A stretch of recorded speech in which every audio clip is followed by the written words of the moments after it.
Well, hey there. I'm so only partly connected across the board. Um, Sorry about that. It's not quite as entertaining as it would normally be. But I think I am having issues with Social Stream Ninja.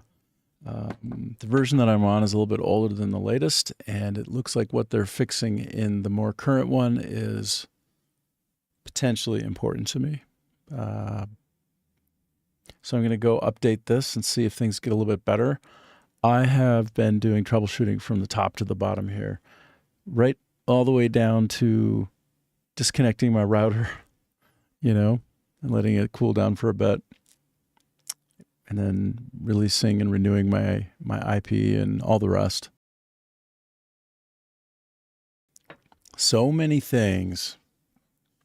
And it does seem like kind of a more of like a system level, a root level issue, not any one particular service, because I have 2 out of 4 of them failing for me right now. So it wouldn't be just one.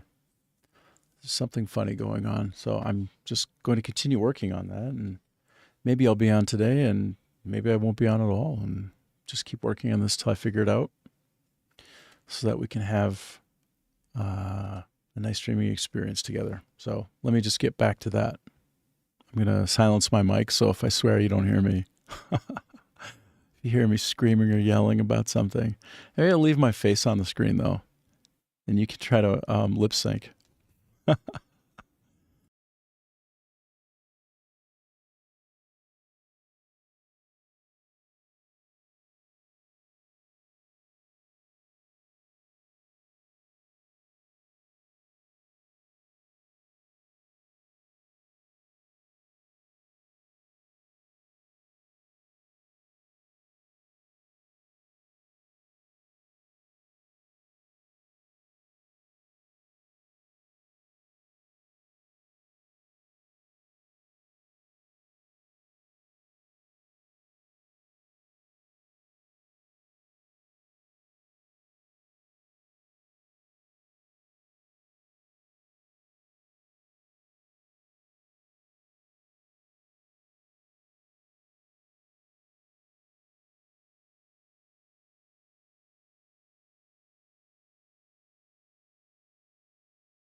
Oh, shit. That seemed to do it quite a bit. Scatha, you were telling me that you were up until 3 a.m. and just woke up like 20, 30 minutes ago, but yeah, no sound. Yeah, I turned it off. I was explaining just a little bit earlier. I'm going through some technical difficulties. It looks like some mismatch in configurations until I update to the latest and greatest social stream Ninja. And having done that, literally almost instantly, everything started working better again. So I have 3 out of 4 services up, as you can see. I'm gonna hide my stuff again because I gotta click it. I gotta click through a couple of things. I was doing so much stuff trying to fix this problem, let me tell you. But hey, dude, while I've got you, tell me how it's gone.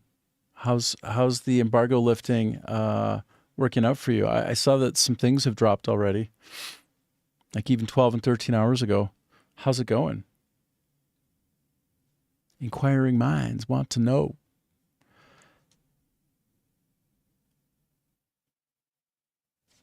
And then we'll watch some of your stuff, hey? But I have one last thing to try to get right, and I need to get Rumble kicking in.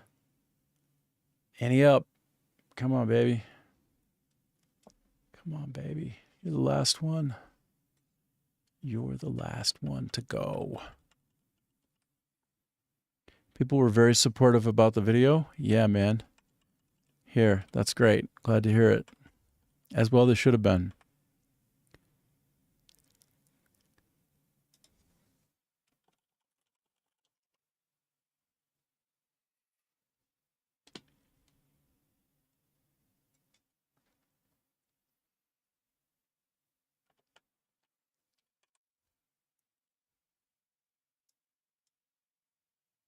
I've been good, except for these technical difficulties.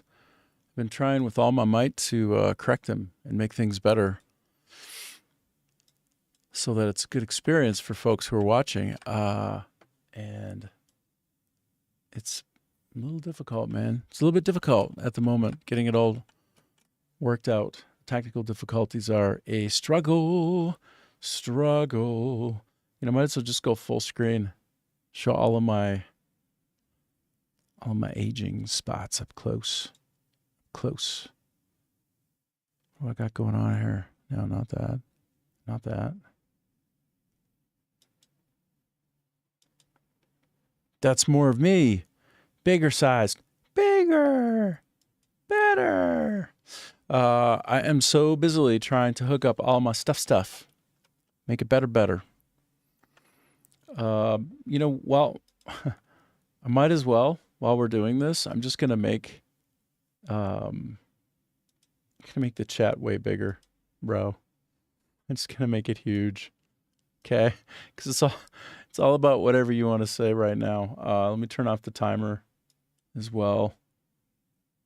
Actually, I'm going to move the timer over here because it gives the idea that I'm not in a good place yet, maybe. Yeah, okay. So, yeah. Anything on...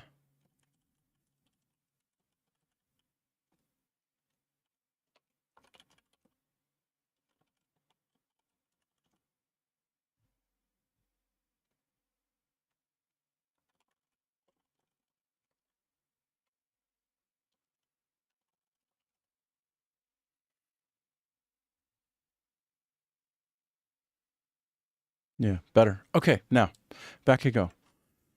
You know, it's funny. I've got a context that refuses to open up. Maybe am I in like a...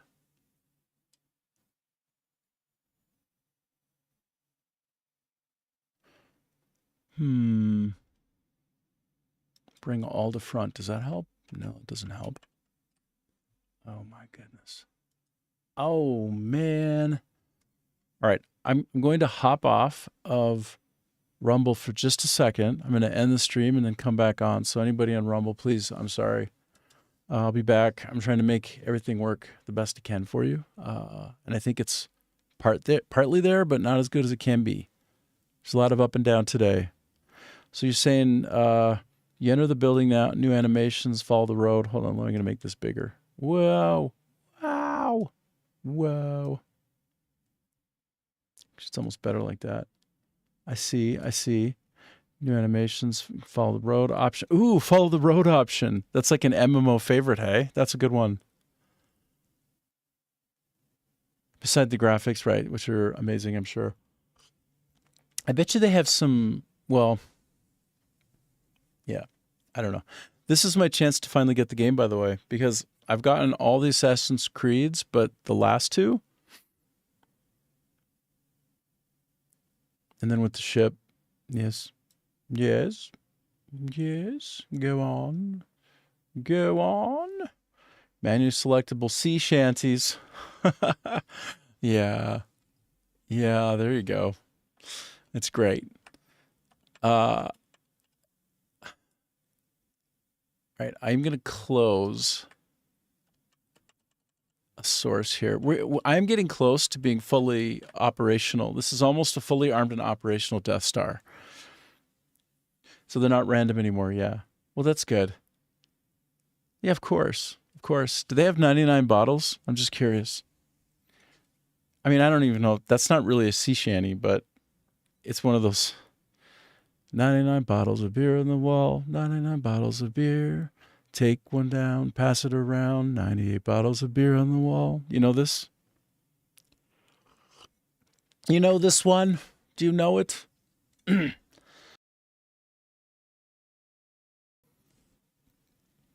All right, Rumble. Come on, baby. Come on, Rumble.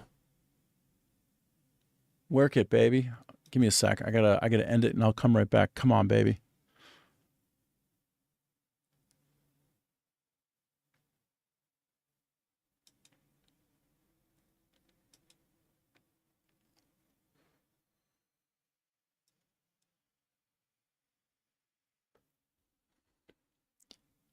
What do you do with the drunken sailor? Yeah, you've heard that, yeah. The 99 bottles of beer on the wall one is quite good. You know what I'm saying? It's quite good. Waiting for an encoding server to claim placeholder video, it says, as I try so hard to reconnect to my beloved Rumble. Huh? Let me show you what's up. Let me show you the struggle and how real it is. It's so real. The trouble's so real. I'm trying so hard. I'm trying so hard to make it all work, bruh. Working it. I'm working it every angle that I can. Shucks. By the way, I feel like the particular thumbnail I picked today is a bit Superman-esque. In some ways, some angles, sometimes, the game can feel a little bit like a superhero simulator. Sometimes. Shucks. I don't know, man. I might have to just proceed and wait for some feedback from folks on Rumble about the quality of the stream. I hope it's good enough. I hope it's good. It's not fully piping through Social Stream Ninja, but that's not that important. I don't need it to pipe through. I just need for it to be a good, strong connection to Rumble.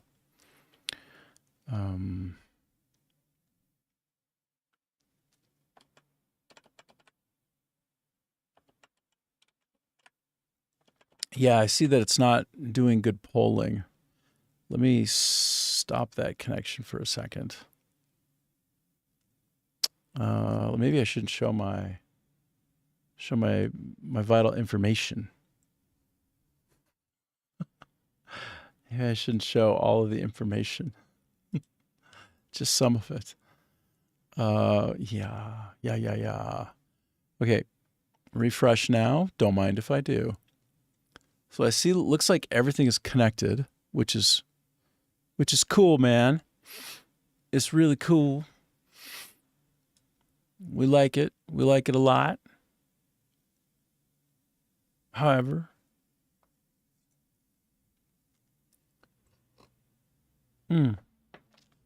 wow.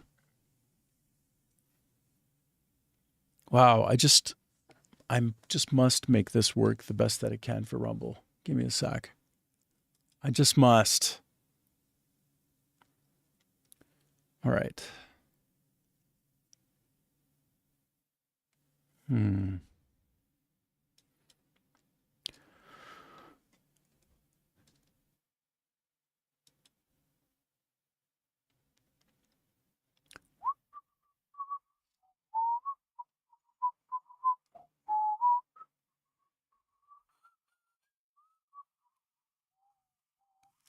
Okay.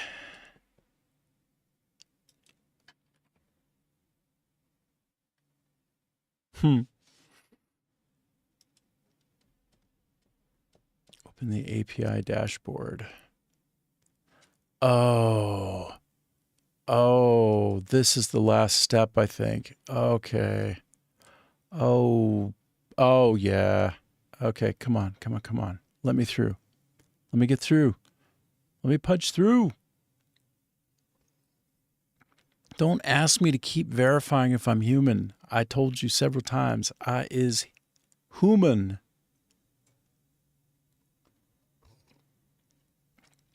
Okay, verifying, verifying. Oh, it wants me to keep re-verifying.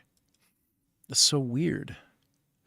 Well, anyway, I see that my poller is connected, source is present and connected. I see the viewers, subscribers, followers. I see stream info. Everything seems to be coming through reasonably well. Reasonably well.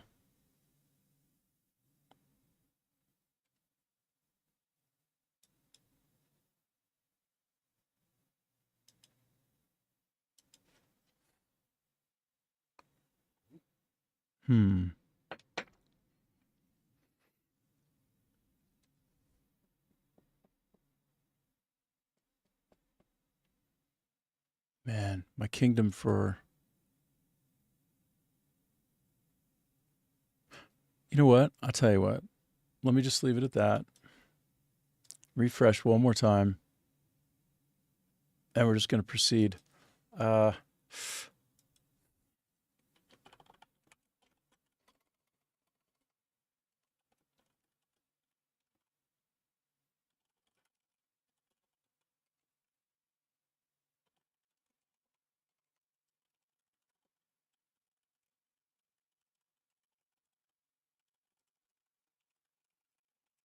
Getting up and running. Do-do-do. Do-do-do. Well, look at that. It passes right through. Oh, yeah, baby.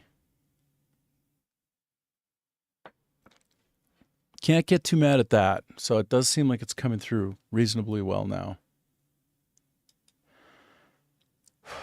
Okay.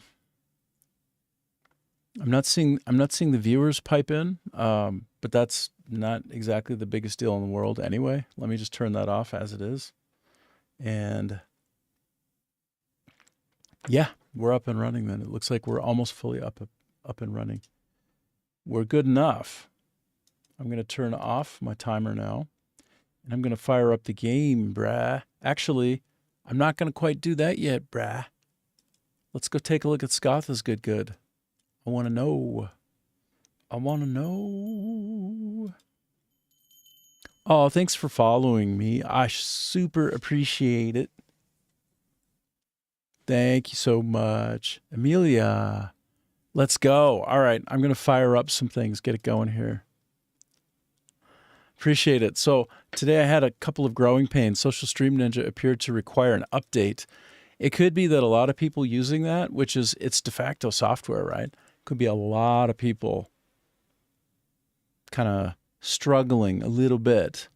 Okay, I got to pick the right one here. I want to do the newer one. Okay, we're going to do some cloud uploading of Crimson Desert first before I start it up. Yeah. Much appreciated. So I'm multi-streaming right now. I'm on Rumble, Twitch, Kick, and YouTube Live. That's half the problem, you know? Half the problem is trying to go to 4 places at once, and then also do a nice beefy 4K save locally for post-stream funnery with the video work. So, as you can see, I'm coming into the game. I'm going to switch over to full screen capture in just a sec.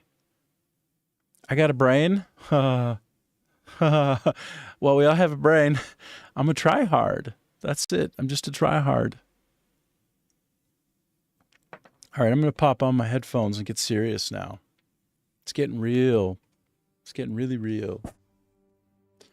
Man, I had such a struggle. Struggle. That's when you have a struggle and it's trouble. It's a struggle.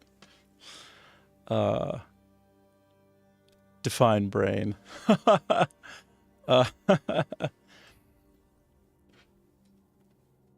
not going to do it. I could try to do it. Okay. I'm giving a really big real estate to the text right now because I have been, not playing the game, trying to solve some problems. So right now we're just going almost full screen on the, just type away, talk to each other. By the way, Amelia, please follow this guy, Scatha. He's an insider. He's not an insider, but he's got an in with Ubisoft, and he just released a bunch of super cool videos about Assassin's Creed Black Flag Resynced. It just came out today, so let's see. Scatha says, "Ooh, struggle reminded me of best moment in Final Fantasy VII Remake." Yeah, thanks. Yeah, give him a follow, man. He's great. He's amazing. All right, we're doing this. We're getting in. We are getting in. So, what's your story, Amelia? What are you up to? You a gamer? Am I a variety streamer? Yeah, all the things.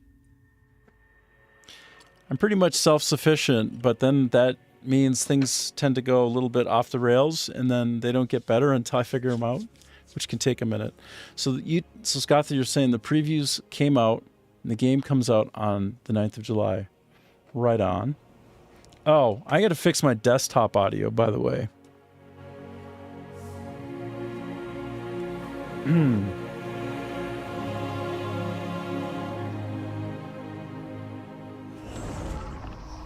There, it's a little more respectable. I can actually hear the game. You're an artist for 6 years? Yeah. I've worked with technical artists in my career. I've been a game designer and a game producer. Yeah. What kind of artist? Good question. What kind of artist?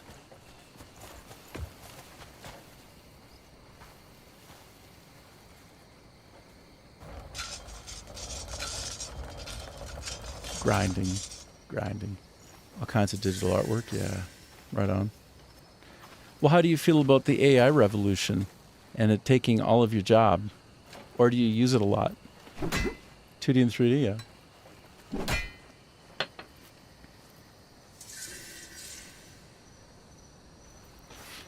So Scatha over there, he recently came back from France, where he was visiting Ubisoft.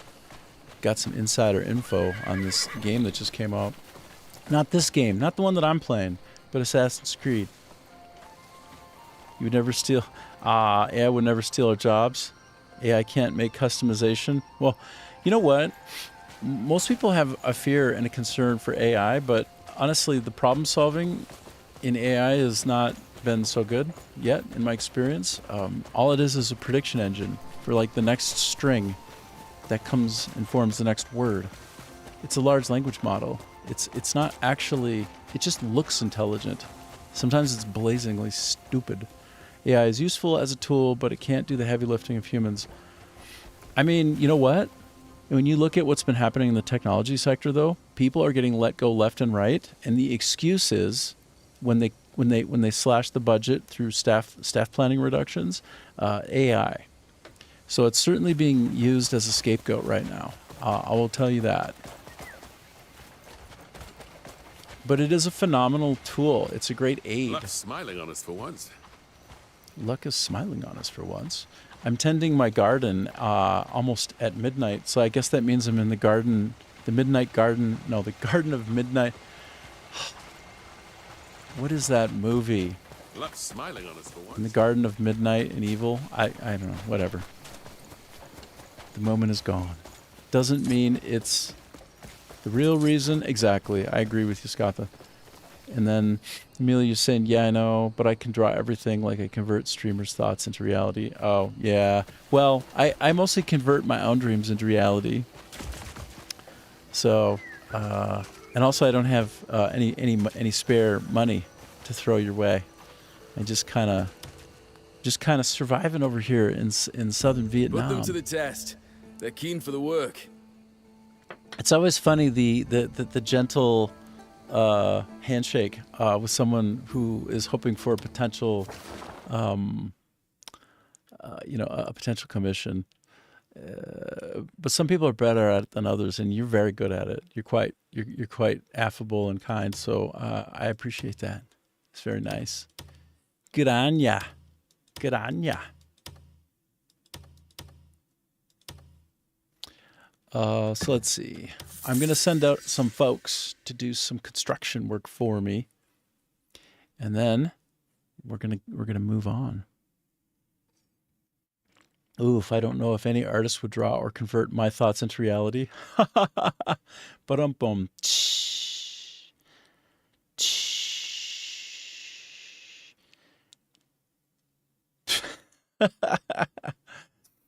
Yeah, the browser history. You know, I feel like my browser history is quite boring of late. Like not a lot going on there other than just trying to manifest some kind of success online. Here, I'm going to send these folks out on another dispatch. Good, we're all caught up now. Let's get out of this interface. Remember, there's no mission in this world we'll turn down. I hear you, buddy. You'll do anything. You'll do whatever it takes.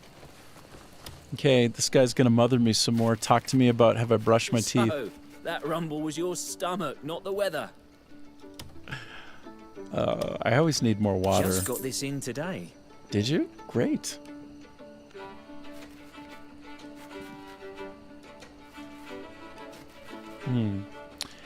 And what do we have on tap today? We got some longhorn soup. We got some chewy rice cakes. We got some battered meat, braised ribs, pan-fried marinated meat, pan-fried rice cakes. Don't mind if I do. Just got this in today. Oh, well, far be it from me not to give it a try. I'll try it. I'll see how it tastes. I could cook something up for you. You always say that. I always want to take care of me. It's about time you got hungry. Come back before you get too hungry. All right. I will remember. Oh, this guy always has potatoes to pick up. This guy's got an infinite source of potatoes. Give me those potatoes. Give me your potatoes. He must get tired of that after a while. Like, in IRL, he would be driven quite mad. You know what? I need to integrate my chat. Give me a second. Do you ever find yourself needing to integrate your chat? I don't think I've integrated my chat. Integrate my chat. Oh, there's my chat. Okay. Now, if anybody messages me from anywhere at all, I will see it. I will see it. Okay, now. Okay, it's like midnight right now, you know. Come into my insane place where I've become obsessed with lighting, lit everything up. So you don't have that problem. Can't do that with the PS5 controller. Yeah. Oh, well, sorry. Sorry. Let me randomize myself. I just realized. We'll stay here for a second, but I said I would do a thing. So let me do a thing. I'm going to go off my game capture. I'm going to go onto my display capture. All right. Right. By the way, this guy, Steve Seguin, Guy who created Social Stream Ninja. He's a good chap. We love him. We like him very much. So I want to go onto YouTube. Okay. You see what's on my For You page. Oh boy, that's not. Oh boy. Oh no.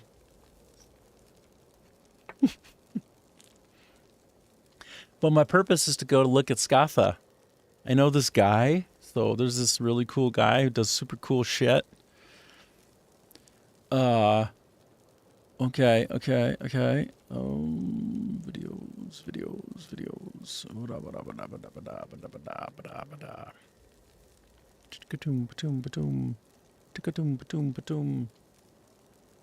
Boom.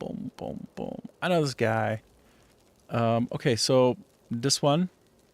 The Japanese mosquito device that's banned in 3 countries is finally legal in America. This simple but brilliant trick. Actually, it's very interesting. Okay, let's take a look at what we got going on here. We're going to watch a little bit of you. We're going to watch... Scott is going to watch himself on another streaming. Okay?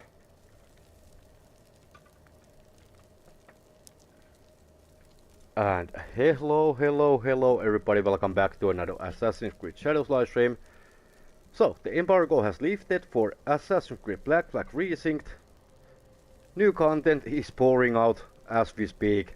I already have my video out regarding the Black Flag. So, if you had a chance to watch it, what did you think? It took me so long, well, longer than I was expecting, to be honest. Still blown away with the chance, with the game itself. It was truly amazing, and it actually might be better than the original Black Flag, in my opinion. But let me do the setting for the live stream, and as you can see, there is a pop-up meeting us right when we are loading into the game, well, before we load into the game. So there is that. So let's get that out of the way. The reset is happening in approximately 20 minutes. Your ASMR So let's moment. close this one and let's load into the game. Yo, help! Assassin's Creed interface. Welcome guys. So, what do you think based on the information on the videos that are already out about the Black Flag Resynced? Because I honestly think that is gonna be fire. All in all, In Fuego. really minor things to complain about. And as you know, that is super rare for me, that I have like no actual complaints whatsoever. Of course, it is pre-built version of the game, so there will be smoothness issues, clunkiness, chunkiness, stuff like that. But I am pretty sure those are gonna be polished out before the launch. Alright. Let's see what we can do with the drunken sailor. Alright, I have been way too hyperactive at the in recent days. Okay, 3 dice shows, we can do some preparation. Okay, there's 3 in Osaka Castle. Well, let's do the easy ones, because why not? And I am really keen to see if we are having anything in this location. Ooh, not this one. But here at the Hidden River, if there's any changes. So let's visit that location first. Ooh, and I have been so hyperactive lately that I totally forget to do the settings for the live stream. So their playlists, Scott Live full streams, replays. There we go, and of course remember to smash the like button, that would be super helpful. And if you don't want to miss anything, remember to subscribe to the channel, that would be also be really helpful. Alright, so there we go. And let me pin a comment in the live chat. Ooh, there's minor issues on my end. I think it's gonna be pretty good. Yeah, same here. I would say it will be better. absolutely it will be huge seller compared to AC Shadows. Man, it does look like a really Quickly cool my world. preview video. There, copy paste the link, and let's pin that as well. Let's pin that in there. So all settings have been done. Yo, Wildcat, how are you? Welcome to live stream, mate. Hopefully you're doing fine. And guys, if you didn't know, Wildcat is also a streamer, so definitely check out his shit. And now I have to wait until I drop S or F bombs again, because I'm trying to be somewhat family friendly channel. Besides the killing, shrine destruction and stuff like that. Okay, all the things seems to be there, so I'm honestly hoping we are getting something major like next week. It would be perfect time to drop some content to the AC Shadows when all eyes are on the Assassin's Creed at the moment. I'm all about that copy paste, bruh. This location, definitely something is coming, but when I don't know, unfortunately. He didn't know. But when I do, I will let you know. He'll let you know. Of course, staying with the embargoes and stuff like that. So, Nicho's Palace, let's head over there. We can do some preparation so we can take out the Daishios, Fast but we cannot loot travel chests. across the And universe. I was wondering if there's any voice lines in AC Black Flag Precinct when we are in the loading screens, That was a close one. and if you are getting anything like that, like random voice lines.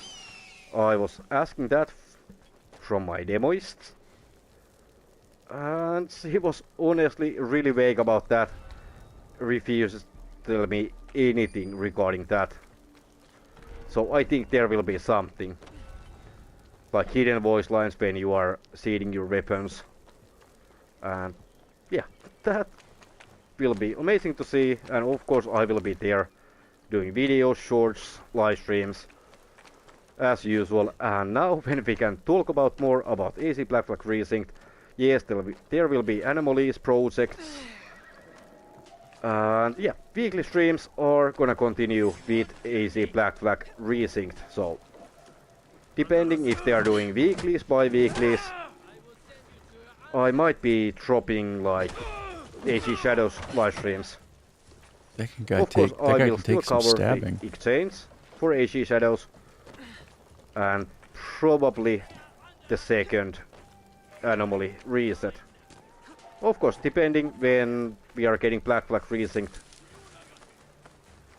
resets. If it's gonna be Tuesday, then there is a possibility that I can do 4 streams per week. But let's see what is gonna be what. Be right back. Take out these guys. I'm gonna just let this The run. builds, which I have been seeing look stiff. Yeah, it is pre-built, so of course it is gonna look little stiff, and of course the weather animations are insanely strong, like overpowering in my opinion, like the wind, rain, stuff like that. But there should be something in the settings that is toning some of those down, but of course for the smoothness we need to wait until the full build. The videos from UB...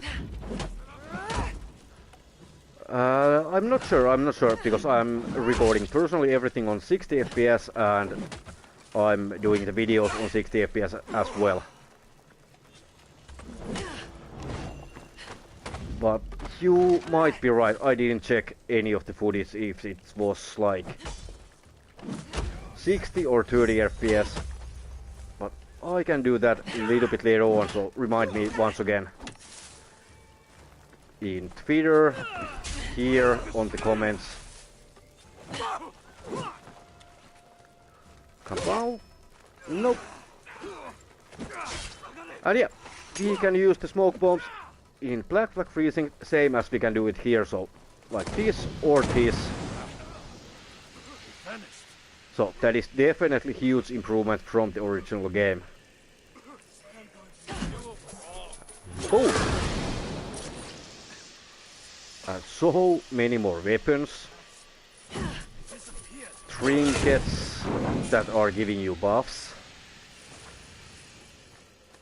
So yeah, more videos coming when I can, when I have the time to edit. And yeah, what you would like to see? Combat, naval stuff, exploration, world. I don't have that many like footage minutes for the stealth or parkouring because we were not allowed to record in Havana. For some reason, I don't know why, but that's why you are not gonna see pretty much anything regarding Havana. It was not allowed. I don't know if it was like rendering issue with the game or something like that. Ooh, another dice, so let's go, let's go, let's go. Having way too much fun talking about the Black Flag when, well, now when I can. It was truly amazing experience to be there playing the game, talking with the devs, talking with other creators, Paul Fu, Matt Ryan. Ooh. Here we go.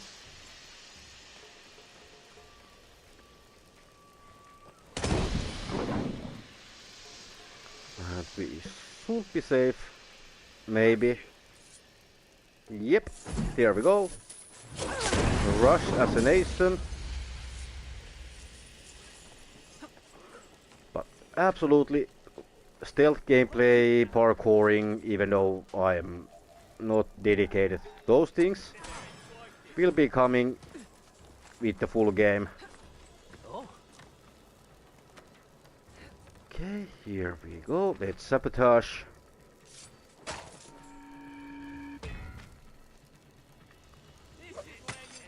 Whew. Ooh. Let's swing. And they are missing us epically.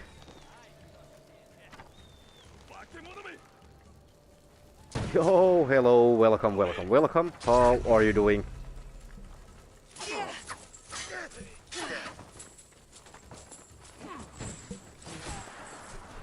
Okay, let's kill everybody.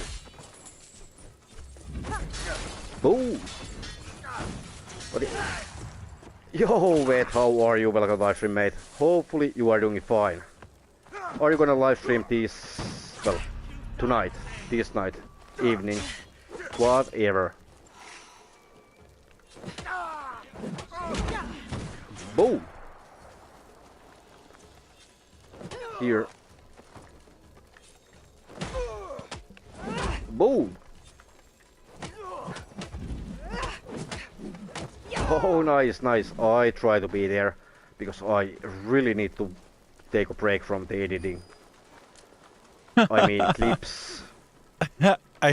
This is like half my problem. I try to do cool in shit, my head at the moment. but I'm so focused on the conversation. Of course, I will be pushing out shorts in the next week or two from the preview footage, also dedicated gameplay videos. And if you guys want some narrated videos, I will be doing those as well. Like more opinions, thoughts, questions, etc. Whoop-a-cha! Sorry, I'm just adding some sound effects in real Let's find time. the last dice show. That's my favorite. I have some very, very strange sounds that I use a lot in my real life. Boom! When I throw a ball Wheel to a step. dog, I go, pa-cha, pa-cha, whoop-a-cha. And so I start bringing that into my stream and Not gonna fall for that. Ooh, but sounding almost properly that. mad. Okay. One ready. My and bad. Well, there you go. You're a busy what beaver. recent preview video and outfits. Let me check that one for you. I honestly didn't go into the settings because of the limited time that much, or even in the inventory. All right, so let me hold Here on. Let me leave it right there because it looks sick. Your old coworker started referring to you as Scatha and using my catchphrases like boom boom and let's see. Yeah. That's just kind of the way it goes, right? That's how it starts.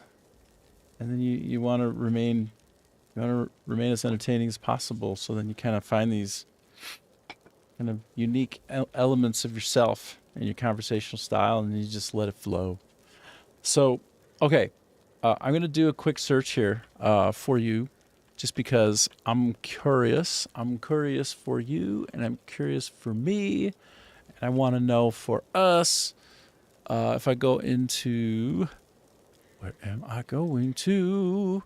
Gemini. It's way too big. Okay. Can I use Social Stream Ninja with PS5 somehow?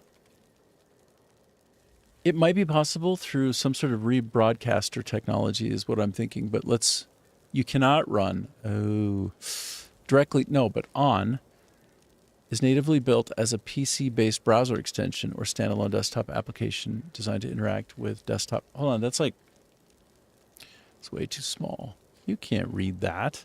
Nobody can read that. Oh my gosh, it just started raining so hard. So hard.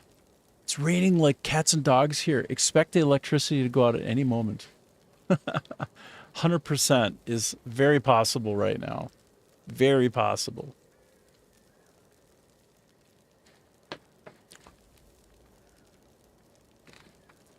That is so loud. I bet you can even hear that a little bit on the microphone, even though this thing noise cancels like a legend. So, but there is like hold on. Let's look at this, okay? The setup requires routing your console video through a capture card, like an Elgato Cam Link, or similar capture hardware, into your PC streaming software.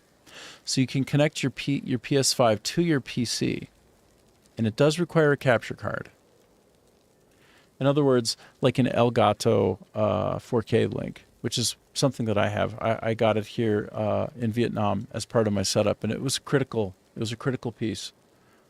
Without it, couldn't do anything that I'm doing. So that's a step for you. It's a step for somebody, even if they're not doing it off a PS5. It's just your step one, really. Let's see. Launch Social Stream Ninja. Okay. No, you don't use OBS Studio either. Oh, dude. So this would be a radical step for you to take. If you were to do this, the rabbit hole that you would be going down would just be exceptional. Like, bro, be careful.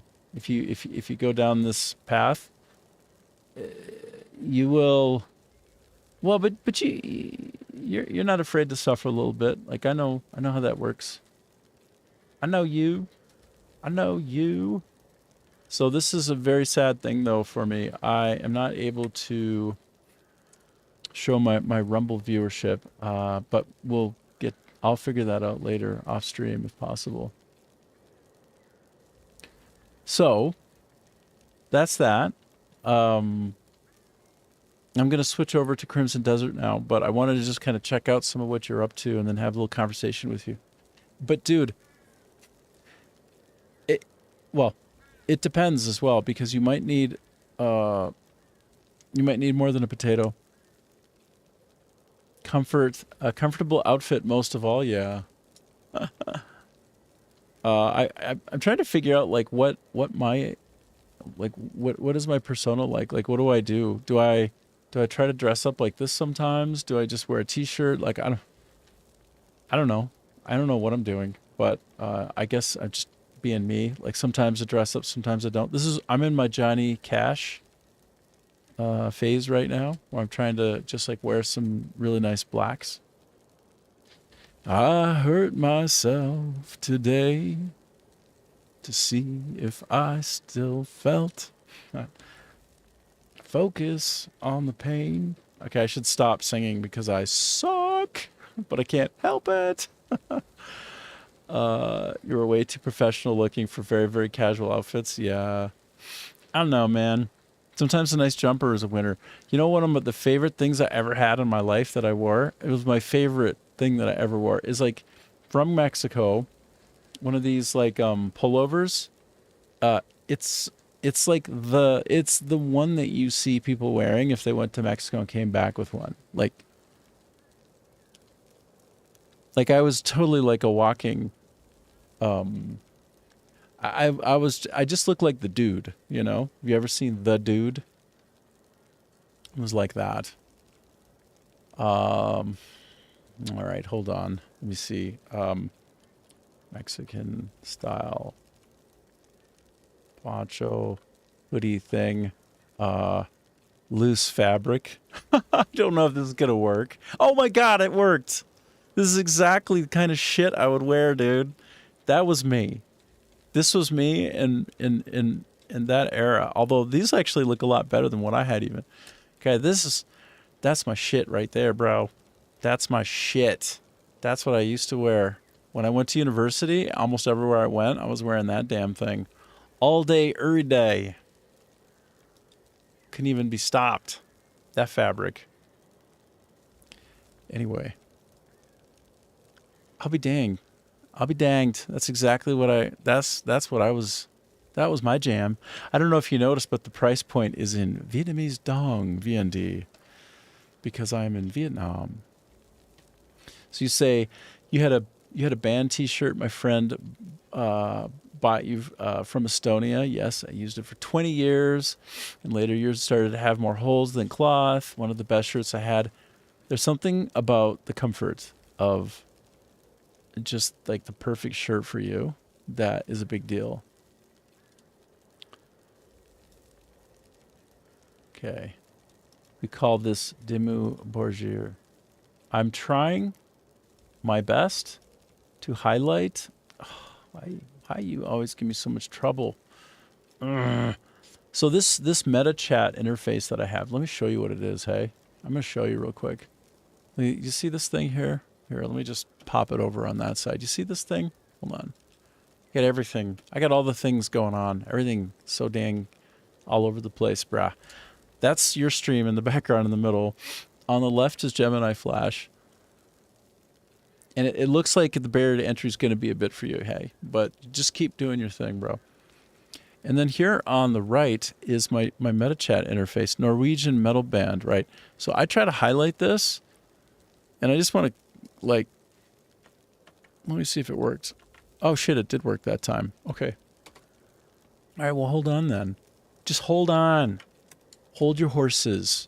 Oh, shit. Oh, bro. Is that how you roll, brah? Is that what's up? That's amazing. Oh, let's go. Let's get all up in there. Let's get all up in there. Do da da da da da. How do I go big? Give me big screen. Give me that big screen action. Come on. I told you. You do what I tell you, bruh. That's your shit, bruh. That's what you like. That's your thing. Still hits. We did listen then when we were 10ish. Yeah. Yeah. That guy over there in the left corner, like the guy on the left with that look, he's all like, hold on, he's all like, hold on. I just not. Actually, I'm beginning to have as much hair as he has. I'm getting closer. Every time it's closer. It's just like, hold on. Try and get that shit right close, bruh. This is hard. Actually, his eyes are, he's got big eyes. Like, am I doing this?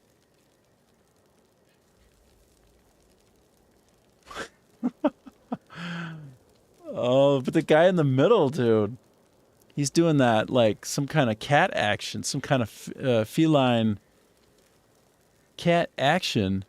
And then this dude right here, below me. So Younger in the, hold on, I get this chat back on the screen so I can have a chance.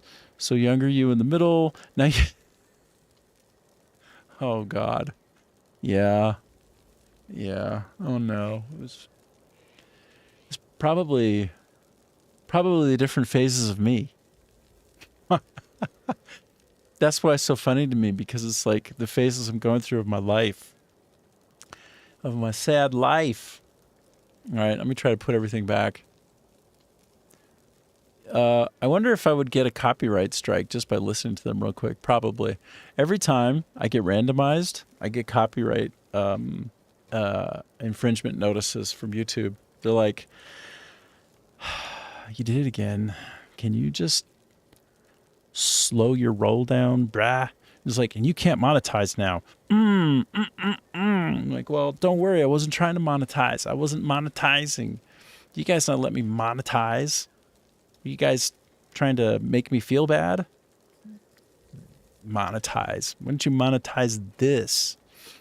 But bullshit. Bullshit.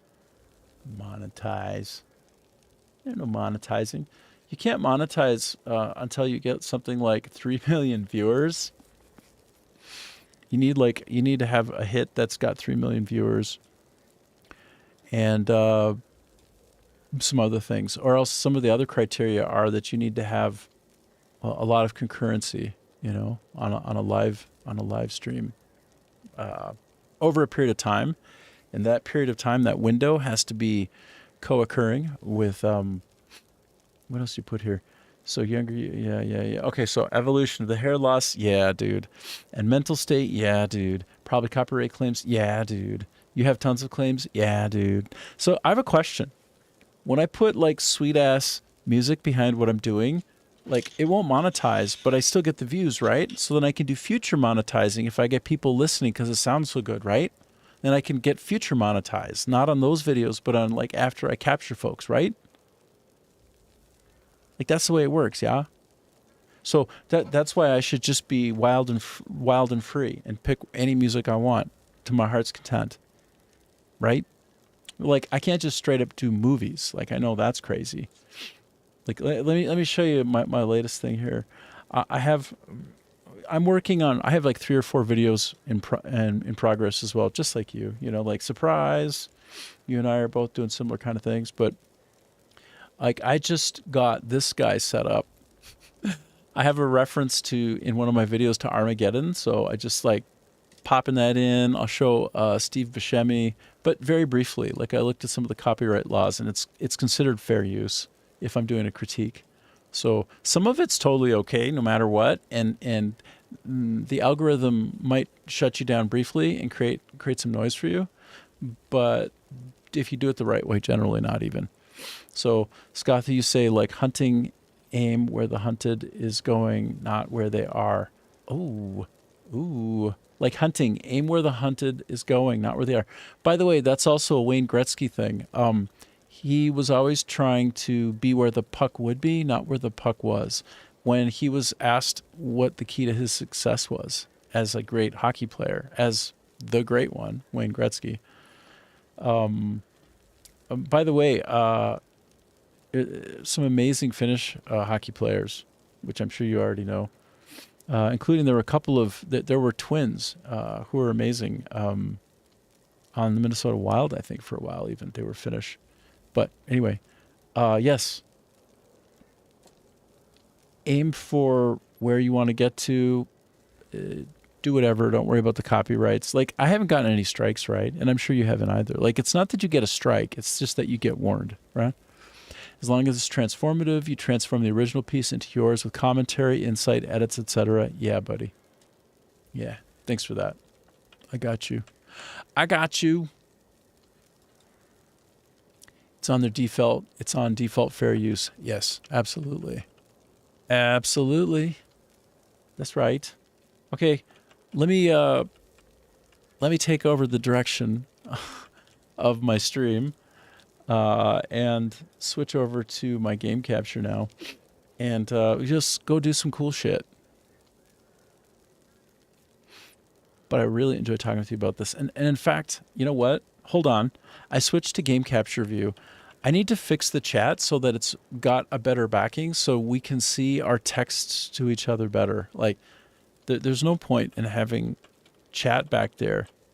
It's on the default version of dragon shit. Yeah, we got to do some dragon shit, bro. We got to get back to the dragon shit. Yo, yo, yo, yo, yo. But first, I'm going to go back into my Social Stream Ninja app, and I'm going to try and fix the background for our chat. Because, like, when you and I are chatting, I can't see what you're writing well enough. And it's not fair to you. Like, it's a pretty easy thing to play around with and modify. But the choices that you can make are a bit ambiguous. Let me find. You know what? I'll show you because I think it's interesting. I think it's worth showing. We don't have many people on the stream right now, so let's you and I commune peer to peer and have some fun together, looking at how to improve what we do. So I'm looking for the chat area.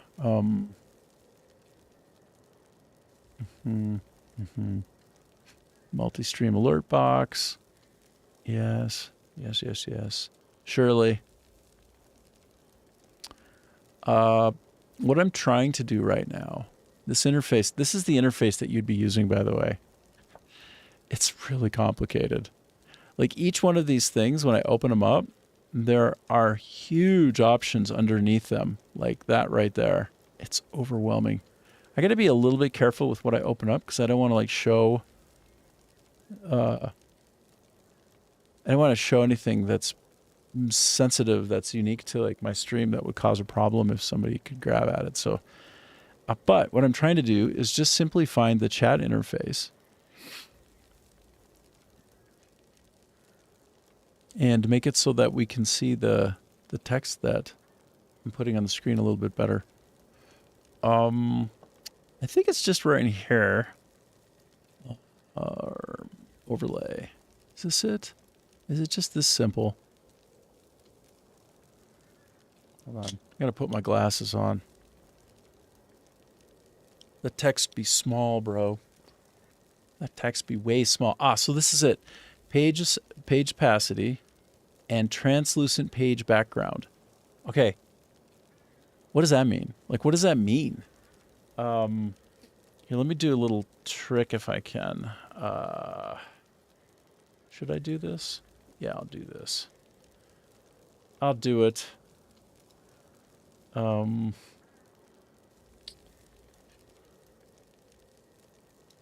Actually, I don't know how to do it right now. I was going to try to like zoom in on this little area to show you what I'm looking at, but fade out at the top of the overlay. That's interesting, but no. Show viewer count per source, top right. We've done that. That can be interesting. But have a standalone bar for that instead.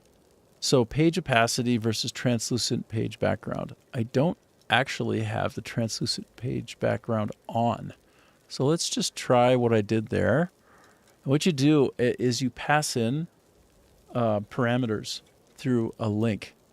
And you go into OBS where that would happen. This is going to get meta and recursive. Going to be like wong, wong, wong, wong, wong, wong. What is going on? And actually, yeah, I think 6 minus 6 dB for the desktop audio is about right. I think maybe I should duck my own. I'm going to turn down actually the gain a little bit on my physical card. 1 second.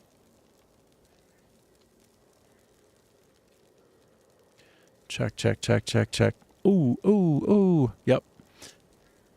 So I have, it's an analog audio interface. One of the reasons it sounds really good, it's all direct connect, and it's using like good proper sound card with a nice microphone.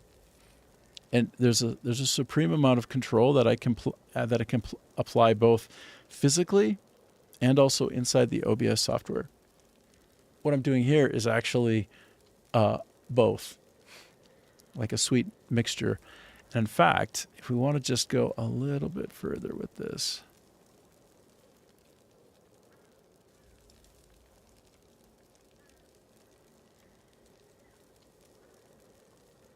where is, maybe I won't do that right now. Maybe I shouldn't dive too deep. Let me go into what we call the chat, as you see this. And I go into my properties, and I just update my URL, my URL. And I click OK, and then I refresh it. And now, presumably, when I get everything off the screen and it starts becoming readable again, now when you type something or I type something, this should be more readable. It's just that simple, bro. Is it more readable though? Is it? It's pretty good. I mean, it's not bad. Right. So what's interesting is the text that I have on screen is itself a bit gray. Don't we want that to be white? Shouldn't that be white? It's like I gave it a backing, which is helpful, and I could make it darker as well. I could make it, once again, even darker. So the page opacity is that versus translucent page background. It is a bit dim.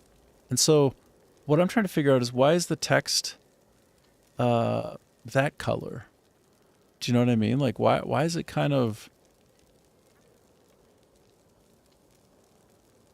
That's kind of strange. I have a lot of options, but I don't see the most obvious one, which is how do I change the color of the text so it's more fundamentally more readable? Like gray color is not great for the font. Like I have font size, but I don't have font color. Doesn't that seem crazy? Why would I not have... Why would it be gray? It's low-key insane. Okay, I'll make the page opacity 0.9. Wait a minute. I actually don't know. Oh, wow. It says it won't work in Chrome. What does that mean? It just doesn't even make any sense. It clearly worked. Something happened. Page opacity. See, I don't understand the interaction between page opacity and translucent page background. Like, opacity is how much you can see through something, but translucence is also that. So I'm like, why do you have two? And more importantly, how do I switch the color of the font? It's way more important, like, because you're defaulting to a gray look. Like this interface is a gray.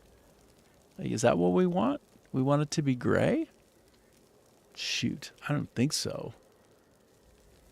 Message visibility, color names if visible, sure.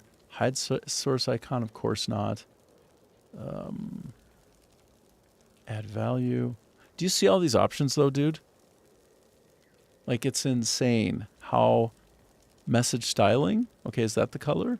Font styling.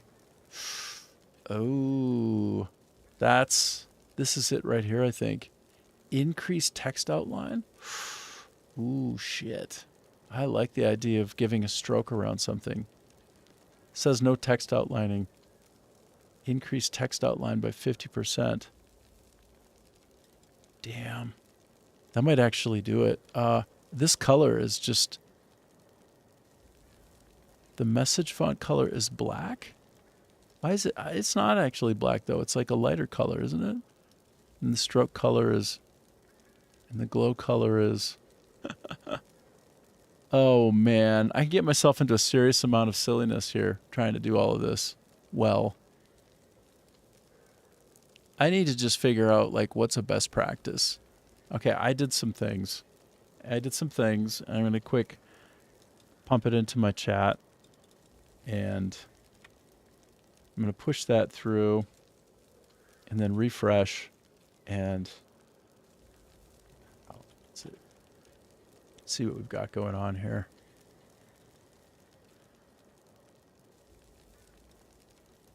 It's still like it looks really cool, like with the bolding.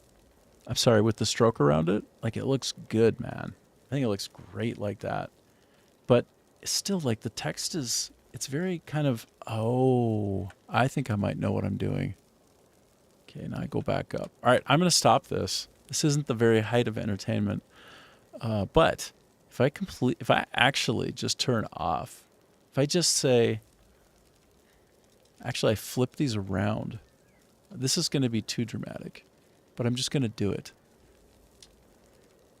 So I'm a game designer, right? And a game producer.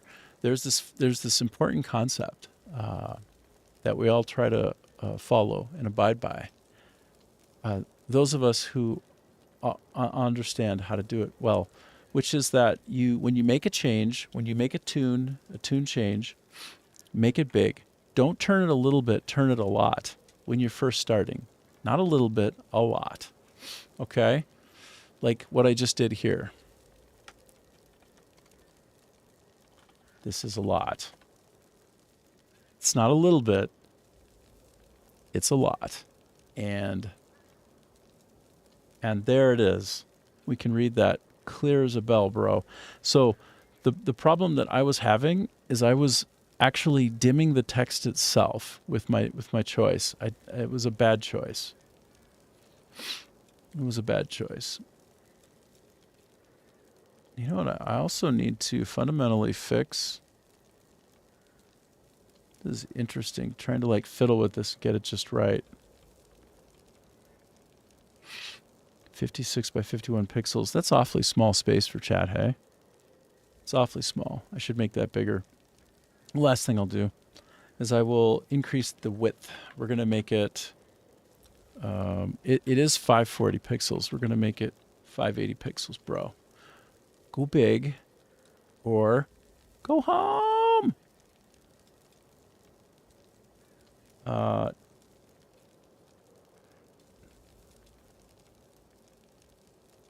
So it's a slightly bigger box. It would be nice if I could get some more pixel precision out of this. Versus just hand positioning it like some kind of silly monkey.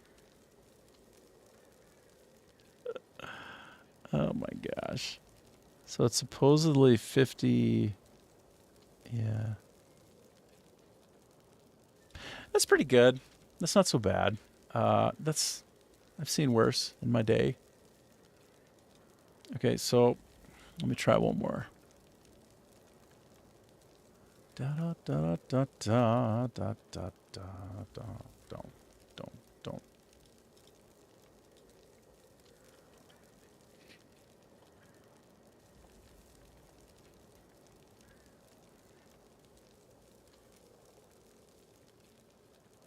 Are we sort of back to it looking a little bit vanilla again?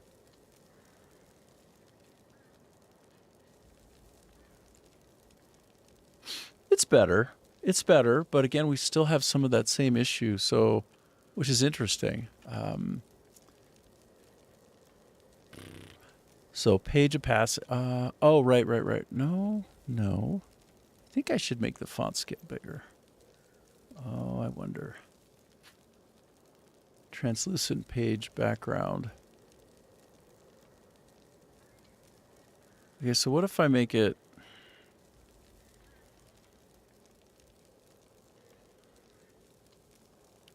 So if I use like Asmongold as an example, although he's not really...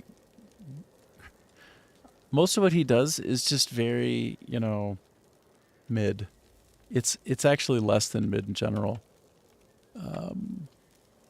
So I shouldn't really base my decisions on that. Like he's the exception because his content is just so good. Content is so good.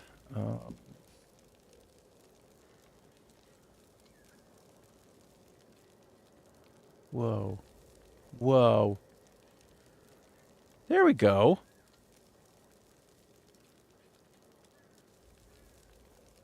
Hey, man.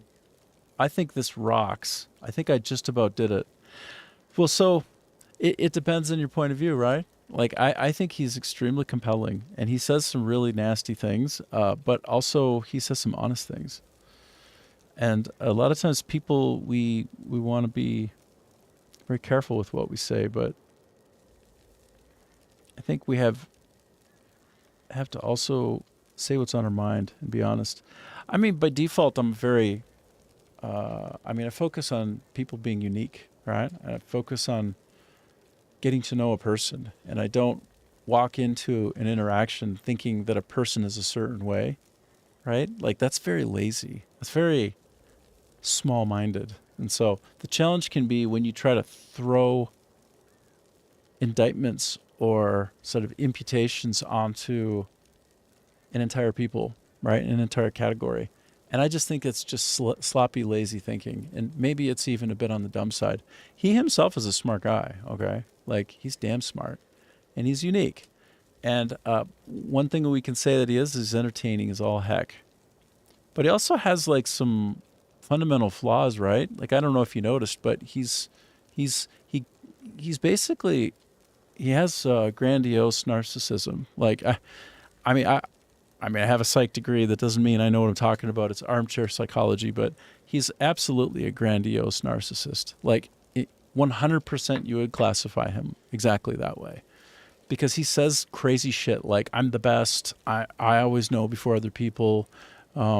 See, I told you, like, there's one thing about me, which is, I'm the least sexist person on the planet, or I'm the least racist person on earth. And I'm like, okay, like, literally what you said is sort of funny, but also I think you do low-key mean what you're saying about yourself. So he lacks the self-awareness of a person who is a little more healthy. He's still entertaining as all get out, though. Like, I've modeled some of my interaction patterns with people off of what he's done, and I want to be sort of antithetical to his approach, but kind of still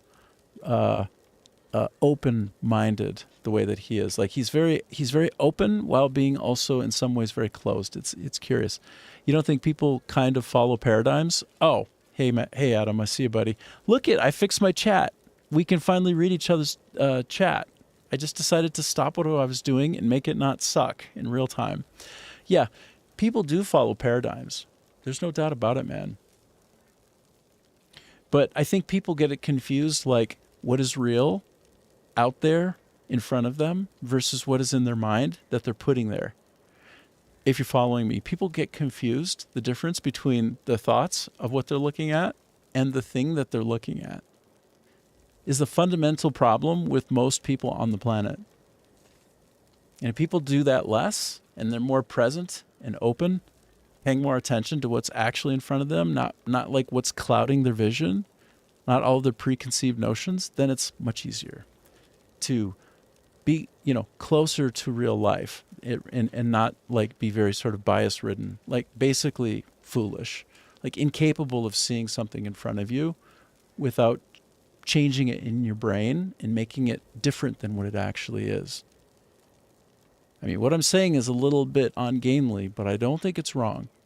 So, Scott, you're saying rather than representing everything as facts due to one research or article that aligns with him, if that made sense. Yeah. Yes. So, but anyway, like, there's no question that Asmongold is incredibly entertaining, makes super strong points. Like, he makes a lot of sense, period, full stop. And, it's really hard to disagree with a lot of what he says, and I have no interest in disagreeing. But also, I don't need to, like, start from his from his framework.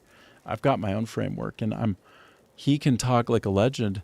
He once said that he is like in terms of his grading, he graded himself as an A, and he says, I'm not S tier, but I'm maybe A tier. And I'm like, dude, you're S tier. You are literally God mode in terms of being a conversationalist. Like, he is so good, and he's so quick-witted. He says he refuses to have people on with him and do collabs in real time because he gets sort of flummoxed and can't have these interactions because he's sort of slow and not so social. But I'm like, what are you talking about? Yeah. Well, I mean, I don't know.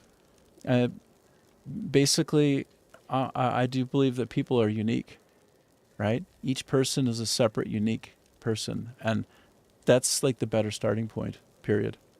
It's just a better way to look at the world because it's closer to the truth. You know, it's a shortcut. It's easy to make like endless stereotypes. It's very easy. He does get flustered and awkward when someone else is on the call. Oh, I haven't seen when that happens too much.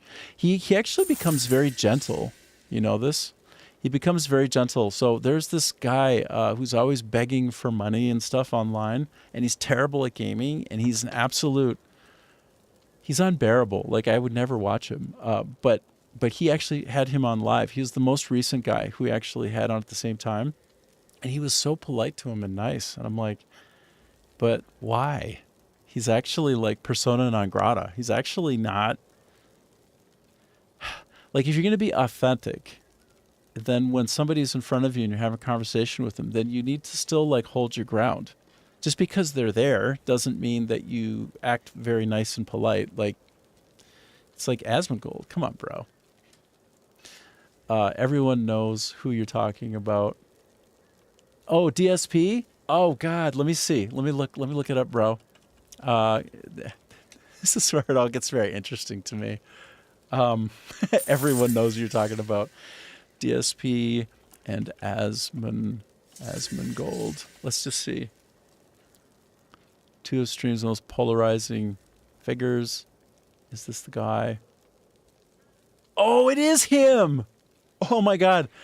DSP, I hate. I literally hate him. Like I reserve my hate for very few things or very few people, and he is one of them. So he's the guy. Digital signal processing. Dumb, stupid, pathetic is what he is so unlikable. He sits there and like talks about how people need to give him money, and I'm like, you're the worst. And he's just like, he's unbearable. Oh. No, give me Asmongold every time, all day long. So the funny thing I will say, Asmongold, like we can talk about it. I find it very fun to talk about. Asmongold, he is a big, strong protector of his female friends. He'll come to their defense. He will go, and he's also a strong protector of, I mean, he's very a la carte, right? Of people who have different ways of living. If you understand where I'm going with this one, Adam. Different ways of living. Different preferences, and he's like, I don't care. Go ahead and do whatever you want to do. It doesn't affect me. Don't hurt anybody. Don't be a drain on society, but just go do whatever you want. I don't care. Like, and I think that's very reasonable. So Adam, you say, I think sometimes the people who people hate the most are the people they're afraid of being like. Oh, bro. So solid. What you said there is so real. It's so real. It's so accurate. The people who we dislike the most often and have the strongest reaction to are the people that we're most like. So am I like DSP? Well, I mean, I don't think so. Do I fear being like DSP? Yes. I have a fear of that. I want to be, if I have to pick being Asmongold or DSP, I'm Asmongold all day. Although I have my own spin on stuff, right? But in terms of the way that I want to be out there, and it's coming in from Adam, something's coming in. Damn, I'm so happy this chat is so much better. We can read it now. We can read it. Nobody wants to be shitty at every game and beg for money. And he does that? Does he? Is that a thing? Is that the I think maybe I've even heard something about that. Oh, DSP is not the model of behavior I'm gonna be going for then. That will not be okay, then I will avoid that. I will not do anything like that.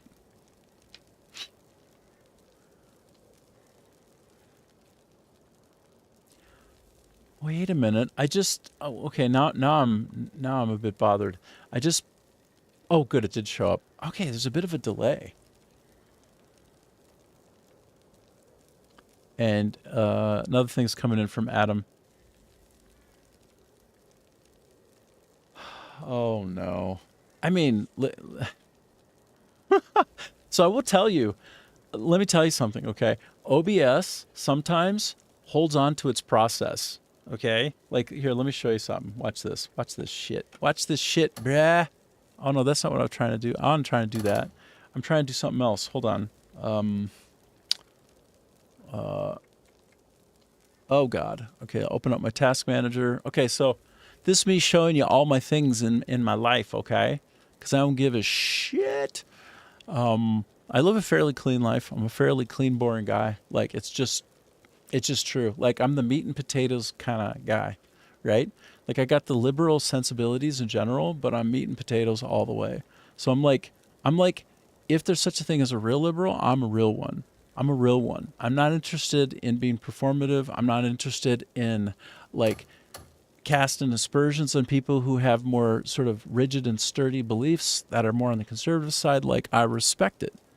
And I have literally no problem with it. And generally, I'll agree with most all the conservative beliefs. I will absolutely believe it. Like, if you lined up, here's the thing. If you lined up my beliefs, the beliefs that I have in my political kind of positioning on different matters, you would go like, oh, this guy's conservative. What the hell? Well, why is he open-minded in his thought process? It's like, because I arrived at my conservative worldview in a rational manner that was based on thinking carefully, not just being some kind of ditto head who has like a motivator, like an engine behind it that's sort of like, I'm afraid of people. Oh, I'm afraid of certain races. I'm afraid of certain religions. Like, that isn't how I've come to my conservative beliefs. I've come to them with an earnest, genuine approach that is not fear-based because they make sense. But it's very a la carte, right? Like, there's a time and a place for almost everything. There's a time and a place for almost everything, right? Like, sometimes people do need a hand. It's called tithing, right? In religion, when you do tithing, that means you give money from yourself to the community so that the community can succeed and have a better time of it together, right? Some people need help more than other people, right?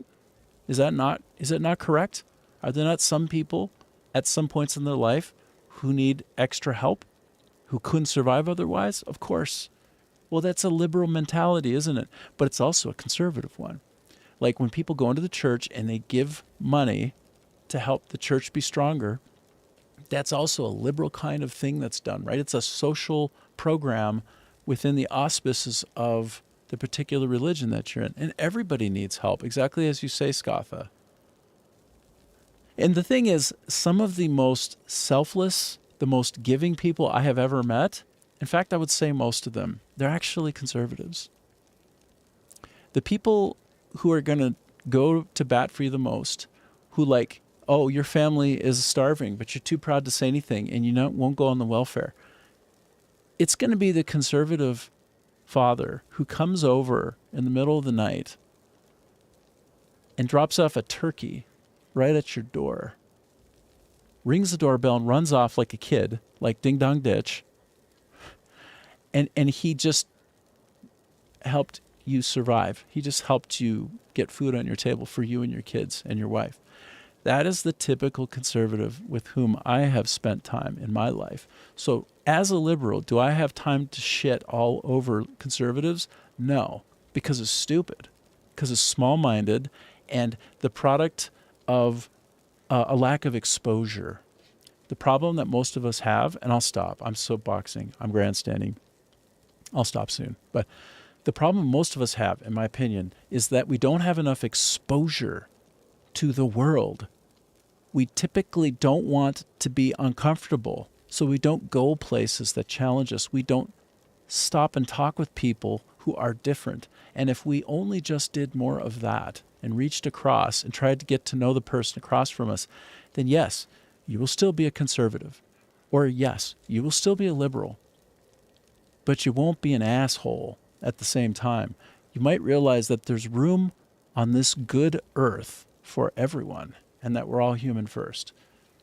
Right? You won't be as riddled with your preconceptions and your silly stereotypes that literally make no sense and make you come off as dumb. Like, just go out, experience the world, have some courage, like, just have a little bit of courage. Go out and talk with somebody who doesn't look like you. And, or if you're a liberal, go talk with a conservative. Like, open up your ears and listen and go. I know you've heard this before. But I'm telling you, like, this is my ethos. This is what I'm about. I'm the anti-Asmongold, but I'm conservative. So deal with that shit. Like, you figure out how I can have a liberal, open-hearted, listening ears, and still be conservative. And then you start getting closer to the truth, which is, and I'm sorry, like, if you're not Christian, that's fine. But, like, Jesus is the way. And we're all God's children. And if you can't hear that, if you can't really embody that, then you shouldn't be affiliated with Christianity. If you do not have an open heart for other people who are different from you, and if you think that your sin is less sinful than other people's sin, then guess what? You're fake. You're performative, just like the liberals that you think you're different from. You're the same. You're the same as them. The same old hot mess. Open up your ears. Open up your heart. Be like Jesus. There. That's your conservative. I'm a proper, real conservative, but I have a liberal agenda. That's right. I'm not the only person who thinks this way.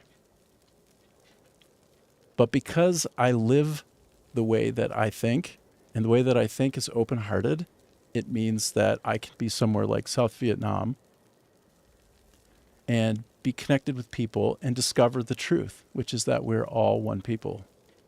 And if you keep yourself very closed up, you're very cloistered, you're very hidden from the world, and you interact with people at a distance, you throw rocks at them, right? All of this stuff is the opposite of being close to Jesus. So you want to be a real conservative, you have to have an open heart, right? And you have to turn the other cheek. It's like, wake up and be the Christian that you're actually supposed to be. And so when you look at a person like an Asmongold, he's not being like that. He's very compelling, and he's very acerbic, and he has a lot of fight in him. He's very entertaining, and he's very smart, but he's also an asshole.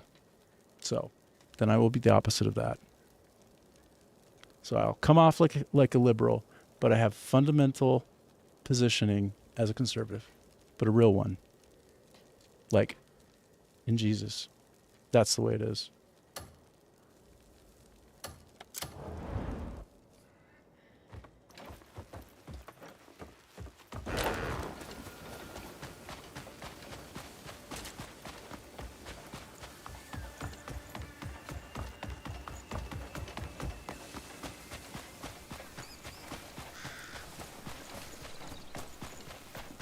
All right, I'm gonna buy some more meat. Because I'm a meatitarian. Got a new dish on the menu. Do you want a taste? Yeah, I do. I want to buy some of your chewy rice cakes. It's going to be delicious. Caught that delicious aroma. I'll tell you, someday we'll sneak into a famous restaurant and pinch their best recipe. His version of high adventure is to pinch a recipe from a famous restaurant. I respect that. That's what he cares about. That's his craft.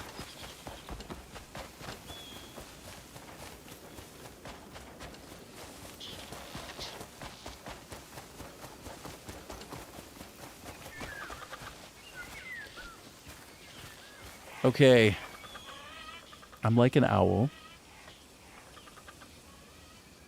but also a man. Wise, sagacious, owly. Have you ever seen a big, huge owl in real life? They are whisper quiet when they lift off, when they light, or when they land. And even like the biggest ones, like they don't make a single sound. It's almost like somebody turned the volume off in the world. It feels so weird when you run into that. I think one of my most special moments in nature, of all things, was in Coquitlam, British Columbia, right, in Canada. I'm actually in a suburb. So Coquitlam is a suburb. And, let's see. I'm gonna stop and read what you're saying, Adam. If I was going to explain you to someone else, I'd probably sum you up with three beliefs. You can get a good picture of most people that way, or facts at least. Yeah, yeah. Well, I'm open. I saw one of those giant owls at the Ren Fair. Very cool up close. Yeah, buddy. So, okay. I was out doing hunting. What are these? What are these things? The Nintendo, not the Tamagotchi, but like the whole Pal World thing. Anyway, I was out using this AR tool, augmented reality, and I'm trying to catch some animal that's not really there, and it's midnight. It's just ridiculous walking around with my phone, holding it up to the world like this. Pokemon Go. Thank you, buddy.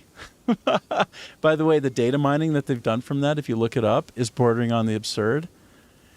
Robots all over the planet are able to go from this place to the other using Pokemon Go data because people were taking so many like live shots of the world.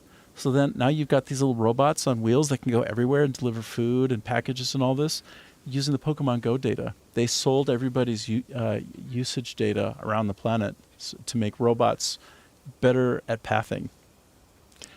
That's real. But anyway, Pokemon Go, I'm like, okay, this is true.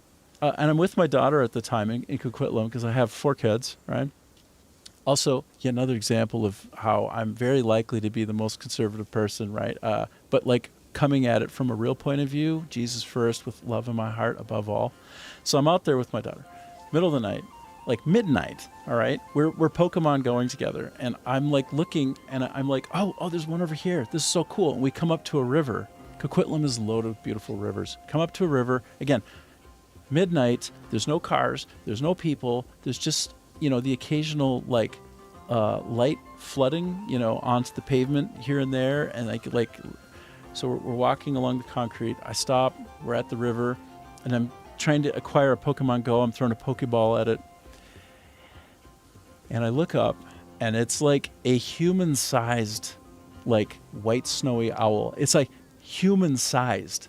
It is like my entire upper body, like thick, like big. They're like such a freaky big bird. I can't even explain how big. I see that I'm not actually sharing my game capture, so I can go take a peek at this. So go to Gemini. How big do snowy owls get? Let's find out. Because I was freaking out. The thing was so big. But it took off, and I feel like the whole world got, like, the sound was turned off in the entire planet because it was like its wingspan was way, way wider than me, right? If I put my hands out, it's wider than that. So look at this. Yes, wingspan. This is real. This is bullshit free. 5.4 feet. Like 100%. Like my hand's going all the way out. Yeah, like up to 6.6 pounds. Well, but I suppose they've got like their bones are hollow. Body length, 20 to 28 inches. The thing was huge, and it took off, and it looked like with its bulk and its flapping, I should hear something. I heard nothing. Like I heard no flapping. And it was just like whoosh, whoosh, whoosh, whoosh. But I heard nothing. It was absolutely freaky. If you haven't seen an owl take off in person, in like a really quiet environment, like you haven't lived, because it feels like you're in the Matrix. Something doesn't make sense with what just happened. Anyway, I'm going to switch to my game render view now. So we have the highest possible frame rate. And where did I want to go? What did I want to do? I wanted to go perhaps into the main quest line. I'll go a little bit further. Oh my God. No. Yes, let's go. Let's go. I was going to say no, but let's go. Let me take care of a fine first. I see that I've disgruntled someone, so I need to go to the church and I need to pay the penance. Where's my map view? Where is that church? Get me to the church on time. Let's go.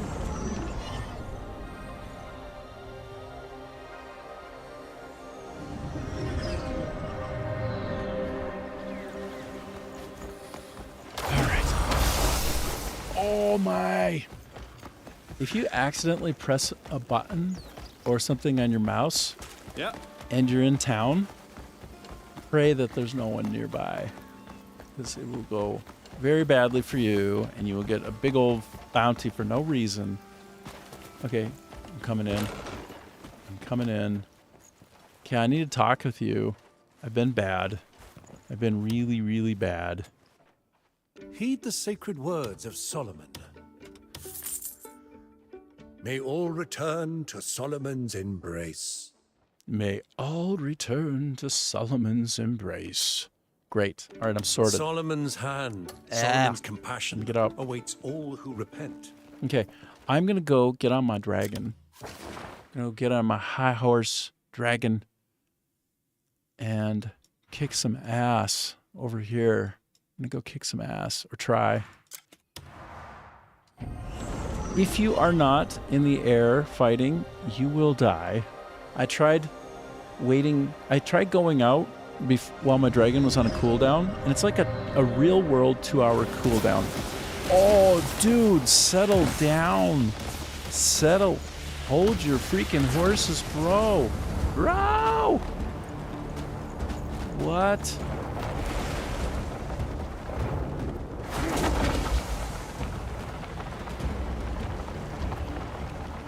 Okay, am I safer here or no? Ja oder nein? Weiß noch nicht. I must be far enough away. Okay, so, but I was on a cooldown with my dragon, so I did not have the ability to fly, and so I tried to run to the points and do the battling that way. It did not go well. Oh, good, Scotha. How's your editing going, bro? It's going well?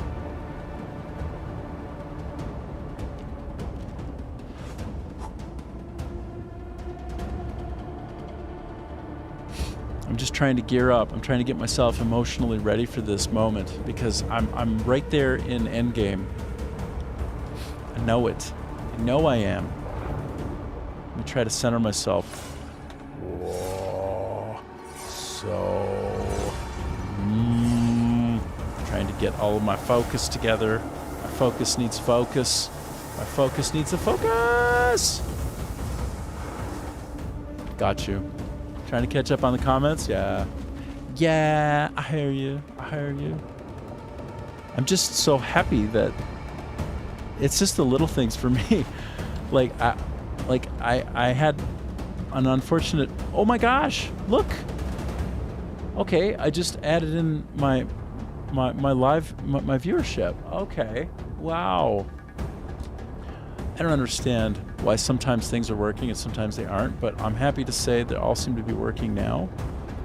So let's go kick some ass. I'm gonna lock in on the positioning of the live viewers, lock in on the positioning of all the things. All right. I'm prioritizing chat. You can even see that while it's on screen, there's a bit of a background on there.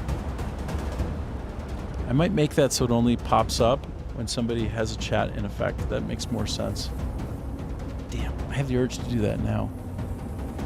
I must fight. I must fight instead. Must I? Must I? Dang it. Hold on. I want to see if I can make it so that I only have the background on.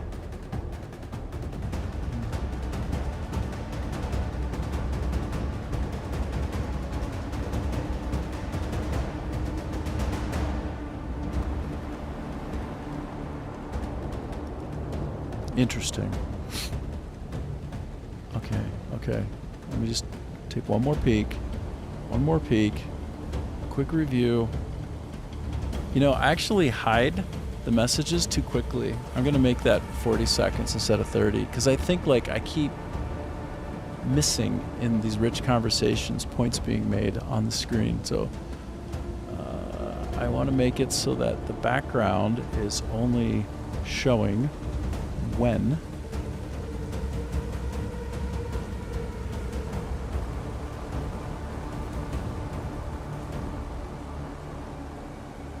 Overlapping beeps. Reload. Enable history browsing. Wow, that's interesting. I'm about to kick ass, but before I kick ass, I want that background in the bottom right corner there to only show up when there's text on it. There must be a way. There must be a way. Message.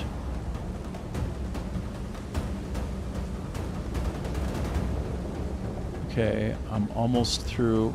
There are so many options in Social Stream Ninja to do this, like what you see on the screen, that it's just...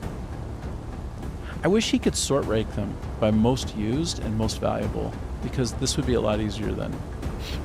I don't know that he's done that at all.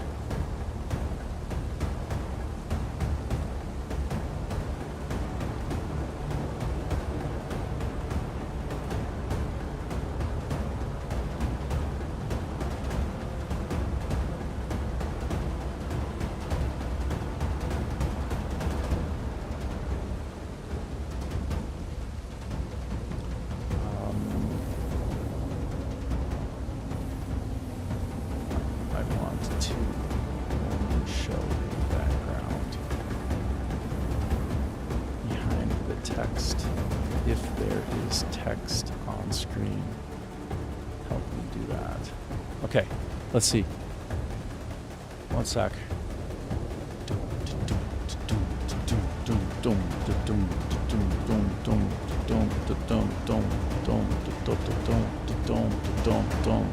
Oh my, what is it? What am I being told here? You can do this by injecting. Really? Do I want to try to do that? How often does this go well for me when I do this? Default layout. Wrapper element, which has cleared. Okay, well, I will try it. I'll try it this one time. So did I ever figure out if topical caffeine is absorbed into the blood? I believe it totally is. I 100%, bro. Yes, I think I did. I looked it up, and it indicated yes. So basically, if you took a caffeine bath, you could get very, very wired, which is why I came up with the business idea of a caffeine bath that also has nicotine floating in it, so that you can get a nicotine caffeine double dose by like taking like a little bath, and then maybe an option for the premium for the if you pay for the full package, caramel. You just like get yourself into a vat of caramel. That's actually a bad idea. I mean, it sounds like it'd be a delicious idea. I'm on the face of it. It could be a delicious idea. Like melted caramel. Anyway, it's probably not a very good business idea.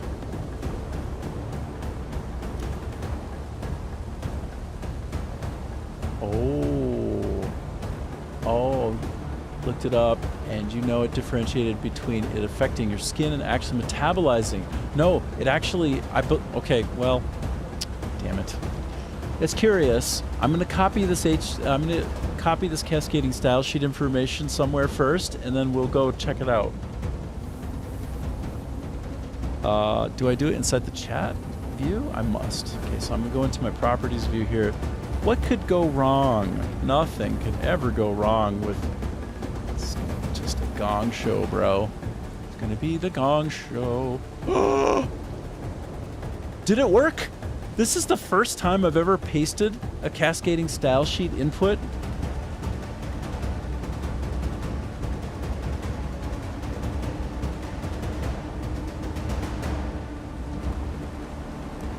Okay, here's the problem. Like, the background isn't there anymore. But I have a question. I don't think I need the background to be back there. Because, like, look at this text. Well, this is a pretty nice... This particular background is friendly with the text, right? It's fine with the text. I wanted it to pop on, that backing, like that black backing, only when it's the case. Was that 40 seconds? I don't think your text was on for 40 seconds. I wasn't just literally staring at that for 40 straight seconds, was I? Does it look fantastic? Okay. By the way, it's almost entirely because of you helping me that looks good. Like, you helped me kind of get it good. Now, sir, Adam, I mean, could you sell a lethal dose of caffeine to apply topically? Okay, now, before we go fight the dragon, we're gonna explore the caffeine dragon. This will be a new chat because it's not as topical. Okay, topical caffeine. Is it possible to absorb it through the skin, and will it then metabolize id est go into the bloodstream? Then as a corollary, if I could learn to spell, brah. I can't spell! Shit. Hear that intense music? That's because we're looking up something that's so intense. Okay, so it's like 14... Really? Dude, that sucks. Something is intercepting it because I set it for 30 seconds and it shows as 30, but it's only lasting for half that? Dude, that's busted. And then I set it to 40. Okay. Okay, I'm going to go back and I'm going to make a quick change on that in a sec. But first I'm going to find out this this question that I have been randomized on from Adam Meisner. Then as a corollary, can it potentially be dangerous? I won't say fatal because then it'll get triggered and it won't let me get the... Oh, it's like 14 some seconds for the message to appear on screen. I don't know why it delays, dude. There might be an option where it's delaying so that I have time to like sanitize it locally, but I'm not about that. I won't do it. So I don't know. Give me a sec. Can it potentially be dangerous? Okay. Here's our question to the world. That's really helpful to know, Scott. Thank you for checking that, man. And it is that the delay gives me time to think about what to say, which is interesting, but I don't want to do that. Like, I just want to have a real-time interaction. Yes, caffeine is easily absorbed through the human skin. It does enter the bloodstream. Hold on, I gotta turn the music down. I can hear that it's quite strong. Actually, you know what? I'm gonna keep it at 6 decibels, minus 6 decibels, but then I'm gonna go, sorry. I'm trying to do everything all at once. Please forgive me. Forgive me. I'm gonna go into my audio settings real quick. I can solve it in a number of ways. First of all, this game sounds incredible. But second of all, my master volume is just like freaking crazy, hey? Like, the music is so good, but I'll bring it down and I'll bring this down. Okay. All right. Now we got less of the... Yeah, I think that's pretty good. That's a slightly better balance. It's a better mix, y'all. Now, where was I? Right. In dermatology, caffeine is actually frequently used as a standard reference compound in lab testing because of how predictably and effectively it penetrates the skin barrier.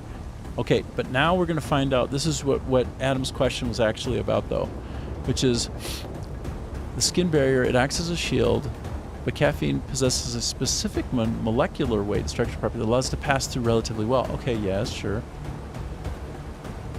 Yes. Systematic bioavailability.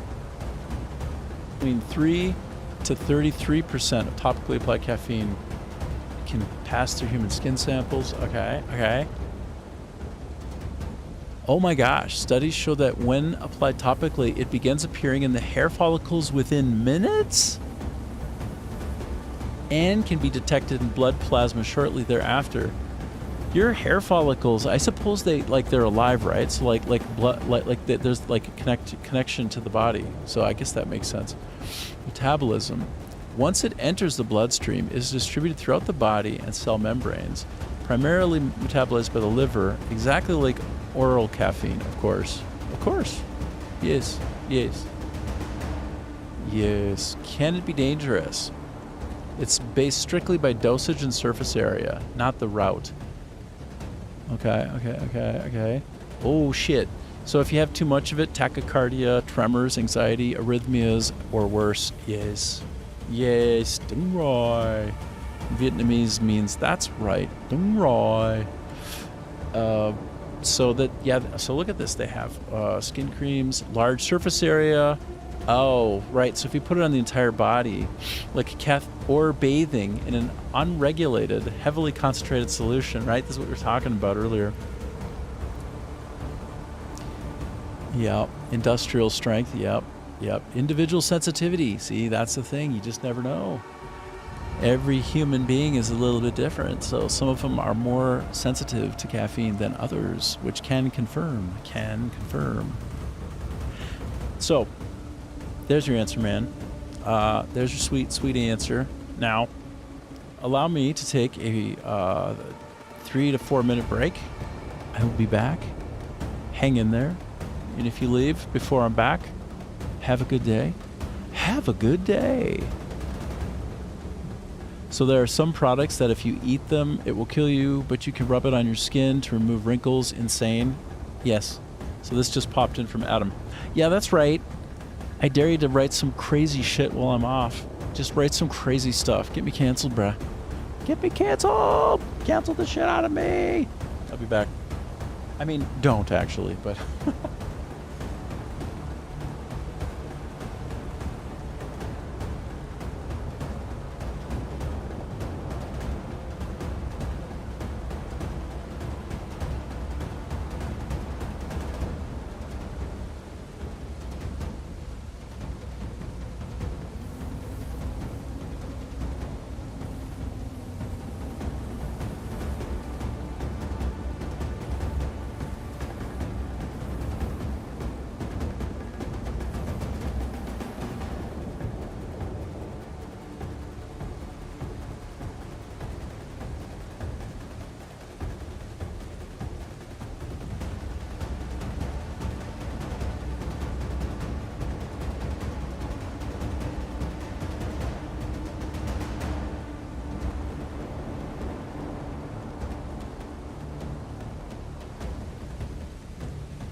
So there's some products that feed them, yes. I mean, assuming AI isn't lying, well, that's... you never know. You never know, Adam. Okay, so I wanted to go back to one other thing. Armageddon. No, that's not what I wanted to go back to. I wanted to go back to Social Stream Ninja and find out why he's such a jerk. Let me go back to the... hello? Oh my gosh. Oh my gosh. Open the sidebar. Yes, please. Let's go back. Okay. New question. New question about social stream ninja, not PS5 related. My viewer reports that the time for a chat to appear on screen is about 15 seconds. Why? And can you help me not have this delay?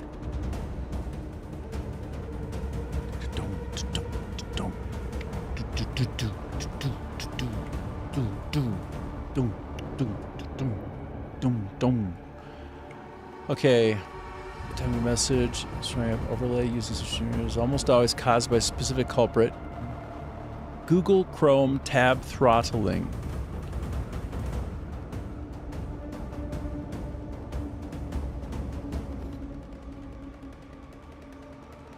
This sounds correct.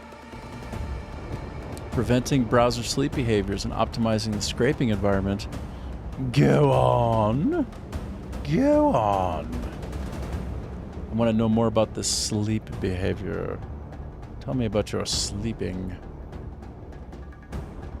So go to settings, performance, turn off memory saver. Oh, B, let's go. Let's go. This is crazy. Okay. Settings. I've got my settings. Oh my god. How do I do both at the same time, brah? Oh, brah. I'm going to show you sensitive information, brah. I don't give a shit. You cannot run social media. No. Ah, I lost my chat view. Lame. A lame. Laming. Okay. Come on.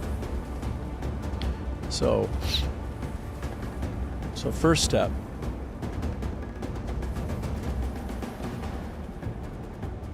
Go to settings, performance. Settings. Settings. I'm at settings, but there's nothing about performance.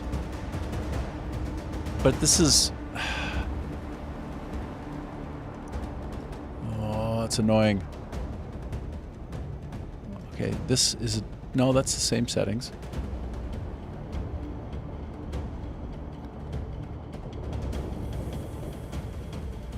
Okay, wait, okay. Okay, I went to settings, but don't see performance. Be more specific about how I do this, where I go, UI info, UI labels, accurate UI labels. This is the main way that I interact with Google Gemini almost all the time, is me telling it to stop being so lazy. It's like, can you actually give me the information that I need, please, instead of like just generalities?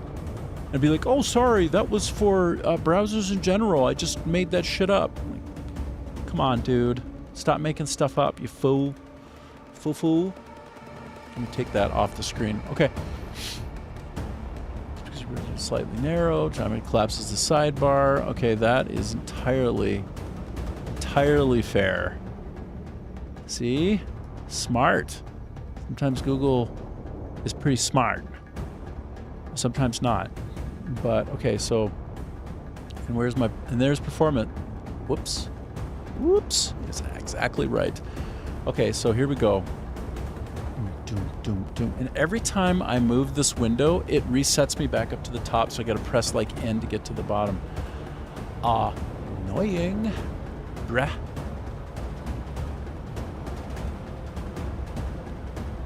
Okay, so in Google, go to settings, performance, turn off memory saver completely. Memory saver, where is memory saver? It is off. Cute. And then turn off energy saver as well. I don't see anything about energy saver.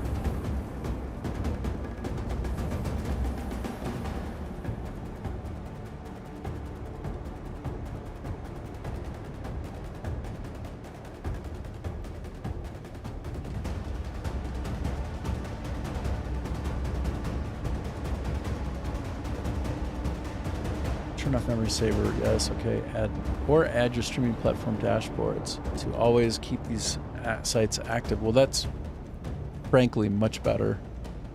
Much better, bro. Okay.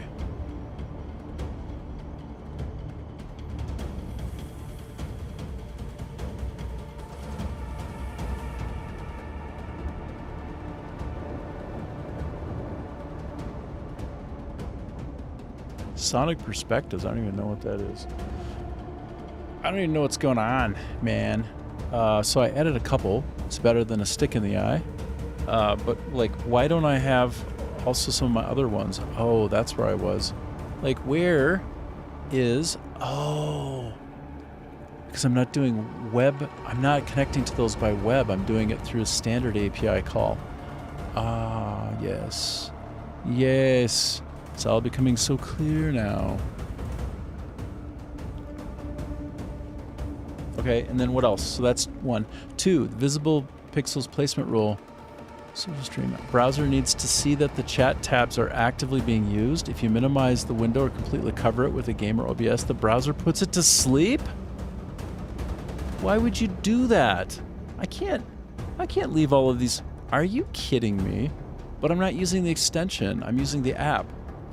But I'm not using the extension. I'm using the app. Also, if I switch to standard instead of WebSocket, will that help? I did not see a place to add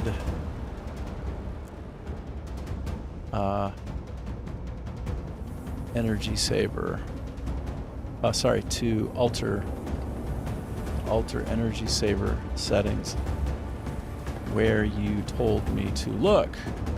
Go, give me information. Teach me things. Teach me things about things.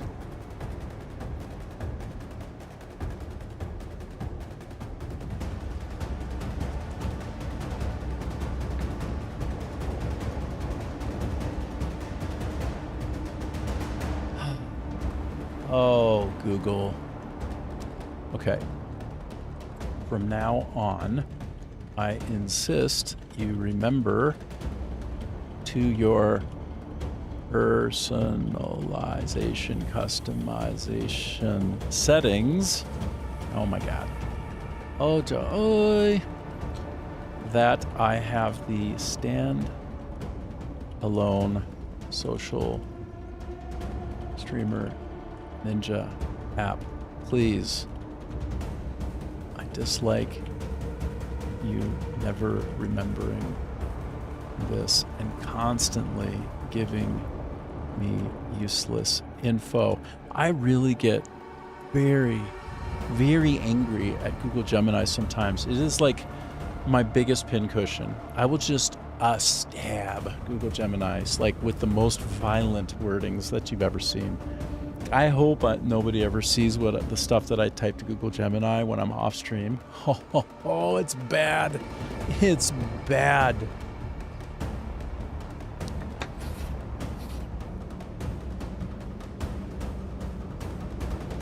Are the Windows Task Manager priority settings or the OBS browser source tweaks helping to clear up the things re-provide?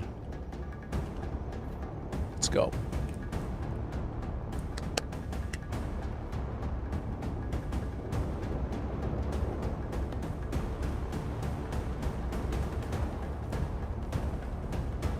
That could be it. How bad? Yeah. Oh, dude. How bad? Like the worst. Like, okay, inside every one of us is the potential to be like absolutely horrifically awful. Like, I have this fear that I'll have to have a brain surgery one day, and the doctors will be in there and they'll be poking in my brain, like they'll be like pressing things, and I'll just start saying some of the most heinous shit. Okay, so like, just because I'll try to be a good guy and have the good thought process and live like in a nice, healthy way and have the good behaviors and treat people right, doesn't mean that I don't have some dark ass thoughts Oh, sir. Okay, so keep the WebSocket connection alive. Do not switch the app from WebSocket to standard. WebSocket provides an instant open data pipeline. Okay. All right, jackass. Let's take a look. So this one is WebSocket, and oh, dude. I do not have WebSocket enabled on YouTube. So, Skatha, that could be that you have more of a... I think I would be a wonderful dictator. Thank you very much. Yeah, of course. Oh, guys. You want to get a copyright violation with me? Well, let's get a copyright violation together. Let's do it. Okay, that's quiet now. Let's go get our copyright violation, okay? It won't be a strike, but it's going to be some kind of violation, okay? Because you just said something. You said dictator, and I wanna talk about this. Let's find out together. All right, watch this with me. If you haven't ever seen it.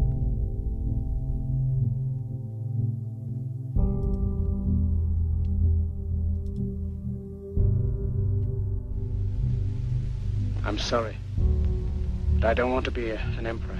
That's not my business. I don't want to rule or conquer anyone. I should like to help everyone if possible. Jew, Gentile, black man, white. We all want to help one another. Human beings are like that.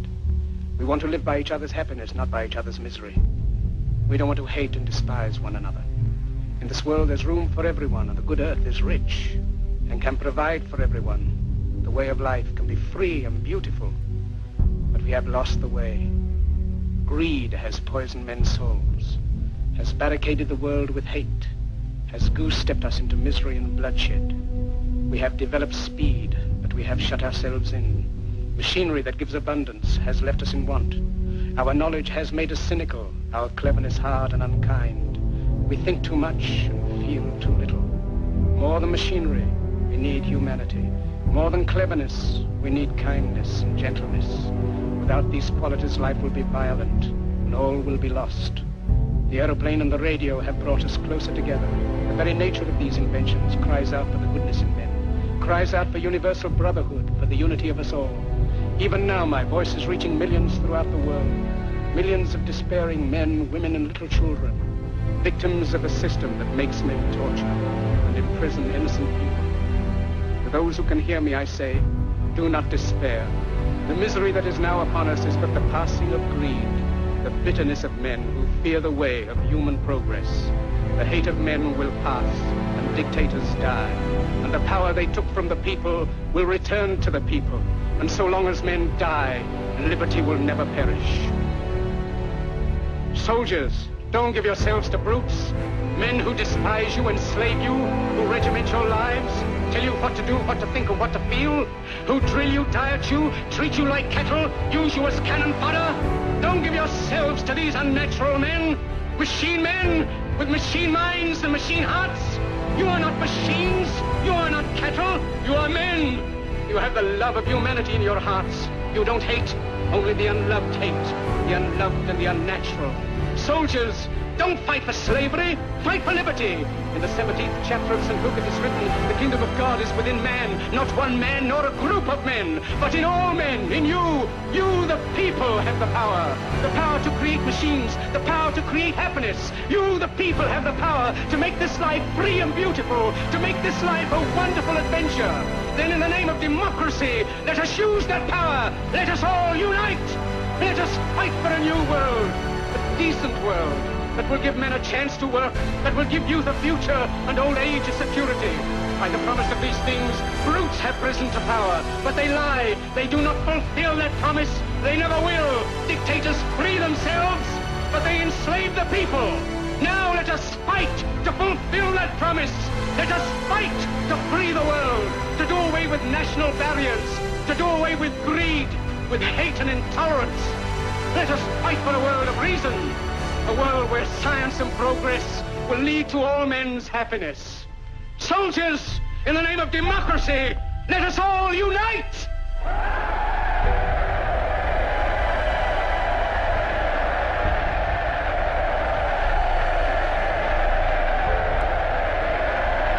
National barriers.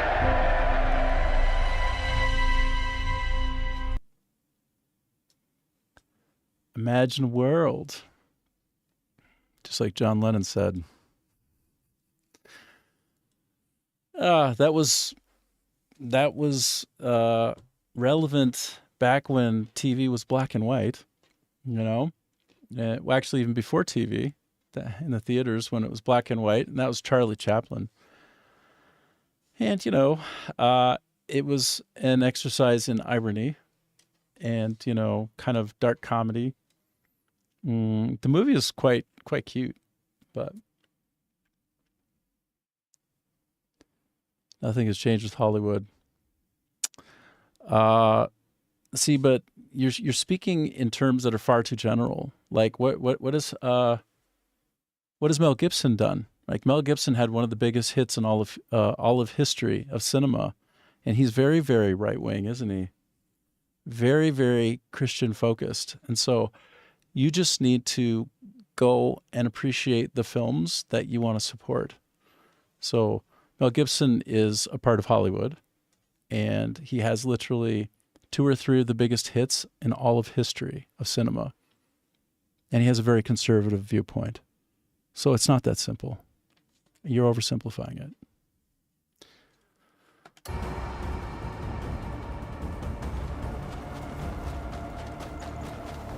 All right, I'm going to try to actually take out this dragon. Sorry, when I say take out this dragon, I mean I'm going to try and take out my very own dragon and do battle in the sky.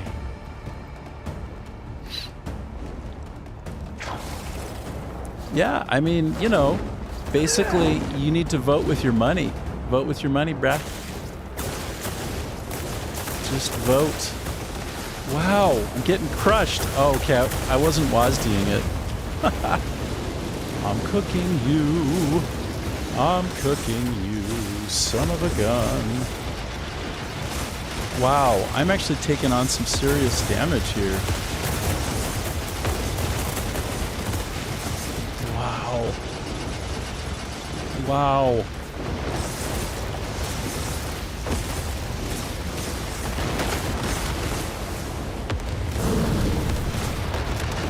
Go.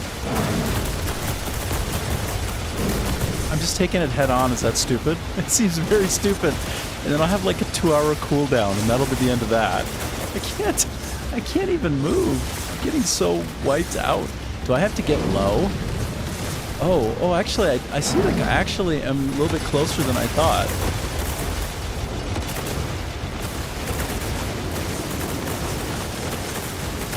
Wow. Oh my god. I did so bad. I did so bad. But that's why we have the opportunity to retry. Wow. Wow. Yeah, Passion of the Christ. But also there's Apocalypto, right? Braveheart is spectacular. Like Braveheart, if you haven't seen Braveheart, man, you haven't seen good movie making. You gotta see that good ass movie making. Boom! Oh, I see. I need to clear the air of some of these enemies first. Okay. This is my fault for not paying enough attention. I didn't start high enough in the sky.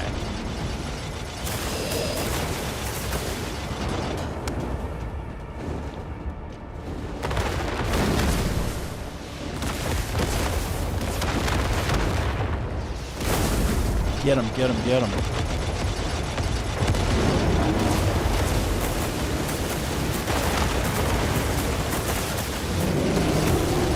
Wow. I feel like I did a better job before.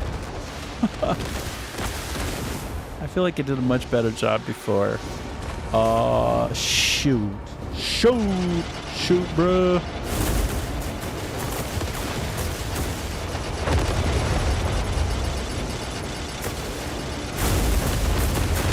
Get him.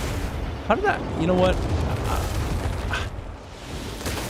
Oh Oh my gosh. This is like, I'm just gonna die a few times and learn how to play along the way. Maybe if I take this sucker out. Maybe, is that gonna fix everything? Is that gonna fix all my problems?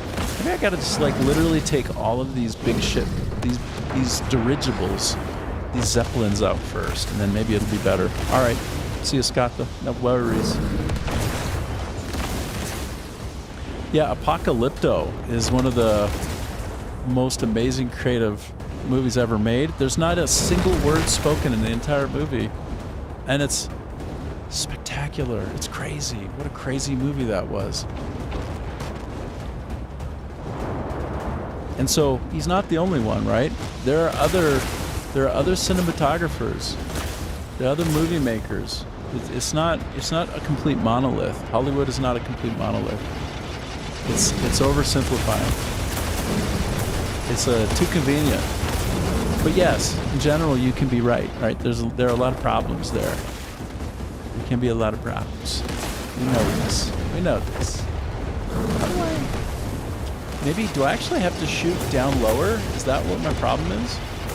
No. I'm basically toast again. I'm gonna be mad toast, yo. Wow. Oh, do I need to just kind of like go around? No. Wow. I'm so gonna get cooked again. Don't quite see. Maybe if I go directly above and then just bomb it from above, would that help? Oh, that does actually seem to help a bit. Oh, that does help. Oh, that's the way. I just gotta be higher up when I do it. Maybe that's what I need. Ooh, and then I'm just getting cooked again. So cooked. Cooked.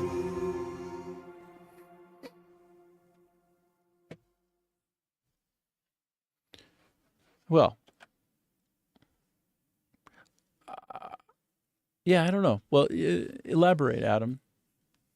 Type some more stuff, bro. I want to disagree with you. I want to understand you. It's not about disagreeing. It's about understanding. So keep going. Keep going. Just don't fall right into the tropes, right? It's really easy just to like toe the conservative line. Like do some original thinking on this one, bro. It's very easy to just say some things, like to have platitudes about Hollywood. But like when I can come up instantly with an example of like Mel Gibson and how successful he's been, then like it's not a monolith. It's not that simple. And like what in life is ever so simple? It's just not. I mean, you might be right a bit. Yeah, go on. I'm listening. Hit me with your best shot. I wish I could understand how to like get this guy. I cannot. I don't understand how to defeat these. There has to be a fairly basic way, though. Maybe I just press and hold Q and hope for the best. I'm getting so cooked. He made his own movies with shitloads of money. Yes. He made all of his money and then he bankrolled himself. But do you know how rich he got from that? Like when you want to do something for yourself and you have the money to do it, then all the profits go to you. That's the way it should be. That's a good thing. Vast majority of stuff that comes out of Hollywood is degenerate trash. Well, let's see. Did you see Everything Everywhere All at Once? Yeah, that was quite good, in my opinion.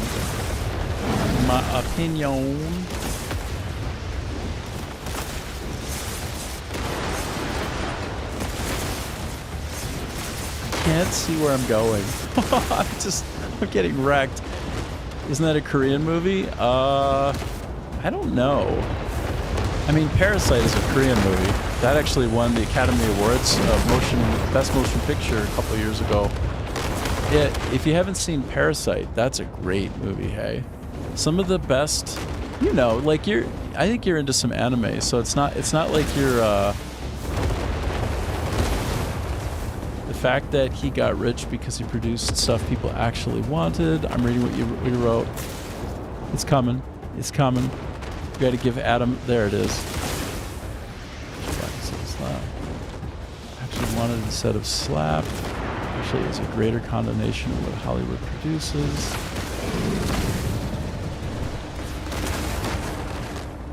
Slop, yeah. Well.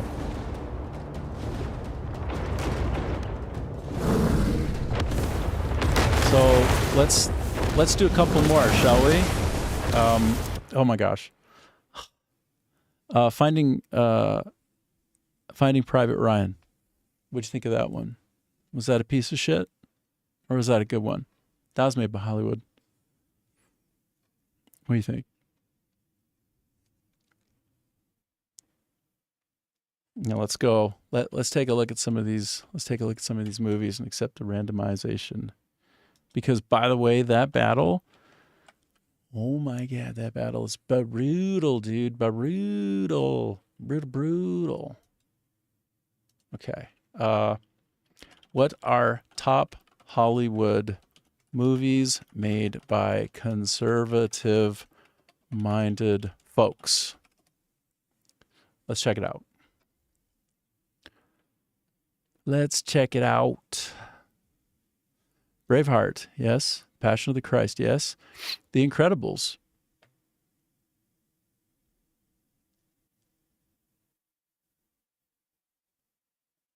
The Dark Knight trilogy. Traditionalist, institutionalist philosophies in it. 9/11 neoconservatism.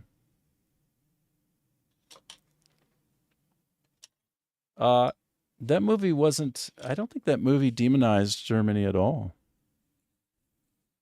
I think it humanized. Let's see. American Sniper, which is amazing. What about Gran Torino? What about American Sniper? What about Clint Eastwood in general? Is he just a piece of shit? Has he not made any impact in Hollywood? Is he garbage? Of course not. And then you got a lot of these classics. Now, not everybody can be said to be, a part of that. And there will be, there's definitely a strong presence of liberal-minded thinking, to be sure, in Hollywood. But there are notable exceptions, and there are also opportunities for you to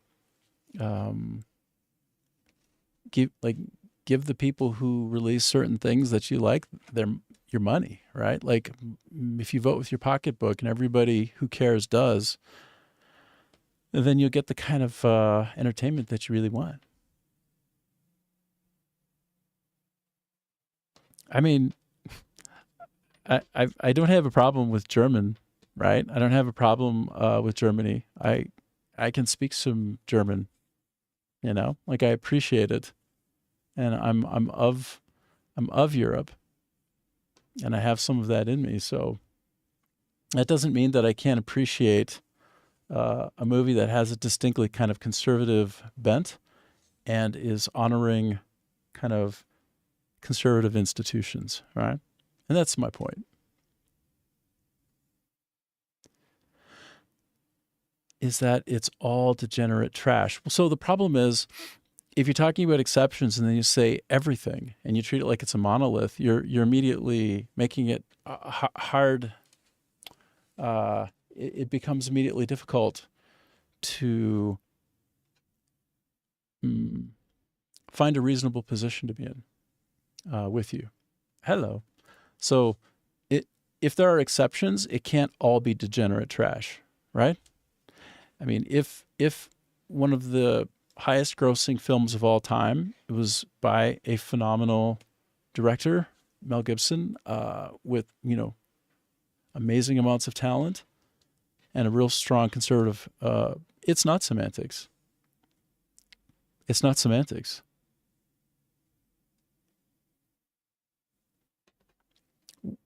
What I'm trying to challenge you on is your extremism. Like, come to the center. Come closer to the center. It makes more sense to be there because you're closer to the real world. you stay out on the fringes, you're on the fringe. And like the more people play this game of teeter-totter like seesaw, and the further out they go, they're going to fall right off the end. I mean, it's just like, don't be on the crazy end of things. Be somewhere where reality lives, which is closer to the center. Okay, I'm just trying to give you a little advice here. When I can immediately come up with examples that counter what you're saying, and it's easy, then, but you continue to say all and every, and extreme statements that go directly against what I just said, then like, well, it's hard to have a meeting of the minds in that case. It's hard to be on the same page together. We don't need to be on the same line.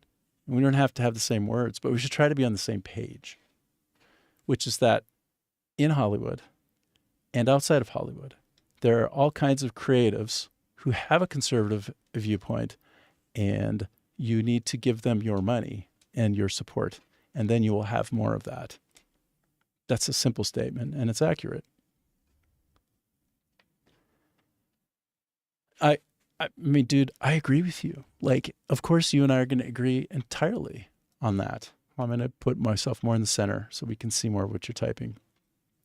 Yeah, dude, of course. I think of like the people who are on this teeter-totter on the edges going up and down are just like children. Like, they're crazy people. Like, on the left and on the far right, going all the way to the end. Like, both sides, extreme polarity. Like, not dealing with the real world. You're not actually seeing the world. Yeah, I see you. Okay, so again, we have like a 15-second delay. I can, and I don't want it to be. I've been trying to fix it. So I see what people are saying before it comes through, which is kind of, I want a real-time conversation. Oh, I just lost my seat. Okay, there. Okay. You already support those people? Good. Yeah, dude. You interview them, review their stuff, etc. Good. Yeah. Just keep doing that, right? Like, I don't know if you noticed, but the common refrain. Oh, hold on. Let's let Scott come back and forth. Oh, this is gonna get juicy. Left, right, just extreme ends, and center is forced or pushed to one or the other, even when the shoe doesn't fit. Yes. So it's just like a Google search. When I search for something on Google, I get pushed into a particular set of information, and it gives me what it wants to, that is close enough for it and presumably for me to be what I asked about. But I still get steered with things like Google search engines. I get steered toward information that I don't even necessarily want. So that happens on Facebook a lot too.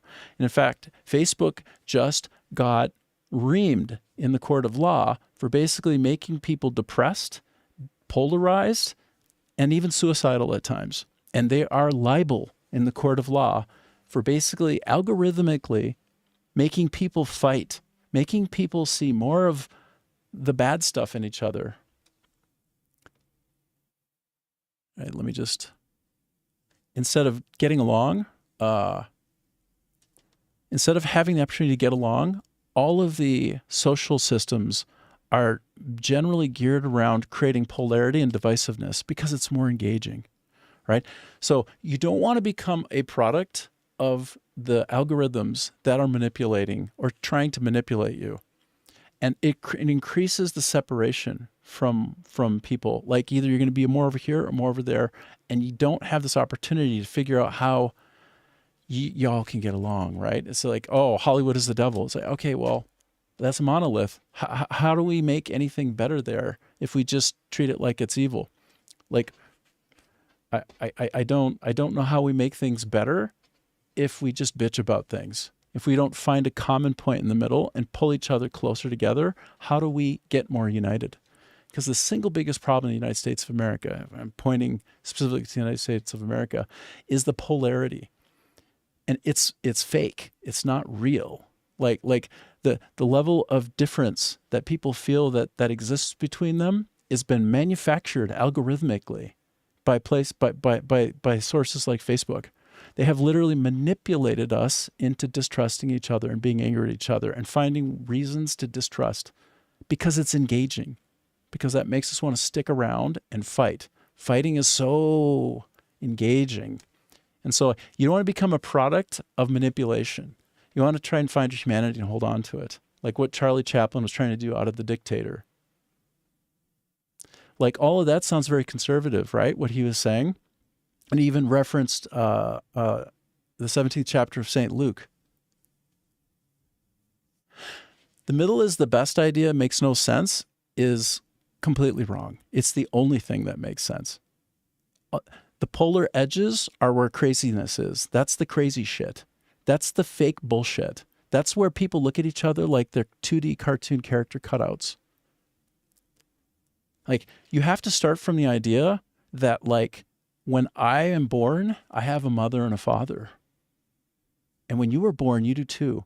And that when everybody all over the planet is born, they have a mother and a father. Okay? And that mother and father, they want the best for that kid.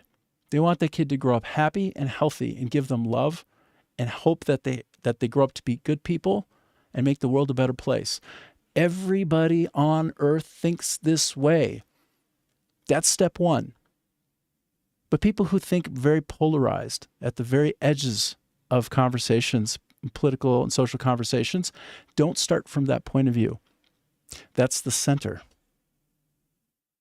Okay, I just gave you the center. We're all born from parents who want the best for us. They want to bring their kid into a world that's peaceful, filled with love, with a kid who can have plenty and feel good, have a good life and be happy, and maybe even have their own kids. That's the center. If you don't start from there, you end up in crazy land. Both sides, batshit crazy in the United States of America. Both edges, literally out of their minds. Straight up insane. Because they don't think about the starting point. We're all born with a mother and a father who love us and want us to have a good life. Okay? Wake up. Wake up, people. Stop being so crazy. Think straight. That's the middle, that's the starting point right there. Stop being like the divided states of America and become the United States of America again. Otherwise, what are you doing? You just want to hate? You just want to run around getting angry at each other? Crazy. So that's what I think.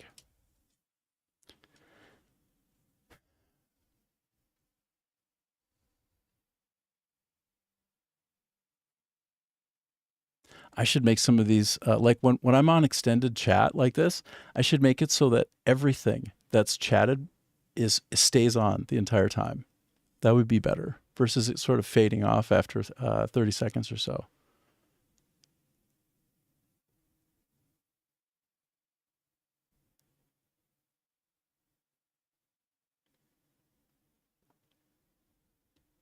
I'm just reading what you wrote, Skatha. Media, for example, woke and anti-woke, two extremely bad sides, two camps that refuse to look at things from a neutral standing point.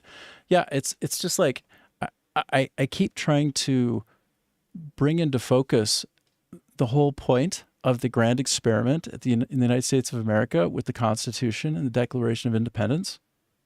I keep trying to draw into focus that the idea is that one nation under God, like from one many, like that we all come together and want the best for one another. And then, like, meanwhile, everybody's so polarized from fake bullshit, from fake social media like Facebook.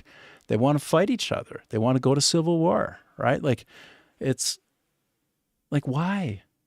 Like, why you all get so wrapped up in the delusion of difference? Like, it's one country under God. Like, wake up. One country. One people, United States of America. I mean, is that not a center point? Is that not the beginning of the conversation? And if it isn't, why? Why? You know?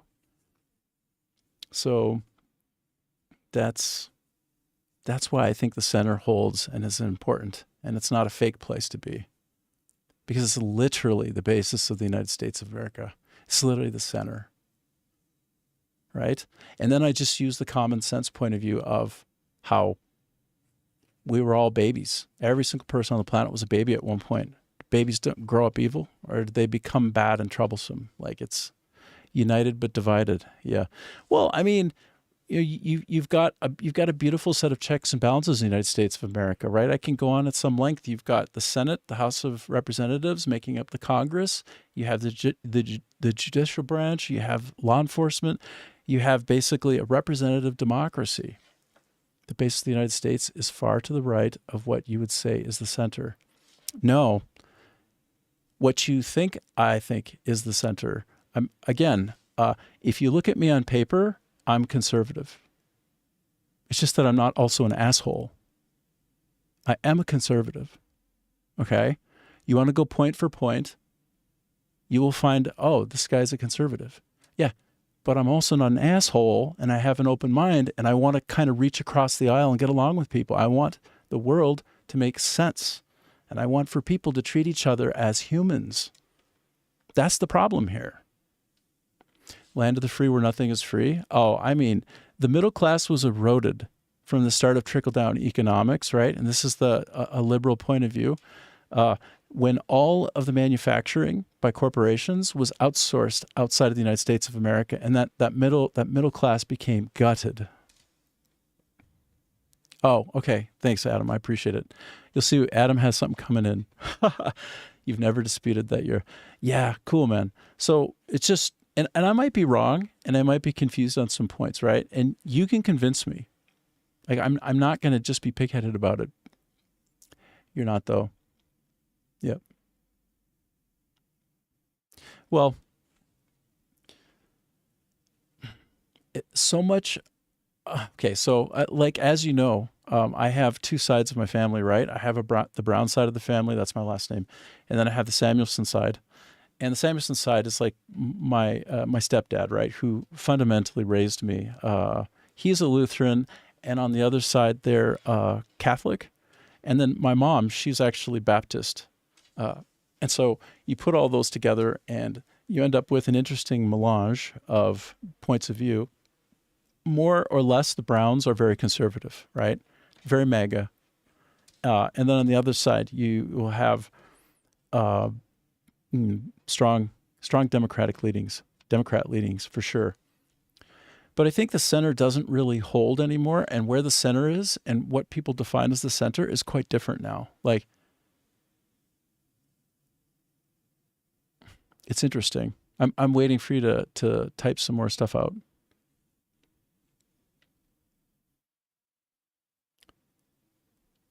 And then Scatha, you write, as the joke goes, it's not about the blood. It's about who's there for you that makes the family. Well, you know what? Blood is thicker than water is a very interesting saying. Blood is thicker than water is actually in reference to the connection to friends as family, like the people who you're not born of, that you become connected to and who look after you and whom you look after in turn. So yeah, that's a good one. Right now, though, in the States, when I look over from here, right, and to be outside of your country looking in offers a unique perspective. I just see a lack of respect for decorum and for the government and the principles that the government stands for at large.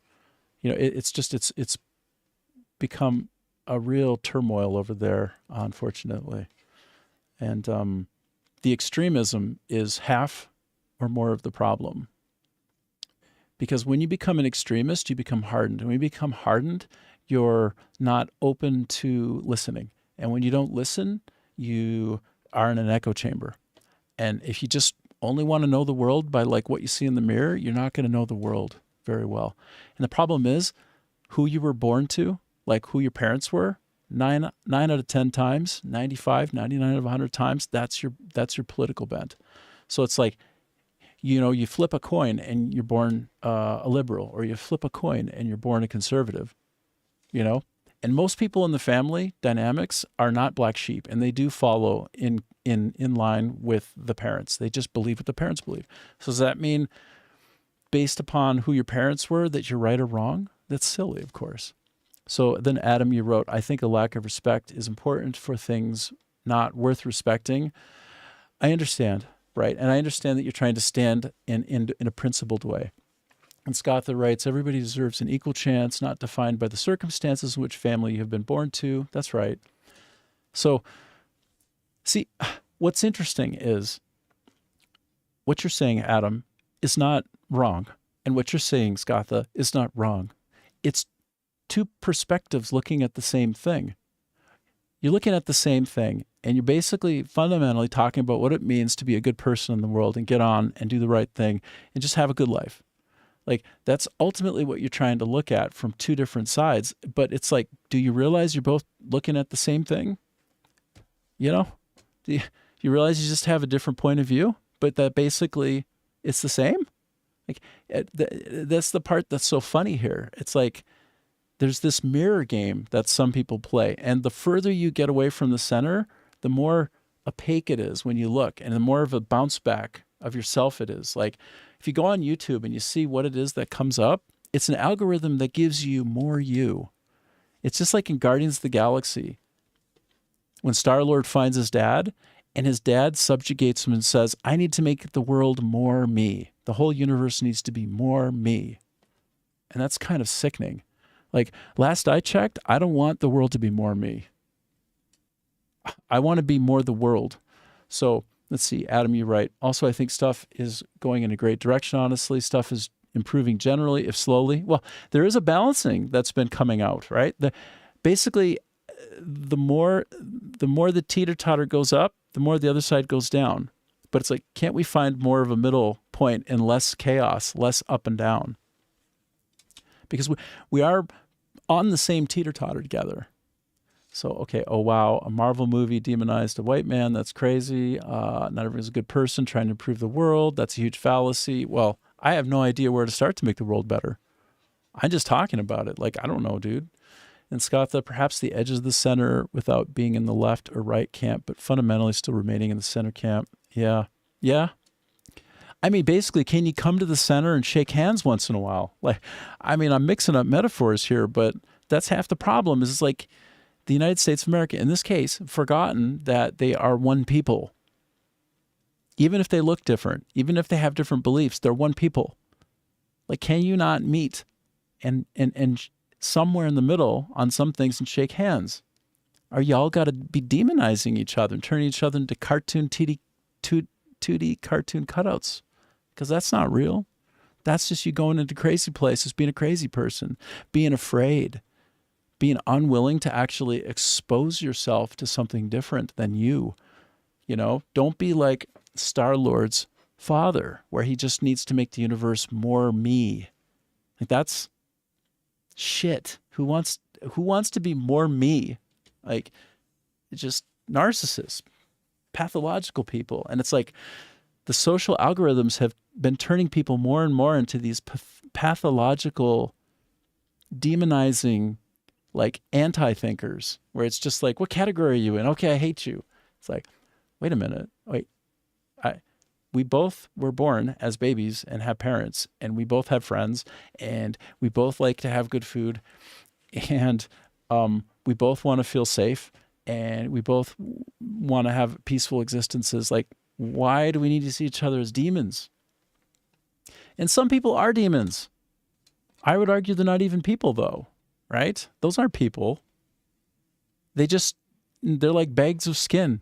They're like skin bags with chemicals in them. Like, they're not qualifying on that Abraham Maslow hierarchy of needs as being basically optimized to be the best kind of person, like open-hearted and all that. So let's see. You don't need a degree to see Hollywood wants to demonize that idea. Let's see. The instinct to want to make the universe more like you is the instinct to have a kid, isn't it? It might be if you're selfish and you're naive. But I've had 4 kids, and they couldn't be more unlike me. They're completely different. They're completely different. By the way, they're of their generation as well. And Adam, like, they're probably on the tail, or they're basically on the very tail end of where you're at. Like, you and them would get along famously. Like my two twins, my youngest two, they think exactly the way you do. And I'll have these kind of conversations with them, trying to pull them toward a holistic way of looking at the world and people, and basically helping encourage them to go expose themselves to the world. Generation Zyklon. I don't even know what that is. What's Zyklon? Is it a kind of chemical? Oh, it's tough to be a person now. Like in this day and age, to be a person is so tough, hey? Like COVID really did a number on a lot of us. I think a lot of it can be pointed to COVID. And if you want to talk about how badly COVID destroyed the world economy, 3/4 of all Canadian dollars that were ever printed were doing during COVID, and that is called quantitative easing. And it's basically where you rip the value of the money out from people who have the least of it at a disproportion, and you really sort of like put your boot on the neck of the middle class and lower. And so COVID was all about, is a great money grab. A lot of people got very, very rich in that. Very rich. And also very poor. This is the first generation, at least in the United States and North America at large, including Canada, where like nobody can afford a home at all. Nobody can afford a home who doesn't have one. It's impossible. You need to be in your 40s. On average now, you're in your 40s when you have your first home. And that used to be, everybody would be like, okay, yeah, I settled down. I found the woman that I love. And like, damn, like we got our first house and I'm like 22 and I got a nice career I'm building toward a pension, and yeah, it's such a brutal. Yeah, it's chemical. Yeah, I got you. And then Scotha, you're writing. There's also differences in the center people, of course. Yeah, in Finland we have a saying. Oh, so nice. And that is like when everyone works together and everyone has the same issue that can be solved. Equal in the same boat idiom. Yes, yes, yes. Blow to the same coal. Blow to the same coal. Damn. That's so good, bro. So like a train metaphor, right? Or if you're like burning coal, when you breathe on something to make it hot and to get it fired up, everybody can breathe on that to like create the warmth and sustain one another. So, one of the happiest places on the planet, here, let's take a look. Change of topic. Change of topic. What's the happiest place? Oh. What are the happiest populations on Earth? Let's find out, shall we? And Adam, you say, I love that the younger generation is more extreme than me. I'll never fault them for that. I can't imagine a world that's too right-wing after what I've lived through. Well, man, I hear you, and like I said, I have two kids of the generation, and they're both quite strong in their beliefs, and they're quite counter to the way that I grew up and what I believed at their age. So let's see, what do we have here? Can I just point out,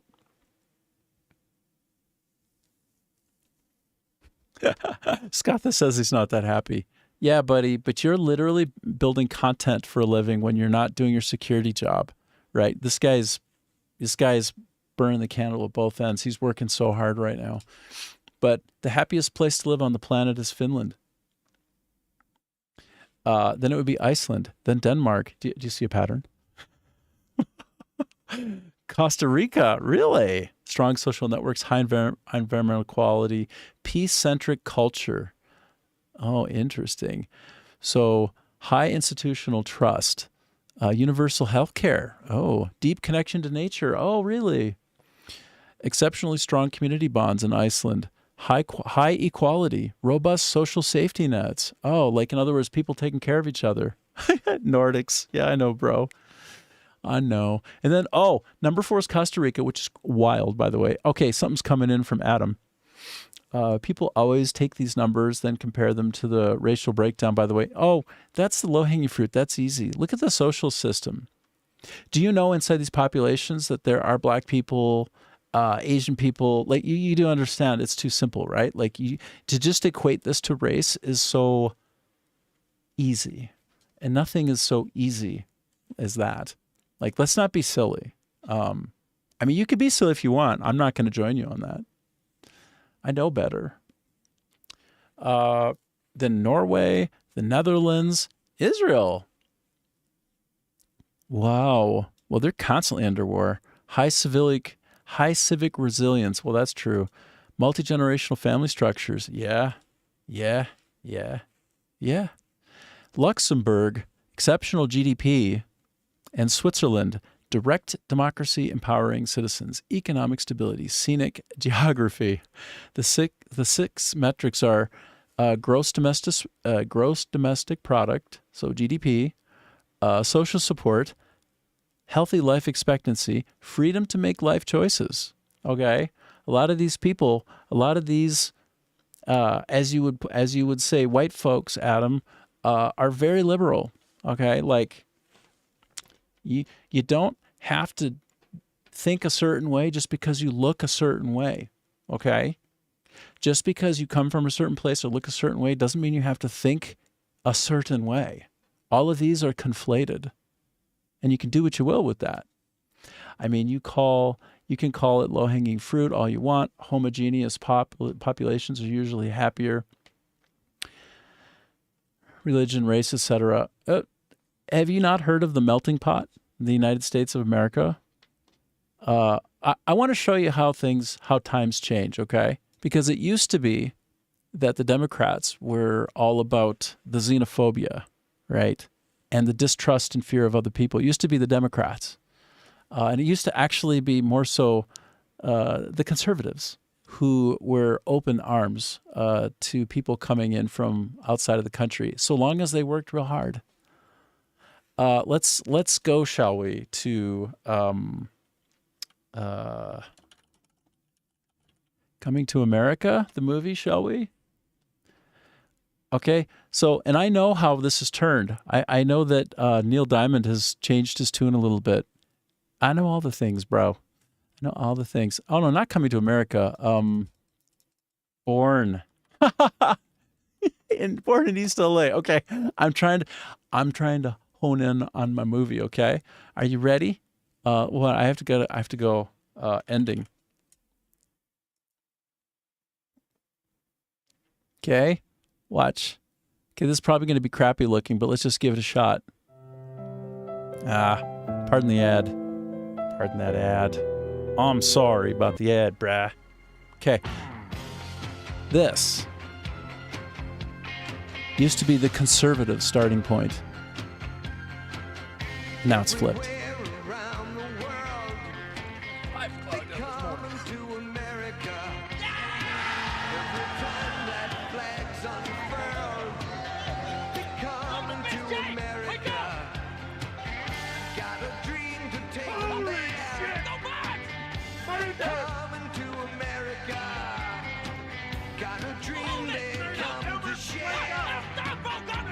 I know, Adam.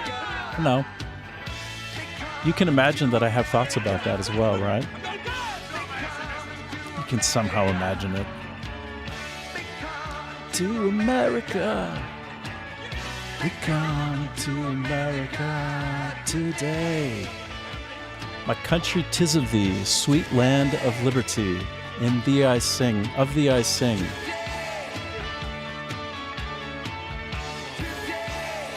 How about if you work hard, there's a place for you in the United States of America. If you work hard and you have a dream, do we have a spot for you? So that's something for you to think about right there. Something for you to think about right there. So then, and you say, again, I'm not conservative. Man, what are you, Adam? Now you got me really, really wondering. So the melting pot concept is a noteworthy one. Basically, there's always a leading edge. Okay, historically, and say that I'm not. Oh man, I'm super curious. So you're an interesting one. Yeah, like you're a la carte, Adam, which is super cool. And I got you, Scott. Send a pic in DMs in Discord. Literally the view of my window, and I live in a smallish city. I'm gonna check it out, dude. But see, you'd rather that houses be cheaper? Yes, same. What else would I be? I'm right wing. Well, sure. So the melting pot concept, very much that there tends to be a leading edge of migrant coming in to the U.S. at any given time. You know, at one point it was Irish people, and the Irish were treated like total shit, right? And they were all kind of nasty names for Irish people and all that. And eventually they kind of assimilated into the society and became a part of the society. And it was not as much of a color difference, more as a language and location, like origin difference. But we've seen different groups of people, like Italian people will come in, right? And then eventually that's fully assimilated. And then everybody is all just, okay, well, you're just American. You're just the United States of America, like that. You're just another person here. Listen, Irish people are great. I know. I got plenty of Irish in me, bruh. The anti-Irish hate, Italian hate is a psyop. Oh, shit. So I do think that psyop is an interesting concept, because the more that people are kept apart from one another and separated and ideologically at odds, the more control you can exert over them.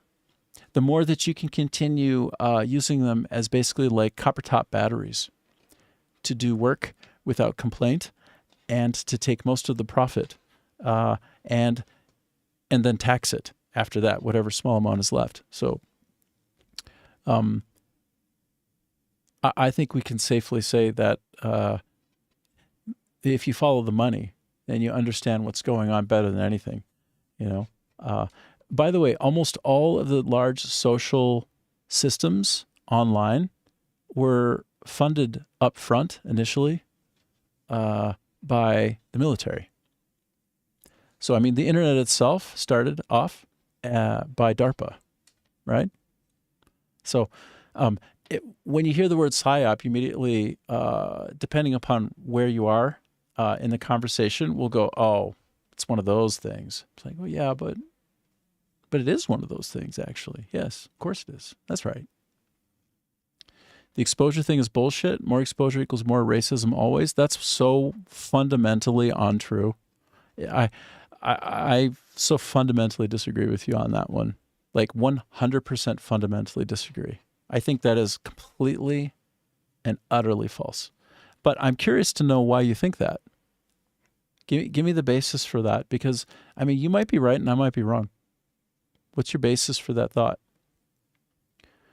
Like, I've seen people who get exposed. I've seen people who just put down like their hood and just give it up after making contact with someone that they used to hate and not trust and think was evil, and they discover that they're just a person.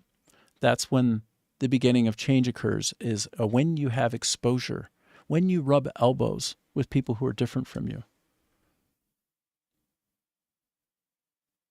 So you were taught that exposure solves racism in school. I mean, not necessarily, right? Like, school is a real hotbed. Like, school is a tough place to work things out as a kid.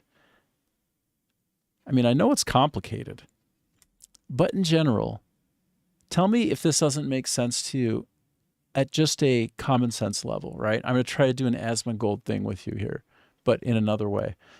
If you sit down with somebody and you don't know them and you have food together, you share the night, having some nice little drink, right? You maybe you knock a couple back, you have some really good food, you get to know each other a little bit, you talk about some sports that you have in common, you find out about do you got brothers and sisters, you know, what's the coolest place you ever been, like what's your favorite car? Like, when you make a connection like that with someone who you don't know, does that not open up a level of understanding and connection that wasn't there before? Like, by the very definition of what exposure entails and permits, it can't lead to what you're saying. Like, it's some other thing that's co-varying with it, say in school, where it gets really ugly, right? It's very easy to think about a thing simply and create fear paradigms, and then fall prey to some of that. So, okay, Skatha says, close your eyes and everything looks the same. Cut someone different from you, they bleed the same. The sky is blue for all of us. He comes from Finland. It's the happiest place on the planet. And a lot of it is because they feel like they're one people, and they are one people. Right? They have been raised not in a divisive way. And then the great irony of all of this is that in the United States of America, for instance, and I know you get all religious about it, but in the United States of America, damn it, I'm very small on the screen, but I don't want to be big on it either. It's embarrassing. So let me just try to make my head a little bit bigger, because I'm like, it's just like right in the corner of the screen. Okay, a little bit bigger, like that. And now the chat will be, where's the chat? Where's the chat? Right, I'll make the chat like this, a bit bigger, like that.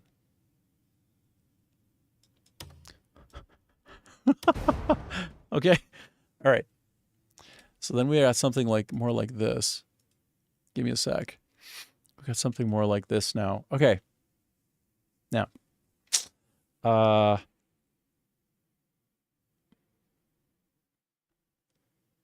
people have been raised in an environment where both parents have to work at the same time in the United States of America.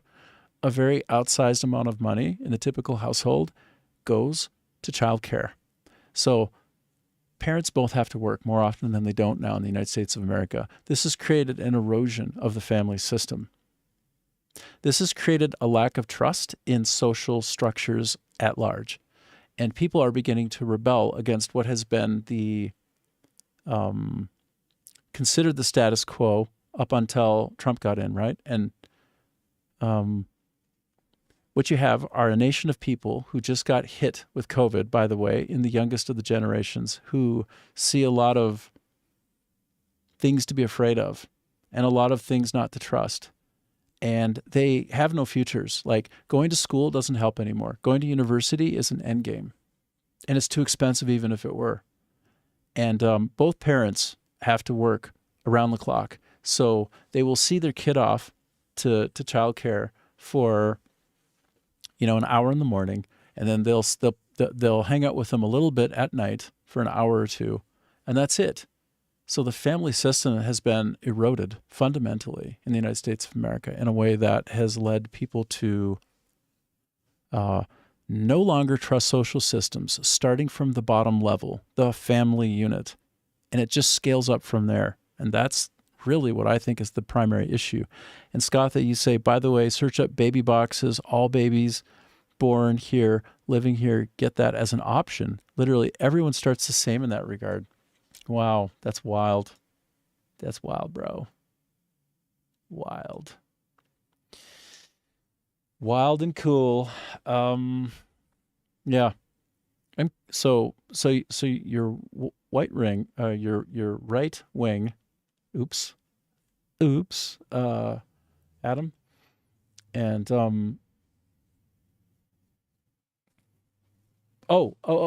sorry. Oh, I just read that yeah, I need to get some work done and I'm too distracted by this. Yeah, I do create some distraction for sure. It's fun talking with you in any case. I'm just reviewing what you wrote. Yeah. So like a starter pack. Okay, hold on. Then in that case, let's accept randomizing and go to web page. Can I find web page? Can I find the web page of note? Okay. I have to put it on the top. Can I put it on the top?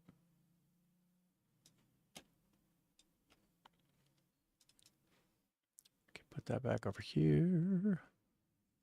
Give me a sec as I organize it all up. Okay. Starter pack before grinding. Okay. So now I can make my face smaller because I have something else that I can put on the screen. That's better. That's better. Okay. Now I can if I fit it into here in this space. Perfect. Okay, and then I put this in the middle here, And then I try to make the chat be there. Dang it. I wonder if I can make this fundamentally taller without... Yep, I can. There it is. Oh, no, I can only do it so much. Oh, that's fine. Okay, let me close that out so it's just... Okay, and now, baby boxes. What? What is this about baby boxes? Let me start with Google Gemini. Baby boxes. What? Okay. Baby boxes. What are we talking about here?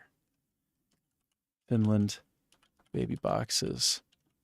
Allowing same start for all. What are we talking about here? Also, the box itself is more often than not used as a bed for the newborn. The Finnish baby box, officially called that. Oh, wow. It's celebrated globally as a masterclass in public health and social design. Originally introduced in 1938 for low-income mothers, the program was expanded in 1949 to cover all expectant mothers, turning the kit into a universal benefit. The core philosophy was simple yet transformative: to give every single child born in Finland an equal start in life, regardless of their family's background or socioeconomic status. It is really the main difference, by the way, between the left and the right. It's the fake job, like been convinced to be polarized on a political dimension. But the real difference is the people who are the haves and the have-nots. And most of the have-nots are fighting with each other. Most of the have-nots have been tricked, and that's the psyop, by the way, into fighting with each other like they're enemies of each other because they think differently. But they've been tricked into thinking differently. And it's all bullshit. Meanwhile, people are vampirically sucking all the blood out of all the people other than just they and their family, and those are the billionaires. Okay? You wanna get right down to what's really going on? You know, talk about psyops over there, Adam? That's what's really going on. That's follow the money, okay? Be a good little capitalist and follow the money with critical thinking, and you'll understand why there's so much division between poor people and so much infighting. It's because it works for the rich people quite nicely. If you're fighting each other, you're not going to be fighting them, are you? Certainly not. It's a great trick. It's a very, very successful, powerful trick. Okay, so the box isn't entirely unconditional. To qualify, an expectant mother must visit a doctor, right? Sure. Requirement. Okay, the single requirement was a brilliant public health strategy. By tying the highly desirable baby box to early prenatal care, Finland successfully brought nearly 100% of pregnant women into the healthcare system early on, which helped ensure healthier babies. Right. It helped transition Finland from a country with high infant mortality rates to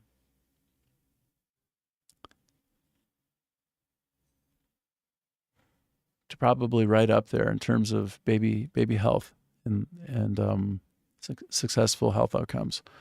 What's inside the box? What's inside the box? As seen in the visual layout, the box itself doubles as the baby's very first bed.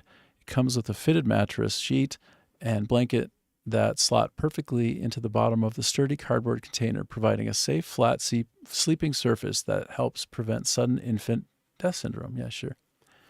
Clothing for all seasons. Yep. Fun fact, a baby bottle used to be included in the older iterations of the box. It was intentionally removed in later years to align with public health initiatives encouraging breastfeeding. Interesting, man. So, yeah, that's the baby box in Finland. Mystery box. Yeah, it's very cute. That's very cute.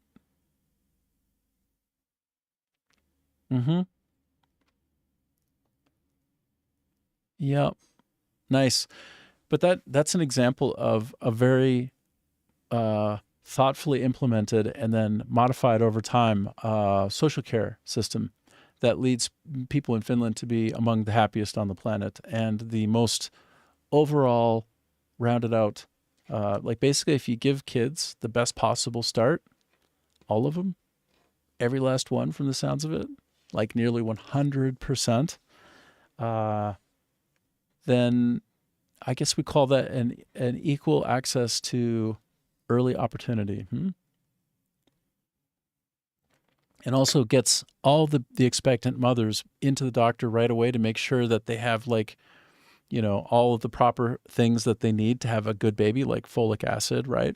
If you don't have folic acid in your diet, or you have an absorption problem as a woman and you didn't get the test to know, then kind of unfortunate for the baby, right? Like very unfortunate for the baby.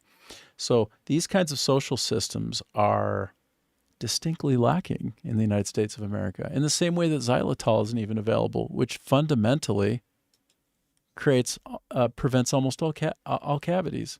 So it's almost like there's a division between the haves and the have-nots, and the real problem is something more along the lines of how we deploy kindness and care and security for everybody in a country that should be fully united, where everybody's looking out for everybody else and trying to get the best outcome for the country at large, right? Instead of just a few people at the top. What a concept. There's the little baby box. Okay, so let's take a look at another thing then. I wanna go ask another question. What is the ranking? What is the ranking and or relationship between USA infant mortality and Finland's same? Also drawing into context other places such as third world countries like Vietnam. Let's find out. Let's bang on with that and let's learn. Let's find out what we can know.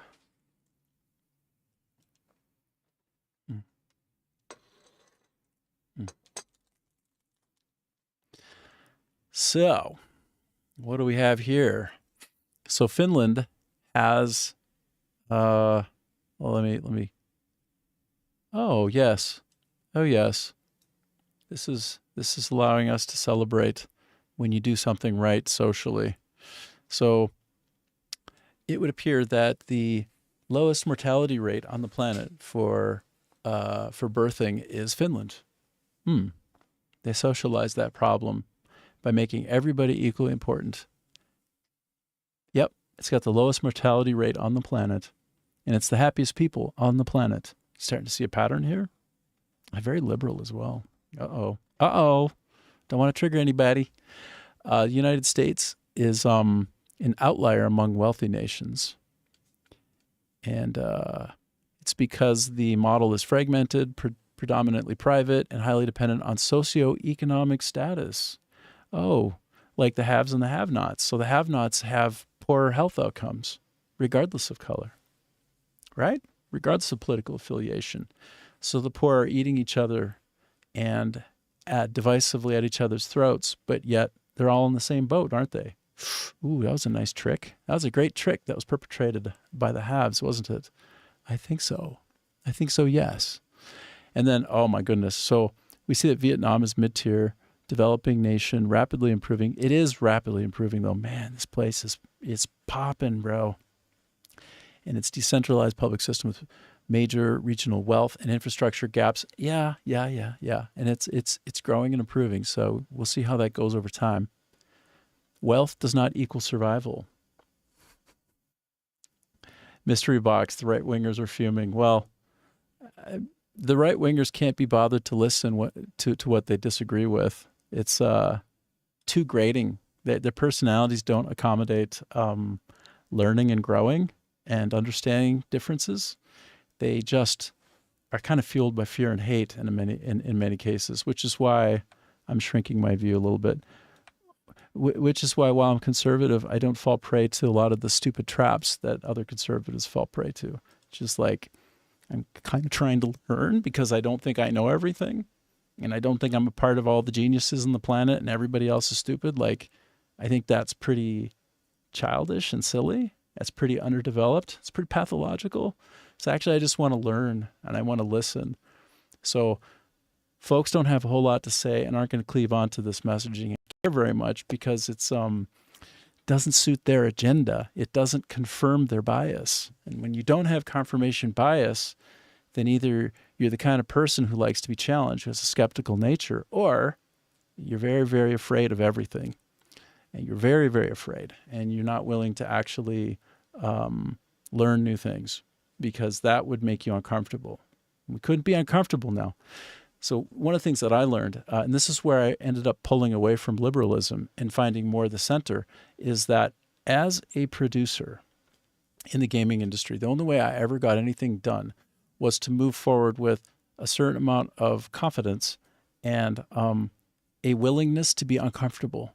So the real hallmark of leadership, of the families of leadership all over the planet, is that you have to be comfortable with being uncomfortable. Basically, you have to ride the dragon. And it's not for everybody, right? Like being uncomfortable is not what everybody's strong suit will be. And it doesn't seem like on the face of it, you would want to go through your life being uncomfortable. But, you know, if you have a skeptical mind or you're inquisitive or you want to learn and you want to just make the most of your one life, right? You want to be awake. You don't want to be a flesh, like a flesh bot, a robot just going through the world, being fed in information into your brain from social algorithms, ways to be. And then you find what you're comfortable with and everything else is wrong and everyone else is evil. That will make you feel more comfortable because you can be more sure about your point of view. But it's also pure bullshit. And it's not even the funnest way to go through. It's not the most fun way to go through your life. The most fun way is to discover new things, to keep being exposed to differences and finding something that is ultimately very life-affirming and makes you basically love all of humanity. So anyway, yeah, it's like this particular conversation isn't serving the comfort levels of the typical conservative mindset, which is ironic because it used to be that in the days of William F. Buckley Jr., do we know about William F. Buckley Jr.? Of course we do. But in those days, back when conservatives were very proud of their dispassionate disputation, right? Like having really nice verbal jousting with decorum and respect, but to basically find each other on the battlefield of conversation and work through things. Like that used to be held up as a premium. Now it's just, you know, you either like me or I hate you and I can't listen to you and you're the devil. It's like where it's gone to now. That's where it's at now, which is just like, what? Brah. So let's take a look at, oh my gosh, there's an update for Crimson Desert, y'all. They just did yet another update. Look at that down in the bottom corner. Oh my goodness. We'll have to go back in a minute after I take a break. But first, I want to actually show you something. I want to show you William F. Buckley Jr. having a great debate. This is back when conservatives were conservatives, bro. This is when conservatives crushed, right? When I was like thinking to myself, they're really, really powerful and make a lot of sense. And it seems like what they prioritize is common sense and careful thought, like critique. And like, I think that's kind of been sucked right out of the platform now, hasn't it? Hasn't it? Yes, I think unfortunately it really has. So let's take a quick peek at this guy. I mean, rest in peace. He passed in 2008, but I still think about him. This guy's a legend, bro. Let's go look at him on YouTube. This guy is a legend.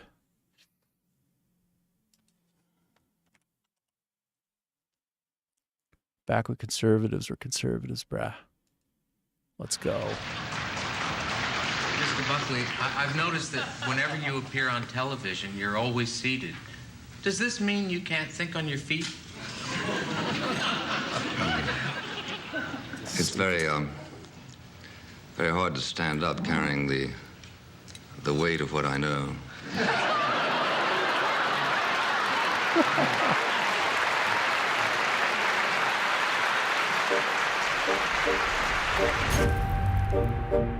And now will you welcome, please, a man who's been described in a million different ways. He's articulate, provocative, a scourge to some people, and a hero to others. I always find him fascinating. Very, very strong opinion. One of the most controversial and charming men on television, Mr. William F. Buckley. Anyway, if you want a conservative to really look after and model yourself around this guy, because he actually has critical thought processes. He's not getting ravaged by confirmation biases, right? He's busy thinking on his feet, actually standing, and a phenomenal presence on the political stage. And, you know, people would meet up and oppose him, and I don't know if they ever won. Like, did anybody ever beat him?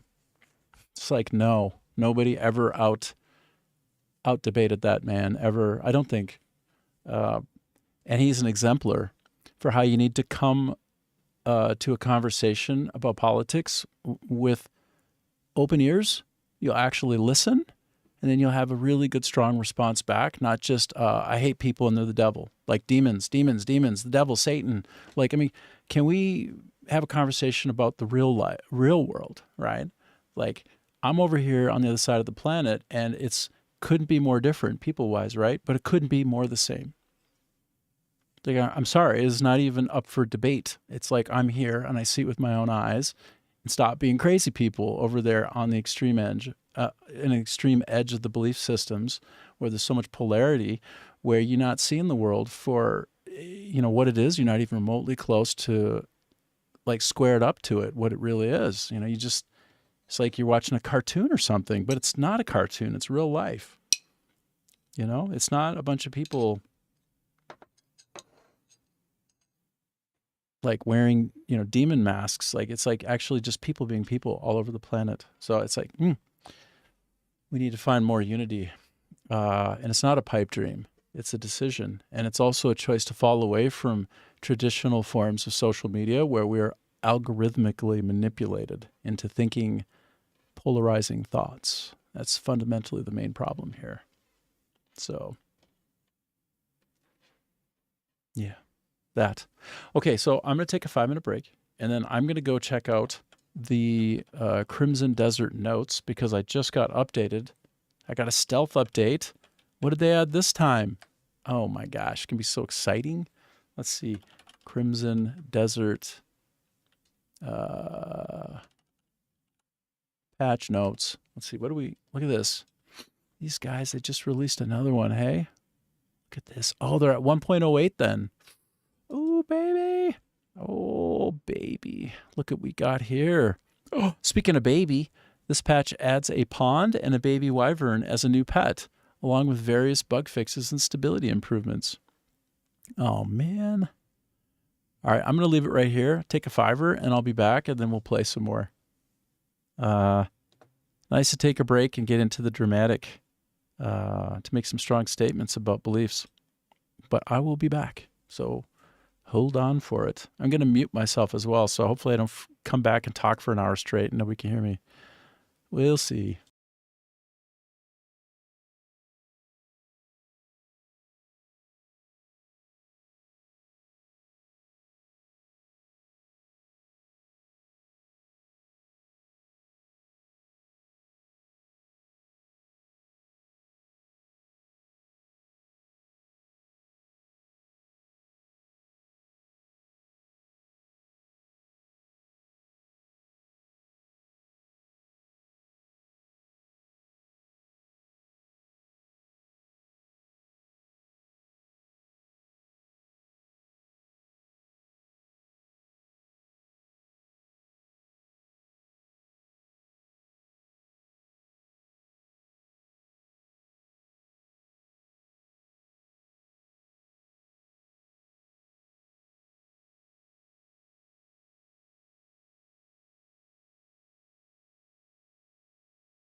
Okay, so I just had, I was, right before coming in, I was looking on the wall, and I'm like, is that a mosquito?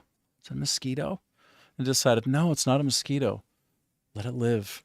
Anything that's not a mosquito, I let it live here in Vietnam. But anything that's a mosquito, I kill it on sight. I kill it dead. They're vampires. They're the worst.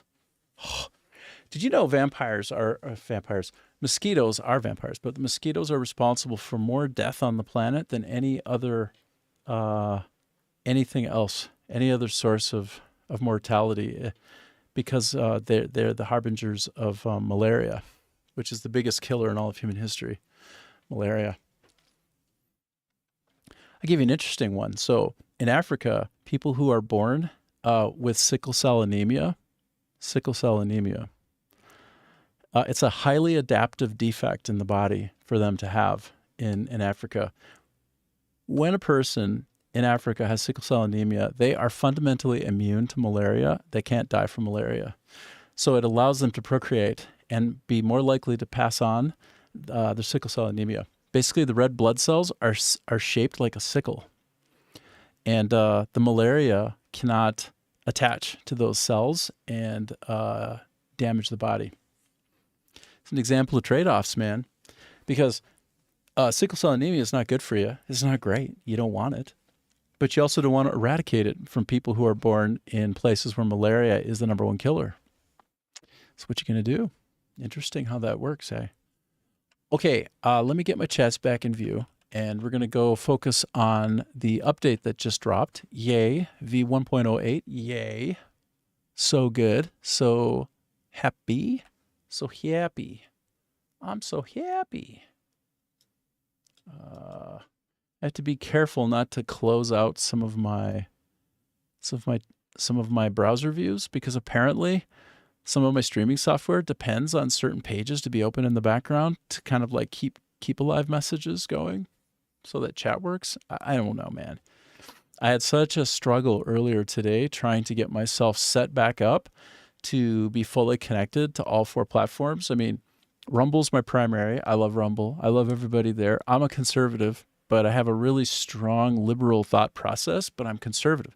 The way that I got to conservatism was by having an open heart and kind of like thinking about what Jesus would do. So I've got that Christian point of view that pushes me into how we're all God's children, and our differences can be overcome, and that we are all kind of brothers and sisters all over the planet. So that's how I came to conservatism, right? I didn't come by way of fear and hatred, but actually by way of Jesus. So you take that for what you will.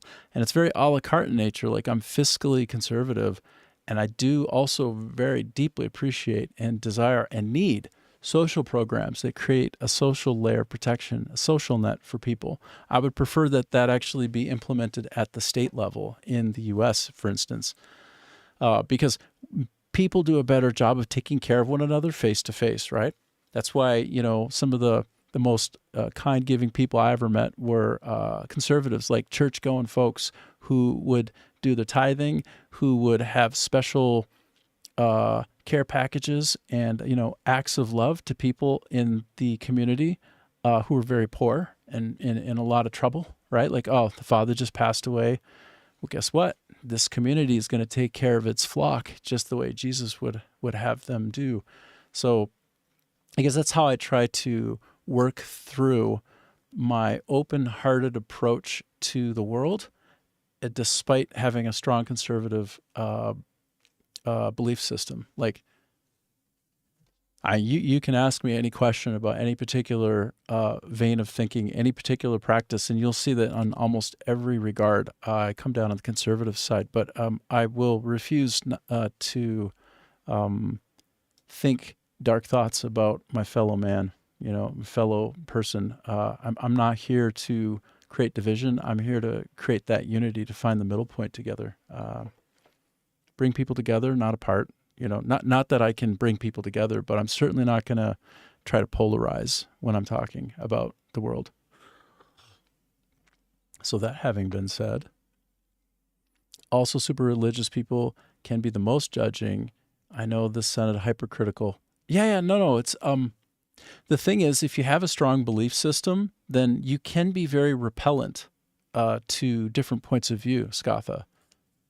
But the challenge is to actually have an educated mind where you can hold other people's thoughts and statements and beliefs in your mind and think about them without having a bad feeling doing that, right? Like, it's this idea of reaching out and understanding another person. That's not some kind of mission impossible goal, right? And it means that you can have a strong point of view, but that you can still listen. Like, if my belief system is strong enough, then it should be fully challengeable by anyone and everyone at all times. If what I believe is solid and valuable and somewhere approaching a version of veracity, of truth, then it should be quite simply easy for me to defend a lot of that. And if I can't defend my point of view, then maybe I need to rethink some of it. So it's like, I have strong beliefs, but they're all subject to scrutiny. Of course they are. Of course they are. You know? Of course. I'm not having silly thoughts. I'm having rigorous ones that are subject to examination and consideration. All right, I'm going to try at the 4-hour mark, 4 out of 6 hours, 7 days a week, to pivot over into playing a game, because I have a feeling that's more engaging, exciting, and fun. And, you know, it's been fun having this chat, but perhaps now is time for me to shrink the chat box a little bit. Make my face a whole lot smaller on the screen, because this is some bullshit. How about we do something like that, hey? Something way more reasonable. Yeah, just like that. That's the way. Let me take the timer off. We're gradually assembling up. Okay, let me make this actually bigger on the screen now. We are looking at the patch that just dropped, y'all. It just dropped for Crimson Desert. Oh, yeah. Oh, yeah, it did. And I'm at 300% size, so everybody can read. Everybody in the world can read this with me. So, new additions. Added a slot to equip tools. Certain equipment that was previously equipped in the secondary weapon slot can now be equipped in the tool slot.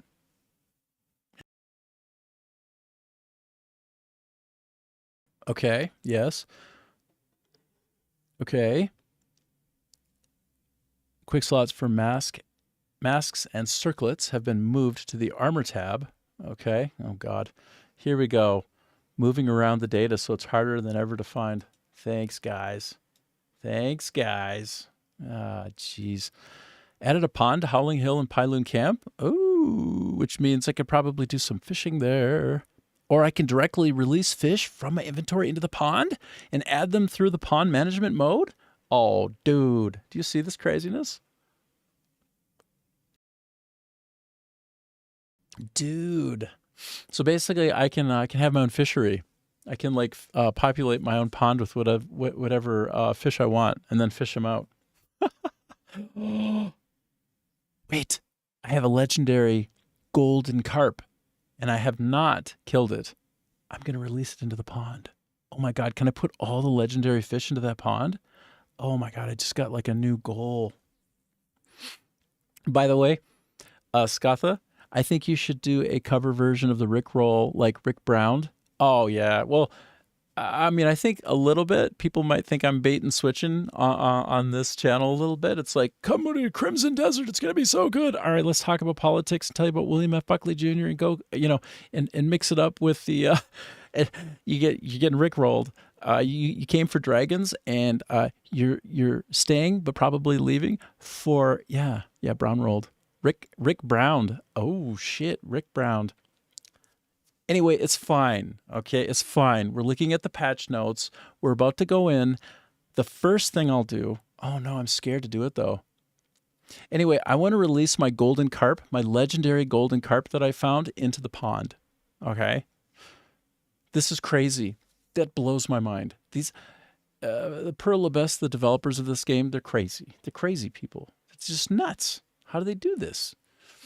Okay, I can use zoom in and out well in pond management mode to observe the registered fish. Okay. Fish may die if the number of the registered fish exceeds the pond's capacity. Okay. Oh, wait. Oh, this is it. However, legendary fish will always remain in the pond regardless of the number of fish in their lifespan, and only one can be registered. Yes. Yes. Yes. Oh, any previously sold, used, or discarded legendary fish have been restored to the player's inventory so that you can put them in your fishery. Added 20 species of small animals and a baby wyvern that can be registered as pets. Dang, bruh. So good. Wild wyverns can now be temporarily used as mounts after being subdued. Cliff can now use muskets and shotguns. Cliff can now use muskets and shotguns. Oh, shit. Oh, that's what I'm talking about. And now Damien and Unka can also do a focused aerial roll or their equivalent thereof. Added a function that allows you to silence tied-up outlaws. This is the best ever.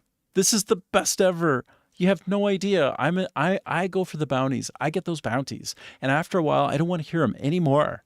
And they prattle on to the point where I want to lose my mind. I want to like take pencils. It's like, hey, where's a pencil?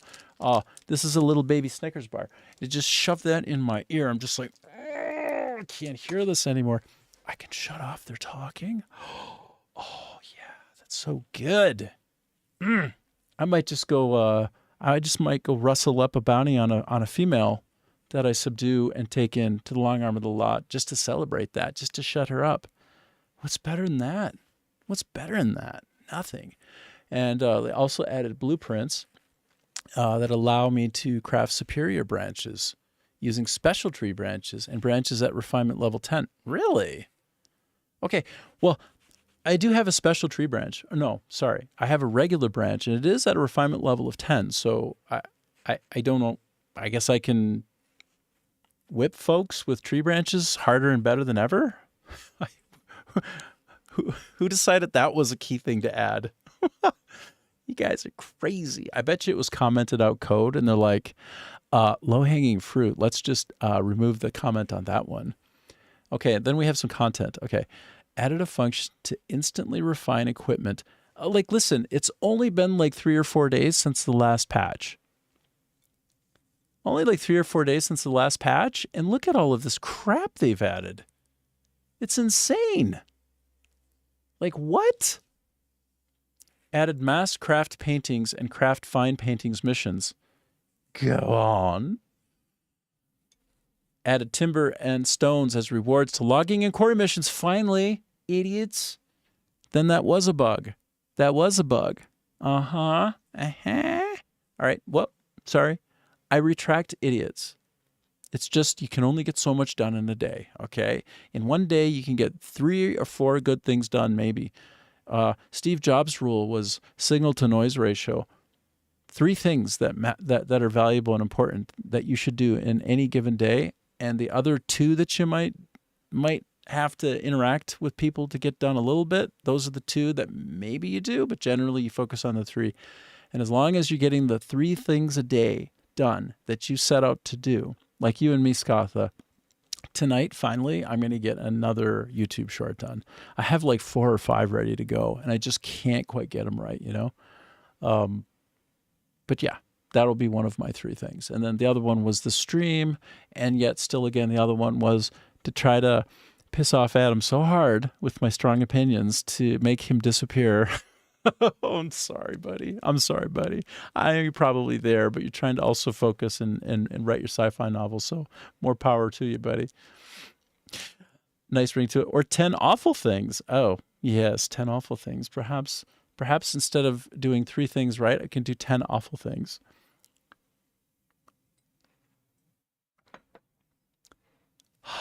Speaking of things, though, so many things done in just 3 or 4 days. They adjusted the size of items inside the claw machine capsule so prizes can be viewed more clearly. Okay. I did my first claw machine yesterday, actually. I was off stream, But I had to go and I had to try. I actually made the circus lion my pet as well. I was cheating on y'all a little bit, and I was playing offline. He's kind of like, "Is this wrong? Am I cheating?"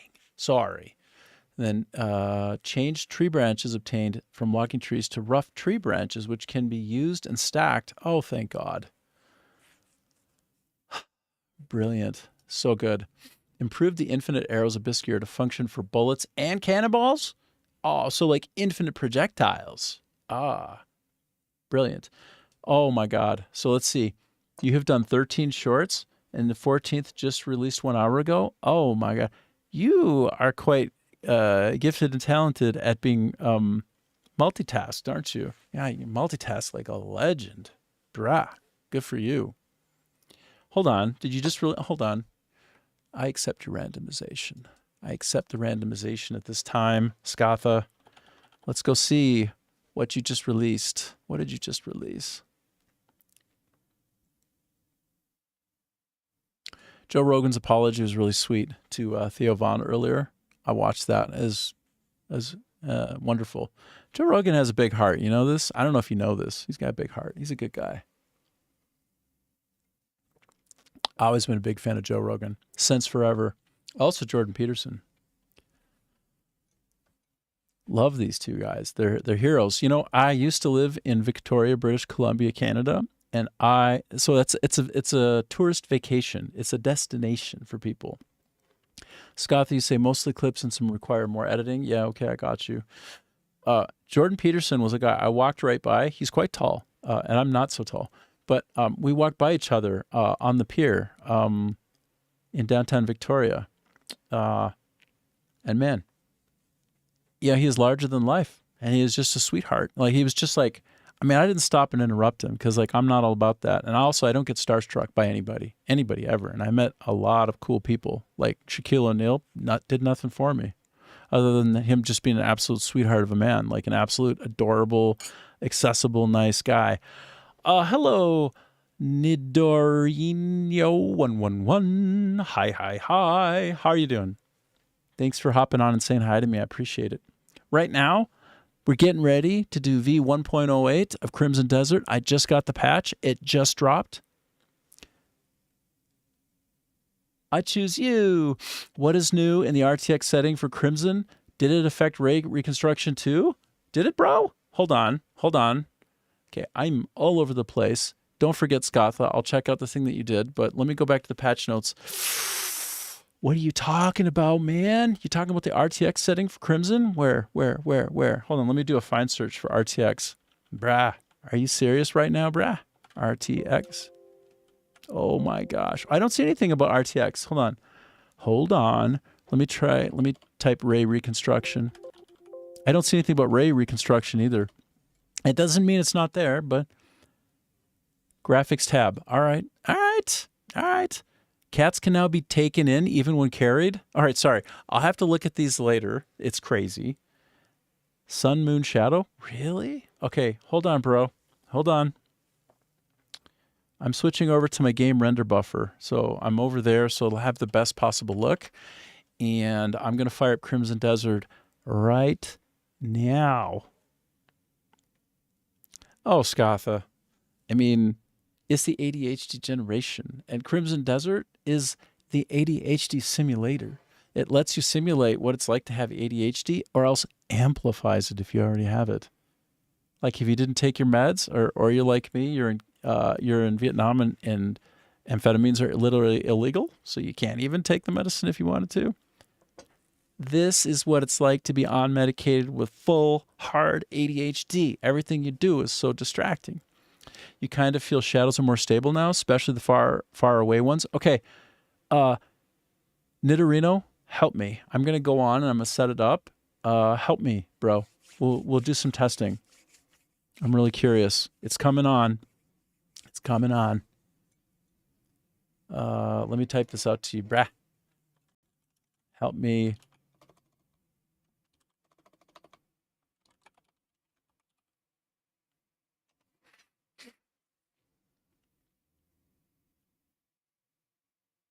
Wow. all of my messages that I send are so slow to go out. Even my messages that I send are slow to go out, hey? It's so weird.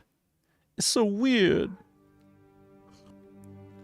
I just type something to you, and it is like caught in the tubes of the interweb. Anyway, you can hear me talking to you. Presumably, you're on YouTube, so it's 2K, 320 audio bitrate, by the way, the highest imaginable. Bear with me as I compile my shaders.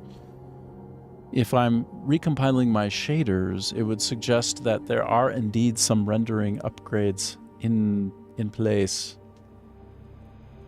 Although they might just sort of, you know, make that as part of like an include header, where it's just like every time there's a new patch, just recompile the shaders. Like we don't know all the interactions, just recompile them. Go, go, go.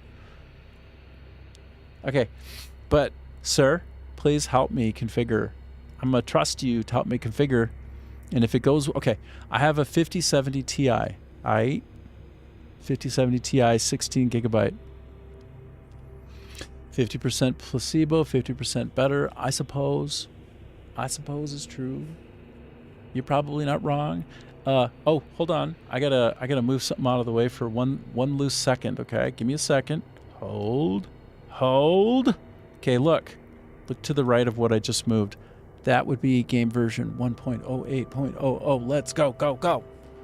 Put this back up in the corner. I'm going to lock it back in place. I'm using OBS. I'm thinking aloud about things that you don't care about. I'm shutting my mouth now. I'm pressing E play button. Okay, let's see. Ray reconstruction on plus DLS 4.0. Okay, maybe balance. You use performance for 3080. Gotcha, bro. Well, you're going to see that. Okay, I have a lot of my settings up quite high, but I put my shadows down a bit because I have heard from the community on Reddit and some other places that the shadows look better, more natural, being at like high instead of ultra or what have you. So some of the settings are definitely by preference. Like if you want a super sharp line of shadow as you're approaching from like the sky down a ways off, then you'll go for the ultra setting on shadow. But like, is that actually what real life shadows look like? Like, probably not. So we'll see. I'm loading in, bro. It's you and me. If I have to restart, I'll just restart as well. It's fine. But I'm gonna rely on you. Oh yeah, I know this place. This place is right before the big war. Right before the big one. The deferred advance. Now, here we go. Others. Hello. Settings. Graphics. High, ultra, or cinematic shadow. Yes. Differences is only in sharpness. Right, in sharpness. And arguably, shadows shouldn't be too sharp, bro. Right? Like a little bit lower means less sharp, means like, why was I wasting my performance anyway? So look at my FPS. This be my FPS, brah. Can you see it? I'm at a good 90 right now, and my CPU is doing what it's doing. My GPU is doing what it's doing. I'm only using like half my VRAM, brah. Okay, so under ray tracing, you have the new menu. What are you talking about? Okay, ray tracing.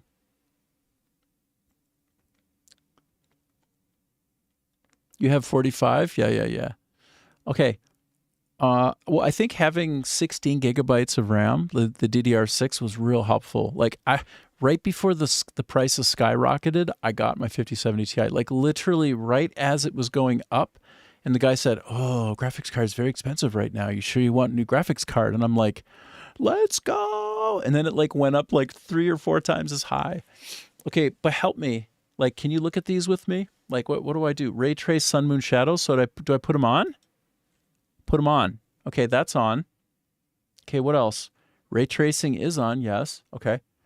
Ray reconstruction, you get the H bow plus more shadow styles and styles of shadow. Okay. Okay, so I'm looking, I'm going back up. So I have the view of everything that you've sent me in a secondary location. Here, let me go off game capture view for 1 second, okay? Just let me do this, okay? I do this real quick, brah. Ah, shoot. Where do I put it so it's not in the way, brah? What do I do, brah? Brah, brah, brah. Okay, I'll make it smaller. Okay, I'll make it less tall but wider. Okay, okay. Now, help me, sir. What do I do? What do I do? You get to be my ambassador of decision making of the technology. So you said make sure sun, moon, shadow, right? Right. Okay, so we go to graphics tab, sun, moon, shadow on. Okay, I turned it on, done. And now we're looking at, I kind of feel like shadows are more stable now. That's hot. And then you say 50% placebo better. Yeah, I got you, bro. It's hard to know, right? Because perception is subject to interpretation. Ray reconstruction on. Okay, so this is what I'm looking for next. Hey, so ray, where's my ray reconstruction?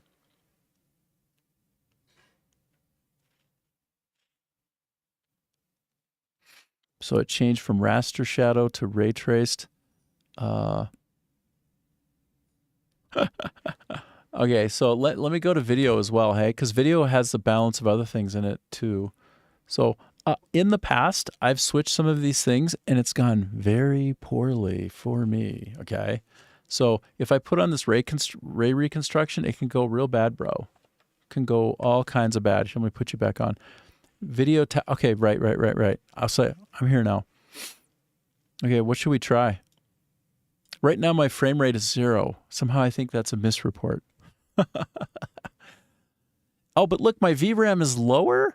How is my VRAM lower after turning on something? What? Okay.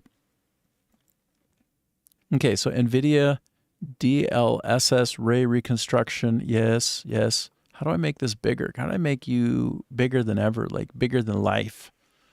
Your text. Okay, NVIDIA ray reconstruction. Okay, dude, I'm going to do it. Oh my God. I don't even know if I can remember all the... Okay, we'll try to remember.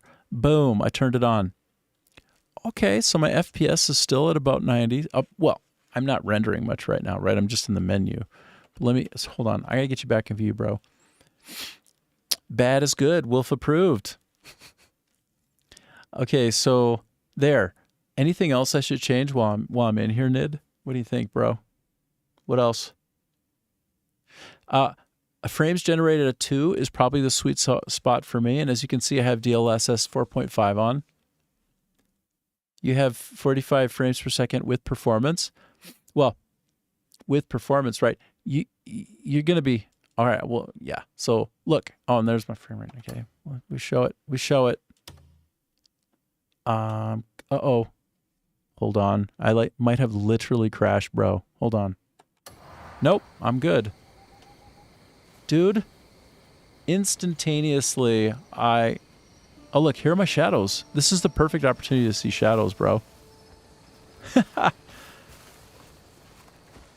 Look at my shadows. Fuck, that looks great. Doesn't that look great? Dude, it's obnoxiously good. Hold on. Let me get you back on the screen. What's your take? I'll put you over here. Well, no. Okay. Sorry.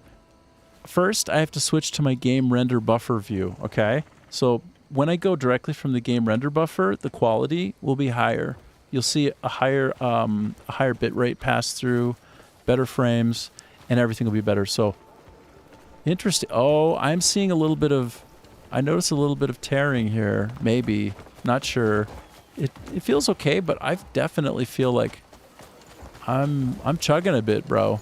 A little bit. But there's a lot being drawn here, to be fair. I had to be honest with you on that one, hey. Yeah, I'm taking a frame rate hit. Ooh, I want to see what's going on with my frames. Is there a way to turn on my frames so that I can see them in real time? That's a question. I think I can do it with a local solution, like using my NVIDIA. Hold on, I think I can actually do it right now. Control-Shift-Q. No, it's a Control-Shift. What is that shit? Control-Shift-R? No. Oh, boy. Oh, boy. I'm interacting with the top layer. Control-Shift-Tab? Control-Shift-Q? Oh, I forget. Anyway, I don't exactly remember.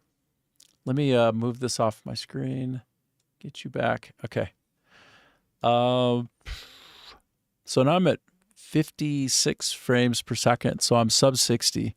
I have to be at 60 or better. So let me fix that so it's more 60-ish.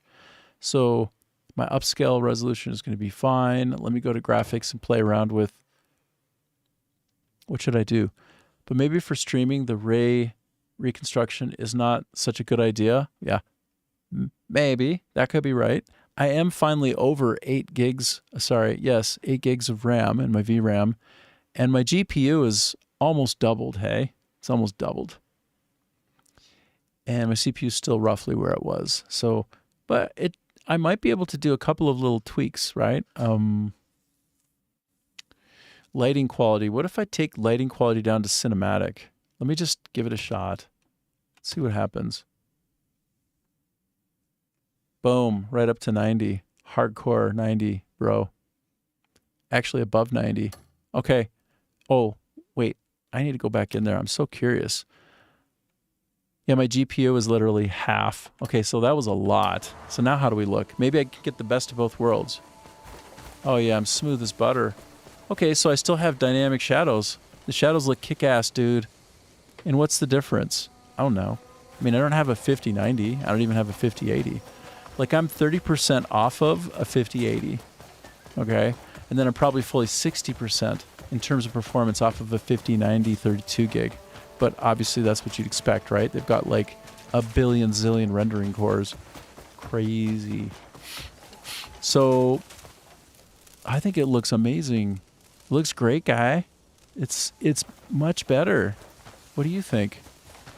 Yeah, just keep playing for a bit and you tell me. But oh, sorry, one sec. I gotta switch up my view and I gotta look at my stats. I am at a rock solid 60 frames per second. I'm at 3.9% CPU usage. My average time to render a frame is almost 1 millisecond exactly. So that's interesting. That's typically at 0.3, bro. I wonder if that's okay. Oh, and by the way, I've had a little bit of rendering frames skipped. Oh, but that's before now. That's because of our little test. Should be good. So what you saying to me? Better for eyes and for real looks, but your stream dropped frames and laggy stream. Okay, all right. Tell me, how is it now? Watch me now, okay? Let me know if it's better, okay? Let's just keep going through the world because it was actually laggy for me too. I want to see, is this better? Are we super smooth now? Hold on, let me actually do a couple of high action intensity things as well. I appreciate you helping me troubleshoot it. How does that look? Does that look smooth, man? If it looks smooth, I'm happy.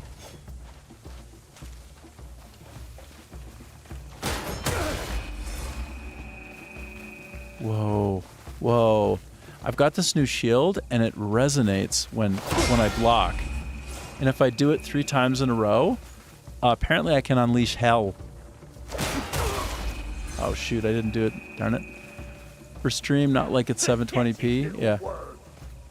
Smooth, yes? Oh, awesome. So basically, we deployed your suggestion. I just had to turn it down from ultra to cinematic.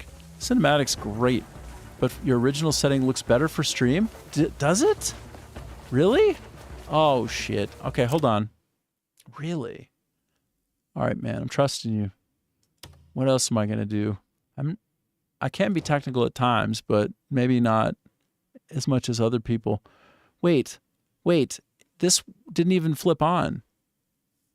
Oh, it might have been tied to... it's all right. I mean, I have a 5070 Ti, you know, what are you going to do? It's like, it's not mid, but it's not ultra, that's for sure. So, yeah, I'm back to 100. Is my original better? Even like, hold on, let me just play a little bit more. If you change lighting, it will change. Yeah, and I did reduce the lighting from what was it? From ultra to cinematic. That was the main thing that I did. So, but is this not so good now, or is it okay?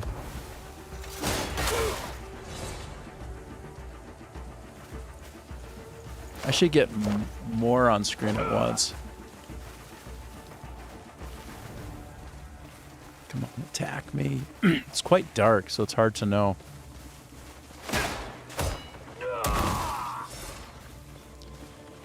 And yeah, I haven't skipped any frames or had any missing due to rendering lag, like no rendering or encoding lag since the little change that we made up front, which is no surprise, right? But it's perfectly natural. You always have to kind of go to the extreme and see what works and where it starts to fail, and then you pull back a bit, right? That's normal. Okay, 2. Let's see if I can get one more. Come on, baby. Give me one more. Darn it, I didn't time it right. Oh, well. Let's see. I wonder if I can call my dragon in. This would be instructive. This would tell me how we're doing. Wait, are you coming? Where is he? Where's my bro? Okay, now let me know. Send me. Oh, you're a good streamer, fun to watch. Send messages to me, but I need to go. Okay, thanks for spending time. I appreciate your help. It was super cool, dude. I hope this looks good.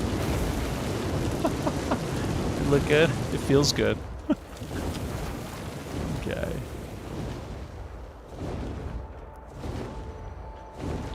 DLS 4.5. You see blinking foliage? Oh, you do? Okay. Okay, so you're a pro. Like, you know what's going on. So should I go down to DLS 4? Is that better?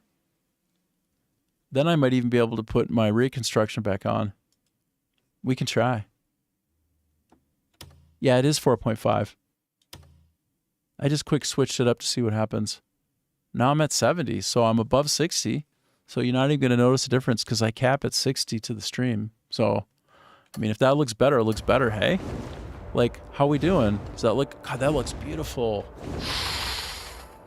See you later, Nid. Thank you for your time. I really appreciate you hanging out. Super fun.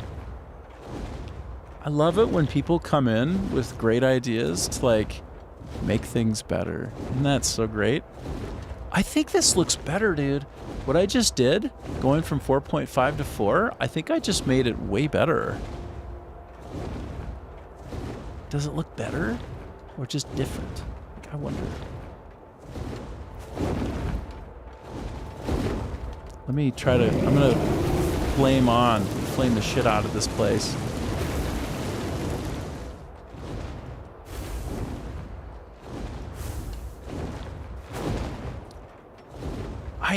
I think it looks better. I think it's smoother. I think we got it going on right now. I think I made it way nicer, bro. And I'm like, I'm 2K on Rumble and 2K on YouTube, so it probably looks so nice on the stream. Better. Basically, Nid got me to play around a little bit, and apparently we've got slightly better support. Look at the shadow on the water. Wow, it's so good. The salt of live streaming. Let's burn. You're gonna burn in hell. Burn, burn, burn, burn, burn, burn, burn. Shisha.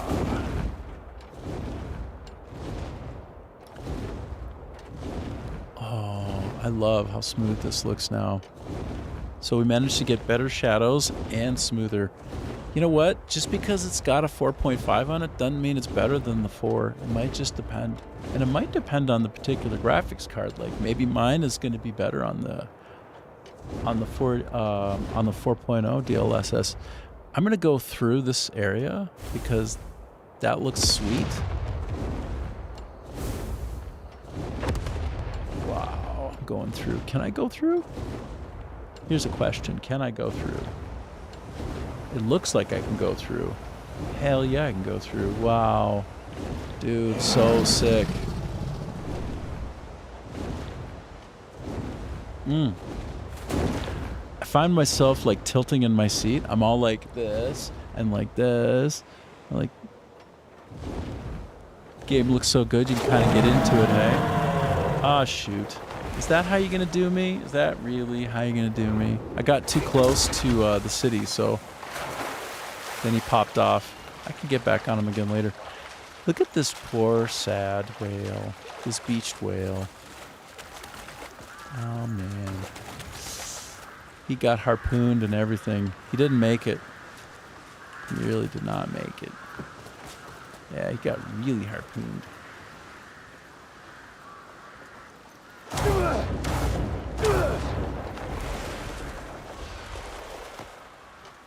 Kind of want to examine his blowholes. Examine those blowholes. Yeah. Not half bad.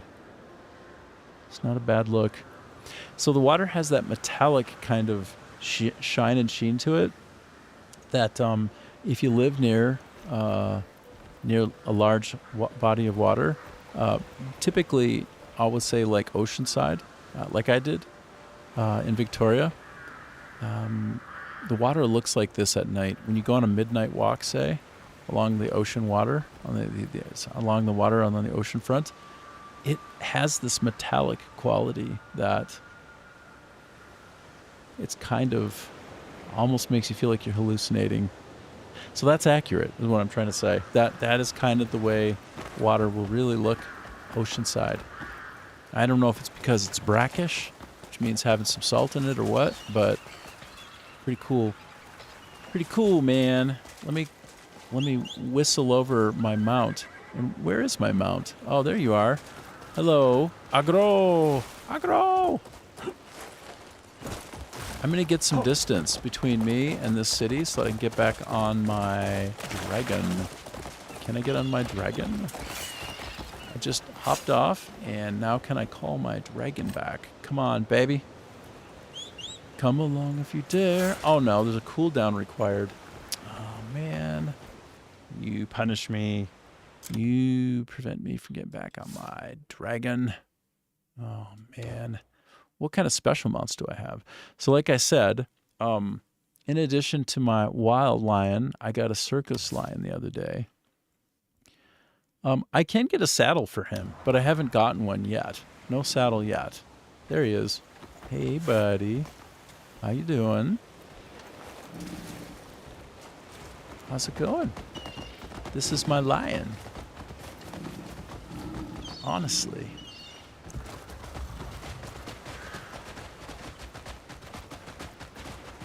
Oh, yeah. I'm ripping it up.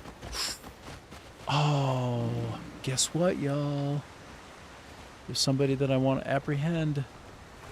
There's a bad guy out there somewhere. Or it could be a bad girl. We don't know. Is it a guy or a gal? We don't know. We're about to find out. Right? Who is this villain? There's a villain around here. Are you a villain? Fine day for it. They've been making pottery with techniques from the eastern lands. They be making pottery. Stunning. Wait, but you're not the guy. Wait, faster than they can make it. Are you? Shelves are full again. No, you're fine. Not an inch of wood to spare. Oh, look. There's a guy named Bo here. His name is Bo. Should I tackle him? Do you see? Should I get him? I'm gonna get him. Ooh, interesting. I'm seeing some flicker effect. Help! Someone!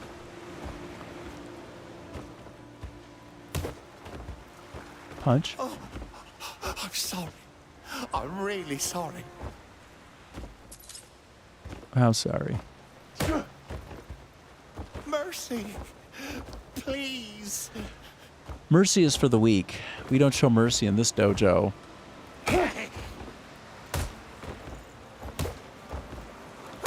Okay. Oh, whoa. My family's starving at home. Oh. You had to say that. Work hard and repay every coin. Maybe I'll let the law decide for the. Maybe I'll let the law decide if that's what's needed here. So let me pick you up. So there's some kind of innovation. So a nice innovation in the bounty system, apparently, which is namely that. Hold on, I'm gonna switch back to my horsey. I need aggro. Aggro. Come back. How do I invoke you? If I just call you, want I call my lion now? Or will I call... Where you be, brah? Because oh, there you are. Oh, see, I can't get on him. For whatever reason, they don't let me get on the lion to transport a bounty. And so, do I have to dismiss my special mount first? I think maybe yes. I have to do this, and then I can call my regular mount. There's a lot of little nuances to the UI. No? Oh, no. Oh, my God. He wants to play with me. You want to play? Wait, what? Oh, my God. If I have to go 2,100 meters, if you look at the bottom left corner of my screen... Okay, I'm going to silence him shortly because that's the new feature for the bounty system is you can make the guy shut up. You press the Alt key and he'll silence, but I'm going to listen to him for a little while longer because he might have... I swear I'll give up this thieving for good. But will you? And do you need to first be held accountable for your crime? And then you can be a good guy.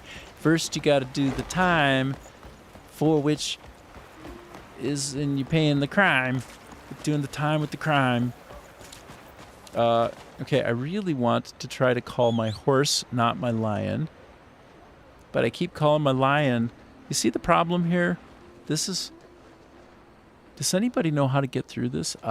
Okay, Scotha, you said, by the way, didn't say this yet, but my cat loves saunas as well. You're kidding. He actually learned to ask for sauna days? Your cat likes the hot heat? Dang. Well, your cat's going to have a long life. The guards take me. That's hilarious, Scotha. Finished. Sorry, I only just noticed that now. I missed it when you put it up on the screen. Let me try to send another message. That's hilarious. Okay, it worked. Good. That's funny. It didn't work earlier. Hold on. Cat taking a sauna. A sauna from Scatha. Oh, sorry, but hold on. I just finally remembered as I reacquire all of my initiatives. I'm pausing briefly, and we're going to go look at Scatha's latest drop. He dropped something. He's responsible for some really big content on the internet. For sure. I'm looking for Scatha. Hold on, give me a sec. I gotta hide my game capture. There we go. So one of the things that Scatha has been all about is he was there for like the big international drama with Assassin's Creed in one of the previous iterations with the samurai of legendary note. Also, you say, also my dad's dog. Your dad's dog's Jack Russell Terriers love taking sauna too.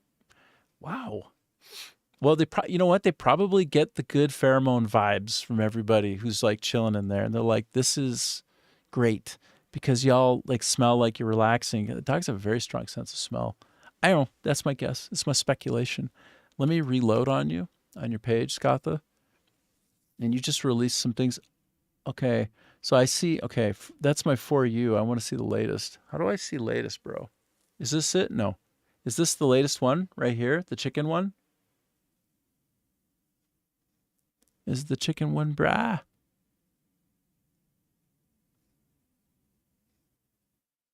I'm going to click it. And you correct me if this isn't the one.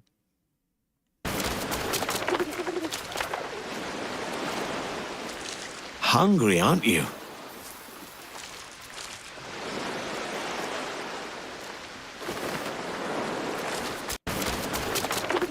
Cool. Wow, that looks really good. That looks great, man. I wish I could afford to have this game right now, but I can't. Not yet. Maybe later.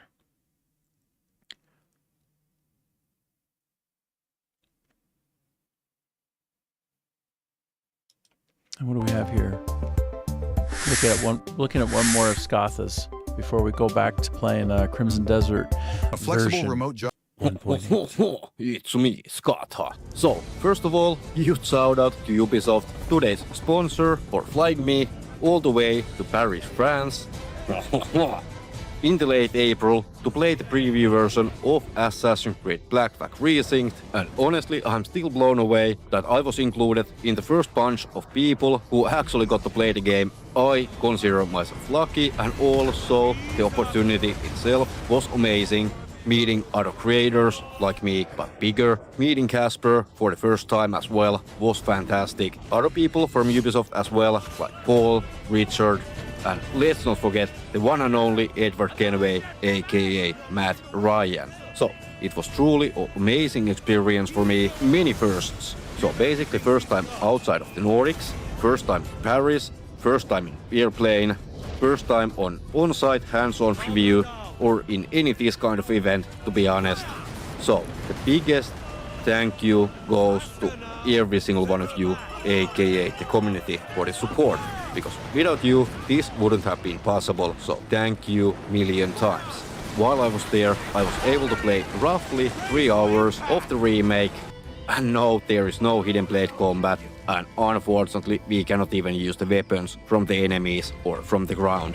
Hopefully that is something that Ubisoft Singapore will reconsider in the future updates for Black Flag Resynced. I know those are kinda small things, but so is the HUD toggle and more about mechanics, gameplay and things like that later on in the video. And before anybody gets funny ideas in their heads, no, I don't think I did anything like I did in AC Shadows previews that could actually cause the uproar, and I think one of the reasons I was on site was to make sure I didn't do any stupid that could again cause an uproar in the community and also outside of the community. I think we are safe, at least this time, from me being me, just playing the game, thinking that everything is fine. So if you remember this clip, let me know in the comments down below, and of course remember to smash the like button.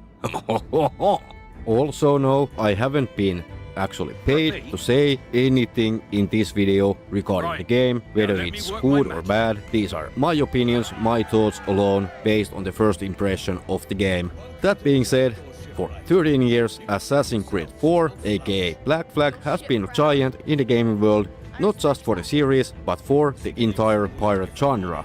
It's a game that so many of us, myself included, feel perfected the blend of historical fantasy, open world freedom, and swashbuckling adventure. So when Ubisoft announced Resynced, a full ground-up remake, the reaction was a mix of pure excitement and some deep-seated fear, mainly because of the ship combat, but quickly that fear did step aside. But also there were some questions. How do you remake a masterpiece? Even though the Ezio trilogy, it is my favorite from the franchise, even to this day. And I hope the Ezio get resynced as well in the future. But for the Black Flag, do you preserve it under glass or do you dare to change it? Ubisoft's answer seems to be a little bit of both. After spending roughly 3 hours with the preview version of the game with a mid-development build ahead of its July 9th release, I can tell you this is no simple remaster. Well, it was never a remaster, it was always a remake, and there is a huge difference between the two terms. It is fundamentally faithful reconstruction of the classic, built on the latest Anvil engine for better and in some very specific, very important ways for the worse. I'm here to give you my raw, unfiltered thoughts on the good and the bad and the features that have been completely cut. So we have a lot to cover with my gameplay and also interviews with Matt Ryan and also Paul Fu. Full interviews will be for the members only, so don't worry, you are still gonna see Paul Fu interview parts and also parts from the Matt Ryan interview in this video. Let's not waste any more time. After playing the AC Black Flag Resynced Preview Edition, my first impressions are actually surprisingly very good and very little complaints. I have a few really major fears, for example the combat, both land and naval, before the preview, but they are actually pretty much the same as they were in the original one back in 2013. Of course, all of the graphics have... Yeah, the first one was just such a trip. I know I have. Like, I missed the one that was based out of Rome. I think I did the one that was like around the Civil War period, which was so cool. But then I didn't do Black Flag, and yeah, I missed the Roman one. Like, I'm totally. You were playing Crisis at the time? Wow, your potato was not a potato back then. Crisis is hard to run, bro. But yeah, this looks incredibly good, man. Like you really built this up so nicely. Damn, really high quality. You did a great job, bro. Let me start it back up. But yeah, oh sorry. The first Assassin's Creed that I played though. Yeah. Well, I mean, I heard that most people think Black Flag, of those who love the Assassin's Creed series, which I do, think that this one is the best. But you know, I was tied up. I was very, very tied up and busy with a lot of things at the time. I'm sure I was in the middle of some crazy crunch cycle, right? Back to back to back crunching in the game industry, because I'm a game designer, game producer, worked at Electronic Arts Take-Two Interactive. So I know what it's like to be on the inside making these games. And sometimes you don't have time for anything but eating, sleeping, and developing the game. Like, folks in the gaming industry, man, they work hard for you. They work hard to make the games that you play and that you love. They really put their life on hold for y'all. So it's a thing. But okay, let me start it back up. Best joke is still incoming. It's been updated, up to date with the new engine. So this is not Black Flag with a 4K texture pack. This is basically a Black Flag as you remember it in your head, finally brought to life by power of the modern hardware. While I was playing this game, I was constantly on the edge of my seat. And it was so intense, I actually started sweating, so I had to take my hoodie off, but the t-shirt I was wearing was actually tangled to the hoodie, so for a moment, really short period of time, I was basically shirtless over there. So almost like live streaming at home. So basically like this. Is nice. Definitely Holy not modified shit. with AI at all. As you can see, the black AC Shadows hoodie. If you're a native or fluent English-speaking Western expat living abroad, and you're looking for a new online career that enables you to earn remotely with a higher earning potential and more fulfillment than many traditional expat roles, while keeping control over and having the freedom to travel. Okay, I just reduced the desktop audio. I don't know if that worked for you. I still get it full, but I wonder if it brings it down. I'm trying to monetize you right now. I'm trying to monetize you, bro. Yeah, people in the dev, in the people in development really do pull insane hours for months and months. It's true. So, but wait, that wasn't you, right? That was like very creative, physical comping. Like you did some great like photoshopping there, or was that somehow? Was that first version you? Because I remember you talking about how you were like got strong legs, but like, you're working on your upper body. So that was that was like you're ready for bodybuilding competitions. If that's the case, bro. Even if you don't currently have relevant experience or formal qualifications, this remote career path allowed me over time. So yeah, here, let me get right next to her. Let me look at her. I like your glasses, lady. Hey, lady, I like your glasses, lady. Is this some kind of school that I could join? Your face, but body is modified with AI? Yeah. I mean, I hope so. Holy shit. Because, like, I know that you're humble in all this, but it's like, you're ready to go out and win a competition, brah. You're ready to be a professional bodybuilder, brah. You can see extra veins. Wait, no. Wait a minute. No. Wait, that was you, but you added veins?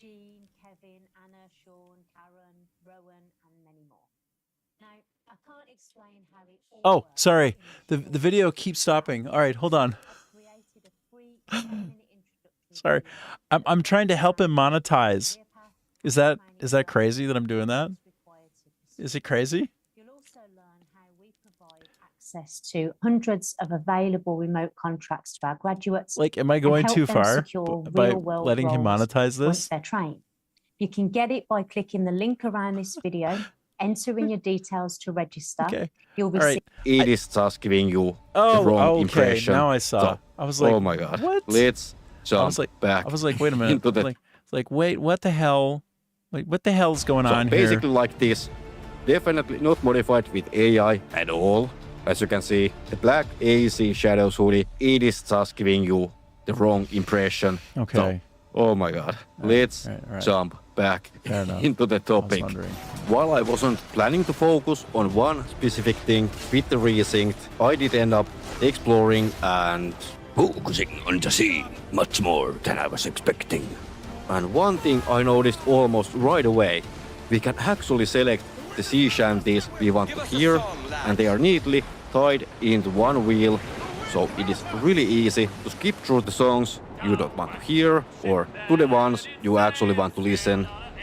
So that is huge improvement if you ask me. Also the ship combat, it felt just teeny tiny different from the original, but fundamentally it was faithful to the original combat system, and I'm not gonna lie, I was fearing it would remind more of Skull and Bones than the original. Thankfully, I was super wrong with that one.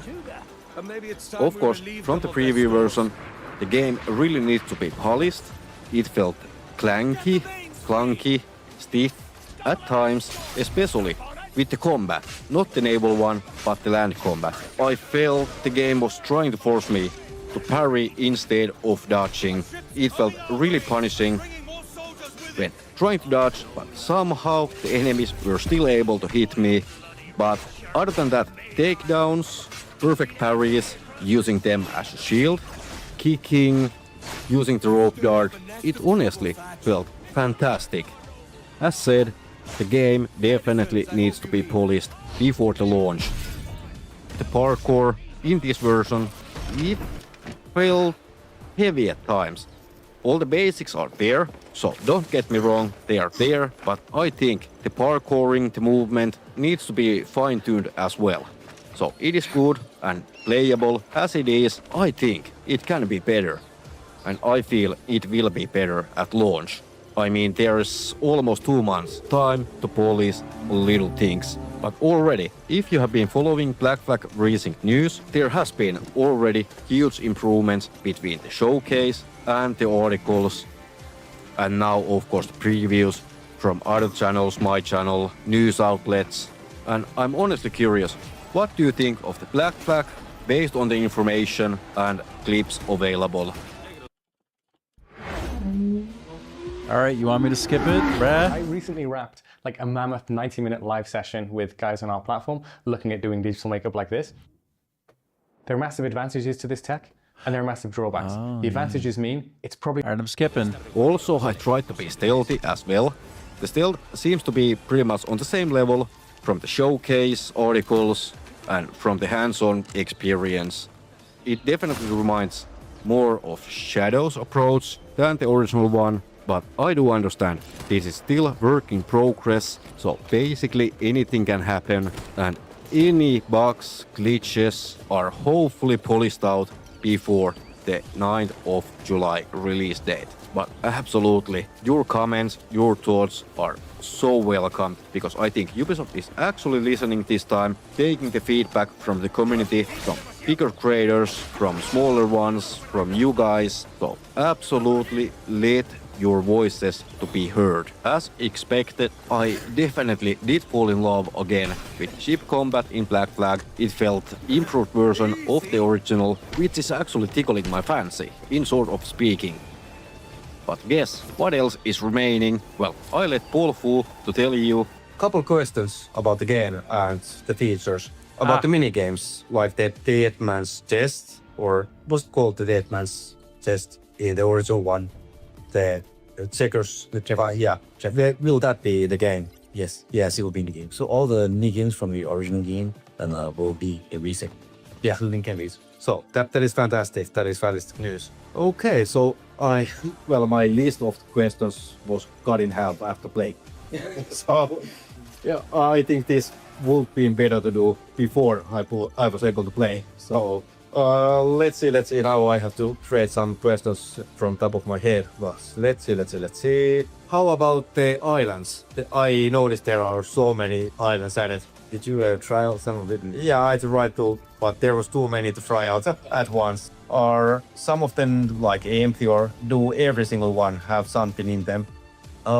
Every single one has so exploration is definitely good. Yeah, and we essentially gave a lot of freedom to the world team to decide on what they wanted to do. So the level artists, they level design, they given us on the players to really craft them like they wanted. So you might find a little pharaoh, you might find a little church, little things like that with the surprise players. Yeah, I did see like prisoner and stuff like that in the cage. Also like sea ruins, freezed wreck. So it was already like tons of new stuff that wasn't in the original game. So that is so good to say faithful to the original, but also has its own identity, in my opinion. Thank you. Hit that cannon! Let's save some for later. As you heard, the activities will be there, with additional and more playful than ever. So, if you like the original, I think we are going to love this one. If not more, at least the same, and relive the golden age of piracy once again with the fresh coat of paint, minus the hidden blade combat, picking up weapons, and the modern day as it was in the original. So it is definitely time to throw the ball back to Paul, because he has something to say regarding the modern day, and I'm not just talking about the rifts. I asked this question about the Animus Things shop, aka the micro. Sorry, you did a good job with the audio, man. Like that seemed really nice, and yeah, I'm making the most of it with what you got.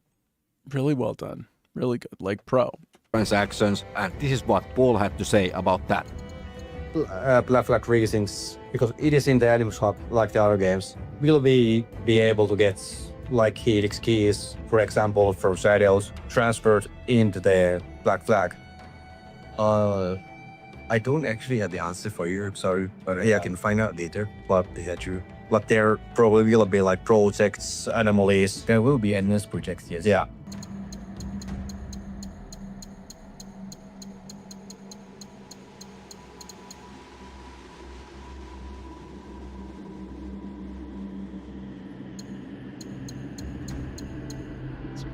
Sorry, it's not quite what I was trying to type.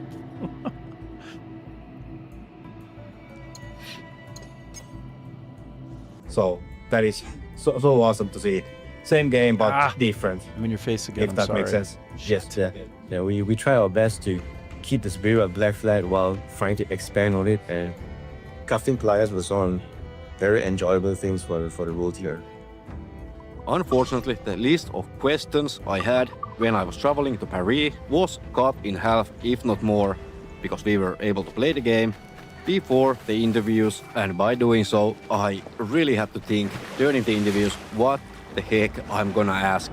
Also, it didn't help that those were my first interviews with basically anybody ever, and meeting Matt Ryan, well, I'm not gonna lie, I was starstruck in sort of speaking. Yeah, but nice to meet you, Matt. Nice to meet you too, man. So I'm a huge fan from Constantine, Edward Kenway to original and now. So how did it feel to come back as Edward Kenway? It's been great, man. I feel really humbled and very lucky and very blessed. So I'm quite sorry about the interviews not being the full 15 minutes that were given to us, but like I said, I was nervous as fuck. And meeting the Edward in the flesh, yeah, like I said, I was starstruck. Stricken by the stars. Let's roll the clip from the interview with the Paul telling us about the modern day and the micro transactions. Okay, that was already like two very major things. Oh yeah, I'm not sure if you know, but fans can actually look forward to getting a lot of the old cosmetics from that flag that were previously monetized. They were free. Oh, missing. So a lot of gamers will just kick. That is fantastic news, in my opinion. So that is like giving olive brands to the players.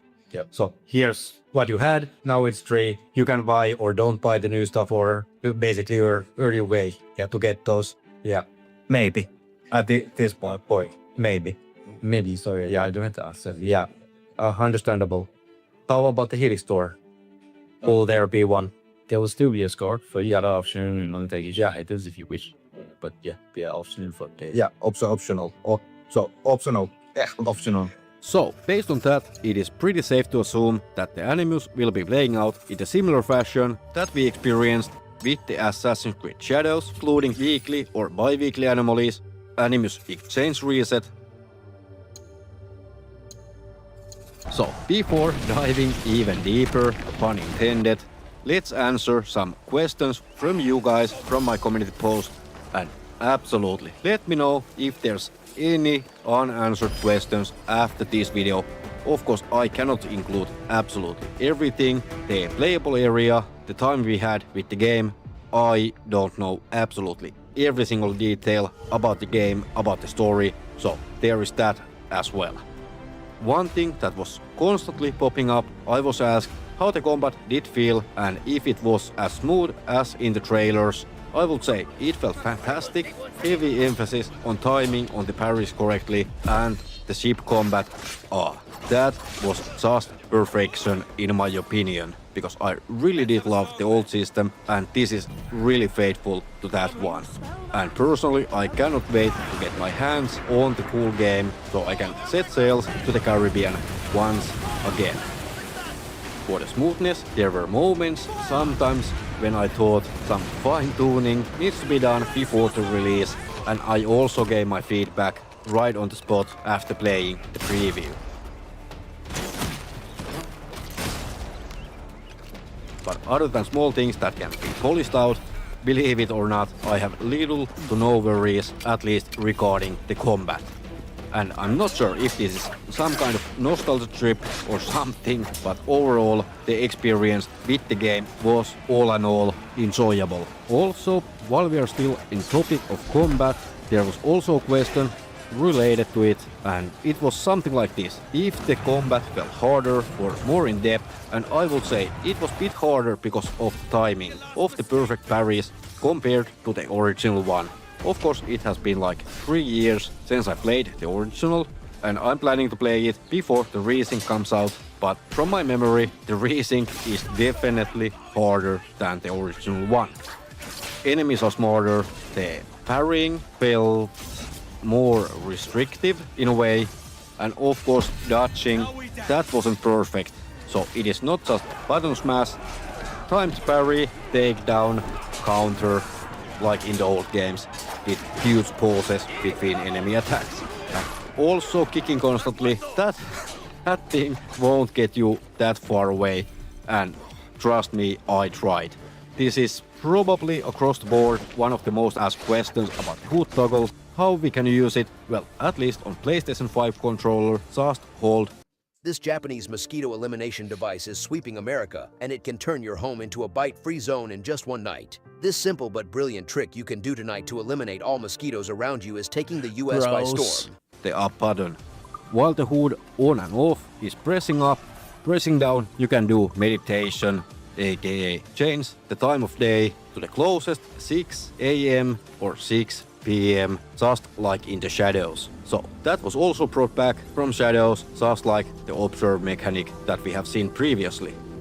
There has been questions about legendary ships. While personally I wasn't able to battle with the legendary ships myself, they are there. In my understanding and talking with Paul about the game, the AC Black Flag Freezing has almost everything that the original had, minus the cut content, but added new shipmates, Animus Rifts, Animus Hub, improved exploration, more activities, as the devs wanted to stay as faithful to the original as possible, so yes, legendary ships should be there day one.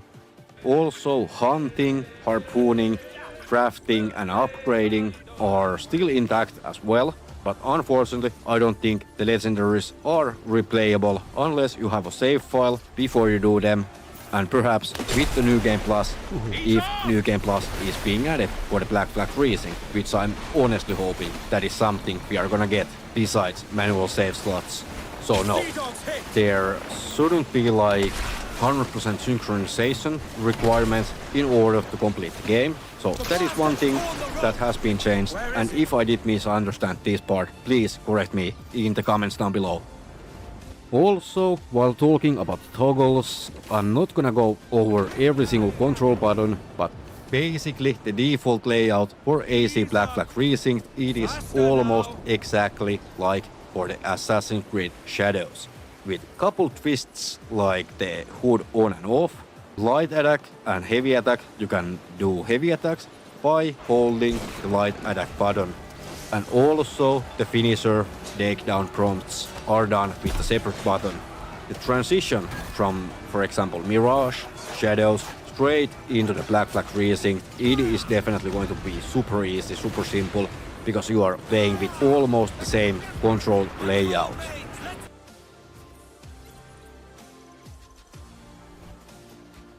The robots are back, but the ones I encountered were only working as fast travel points to the ship, and I wasn't able to use them manually. I think there will be boats, like small ones, that we can hijack and use like Captain Jack Sparrow. Regarding our base building hideout, that should be upgradable like in the original, but any additions to that, well, only time will tell. With the preview, the time was limited and we didn't get complete picture of the whole game, because we need to have something as a surprise, and less than 2 months, it is not that long. That's what she said. I'm not sure if there will be more stuff and customization options for the hideout, probably, but can't say that for sure. So no guarantees whatsoever. You sure about that? So, are there like any customizable things in that? Well, not the hideout, but in the manor. Yes. Yes. In now, completely new to recent this concept of portraits. So we know that players will return to the Caribbean with a certain lens in mind. We want to keep the characters that we love of Mariners there. So we actually added a portrait for many of the main characters in the story, as well as the villains. Nice. We can actually look for a portrait of, let's say, Julian the Cast and hang it on the villa. And I'm not going to spoil too much area, but if you hang all the harbor in the villa, there are story moments that would be unlocked in the villa as also. So the little hidden secrets, yes, and pretty good. It's a pretty good story, yes, let's say. So let's not spoil too much. Yeah. But for the tools, yes, we can aim the smoke bombs just like in the Shadows, or drop them to the point where we are. I don't believe the throwing knives are gonna be back. We cannot like disarm the enemies, use their weapons. So no, I don't think throwing knives will be back, even in that way. But we are still having pretty solid arsenal in our use. Hidden blades for the finishers, takedowns, melee weapons, ranged weapons, blowpipe, rope dart, and of course previously mentioned smoke bombs. So overall, the experience was very pleasant. I had a blast the whole time I was playing, and I didn't even realize it was 3 hours, because the time actually flew by, and that is something rare in my opinion, when you are losing the track of time completely when playing the game. And that happened to me. I wasn't even aware of my surroundings at all. I was so focused on the game, doing what I do, and I felt it was like 2013 all over again. Basically when I was younger, with few less kids. So this is definitely a good starting point in my opinion. Of course I can't wait to make a proper review of the game when I have the chance. As for now, I highly recommend of keeping your eyes on the game, on the upcoming articles, gameplay clips, and of course the reviews before the launch. If you haven't... Wait a minute. Also, you can use my creator code SCATHA at checkout in Ubisoft store for small discount. Gotcha. Tried to sneak that one in there. You tried to sneak it by me. It didn't work. Gameplay clips. Good try. And of course, the reviews before the launch, if you haven't pre-ordered the game yet. I honestly believe this resync is perfect for the OG player base and also the players who jumped in the world of Assassin's Creed with the newer titles. Pretty perfect balance. But is it perfect? Absolutely not. I think in the end of the day, there is no such thing as perfect game. There's always something that is gonna rub the player base or individual players in the wrong way. So in that regard, it is not perfect, but it is coming pretty close. So final thoughts. For me, the game did do the trick. I'm hooked, but of course I'm aware and I understand if you are not sold yet. So there will be definitely more videos, more reviews, more opinions coming closer to the launch date. And by then we are having much better understanding what is working, what is not, what is good, what is bad. But for now, I'm standing behind the game. That doesn't mean I won't be able to participate in conversations for and against the game, so all opinions are welcomed. And so far, it is good to know the devs are actually listening to the feedback of the community. The bridge between the old and new seems to be there, and also having the original cast of Black Flag back with the resync. It was amazing final touch, in my opinion. To come back to this character after all these years, you know? It's a strange thing. I've never come back to a character this long in my career, this far away from doing something, and it's a little bit like putting on an old jacket from an old friend. Yeah, you know. So it's been great, man, and some of the new stuff we did was really, really cool. So I'm excited for everyone to see it in the game. I was gonna ask about the new stuff, but you probably cannot go into the details. I think we'll leave that to when you get there. But what I will say about it is Darby wrote a couple of great scenes. Yeah. The original writing of the game, and it was just wonderful to play them, and they really add to the character and to the character's journey and the game in a whole. So I just started freestyling, testing my mic, and this is what I did right here. How dare you make me feel?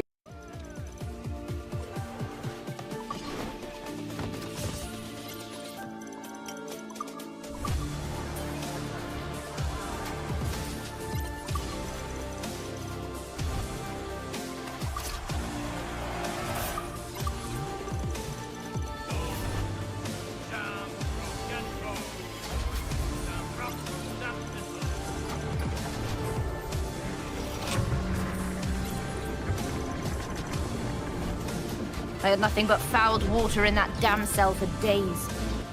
You won't find a better ship than the Jackdaw. Do they call you? And when they're sober, a jilt when they're sauced, but never lady. Now to find my way off this bleeding rock. That schooner will do me just fine. If only I can preserve some of its crew.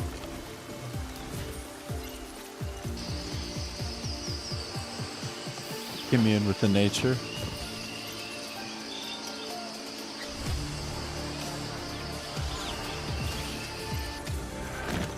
¿Te ha gustado el regalo, Lucia? There's a pardon on offer for any pirate that wants it. Ruse or no? Anything you want to tell the viewers, our audience out there? Just like I'm really excited for everyone to play the game and the content. The stuff that I've done for Resynced is I'm really excited for everyone to play it, and really excited for their reactions, because like I'm a gamer, as a fan of this franchise, as a fan of this game, you know, I was really over the moon when I played it. So I'm excited for everyone to play it. Yeah. So I will thank you for the interview. My pleasure. And if it's not too much to ask, few pictures. Yeah, my pleasure. My pleasure. So thank you for watching.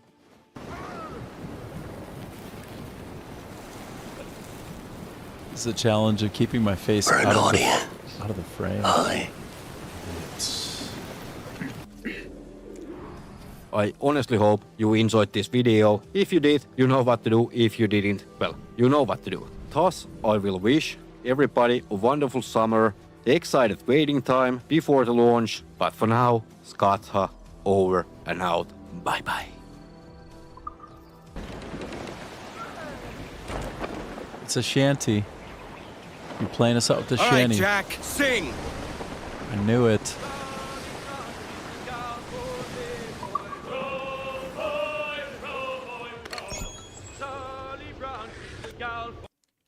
One month from today. Oh.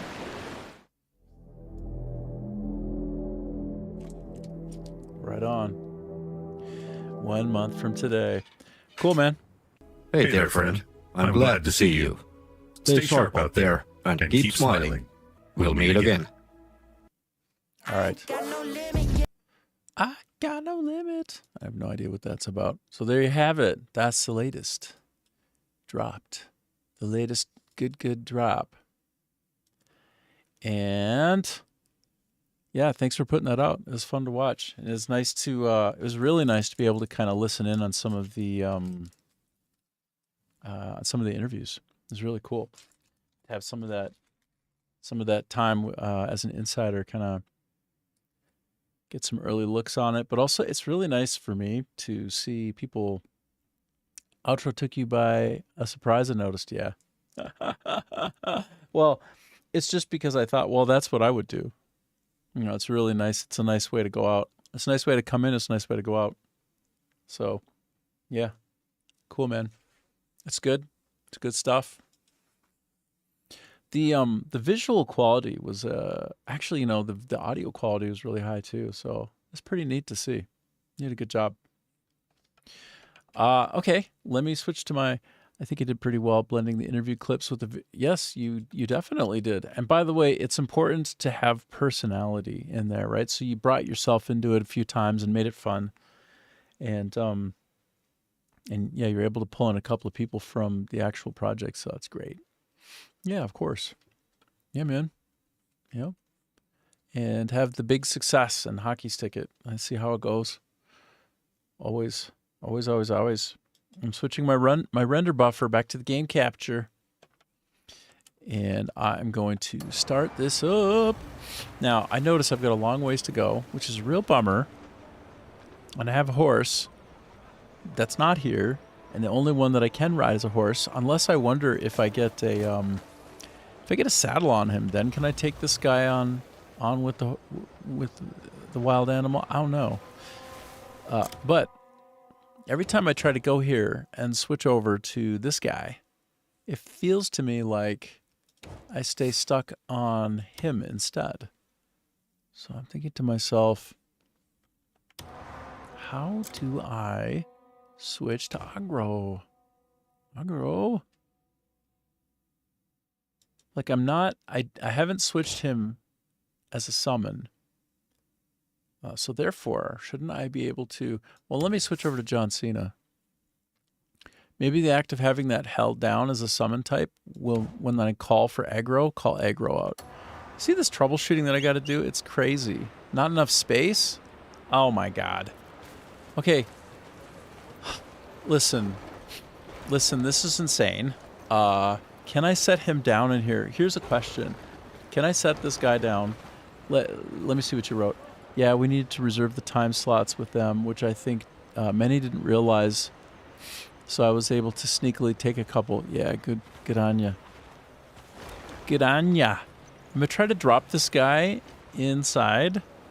I don't know if you see what I'm doing here, man. Oh my God. That's not right. I'm trying to drop him inside the hot air balloon. Can I just drop him in here? Let's see, will he stay in? All right. Let's go. Oh no, I was going to say that I failed. Oh, it said that I failed the mission. No, it didn't work. Doggone it. Well, you see my fundamental issue here? I don't want to go 2,000 meters. And every time I try to call my horse doesn't come. Instead, my special mount. And then when I disable my special mount, he still comes anyway. I'm very confused on how to, at a priority, bring my horse back so that I can more efficiently return my bounty. I don't know. So I'll tell you what. I'm going to take a hot... I was going to try and take a hot air balloon ride. Oh my God. Well, that sucked. Hey, Mouse King, how's it going? I was trying to take a nice hot air balloon ride and it exploded. I think I know, right? I must have been hooked up on this, hey? This must have been on here, and it got stuck and it exploded. Yeah, boom goes the hot air dynamite. I'm very sad. I'm very sad about this.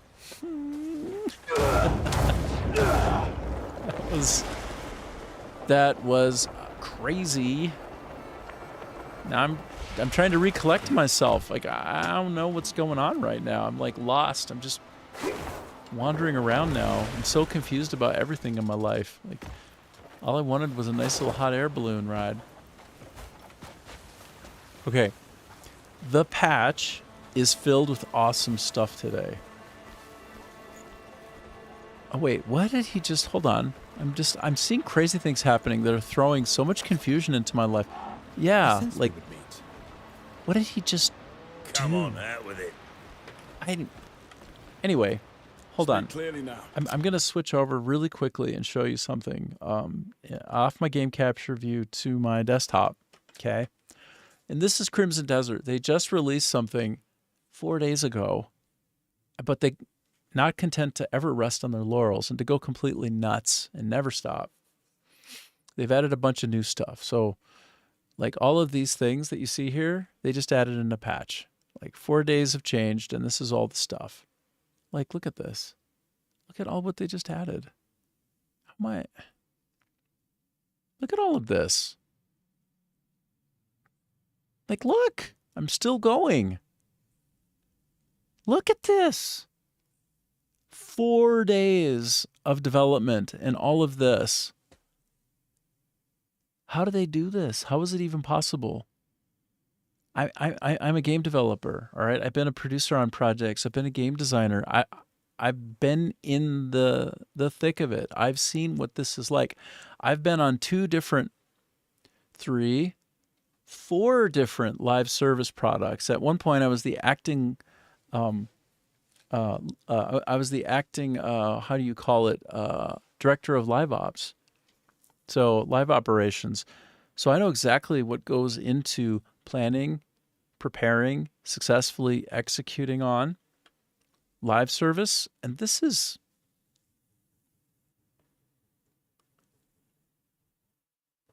I don't understand how this is possible. Like, clearly we're living in a simulation, because this shouldn't be possible to deliver this much change in a few days.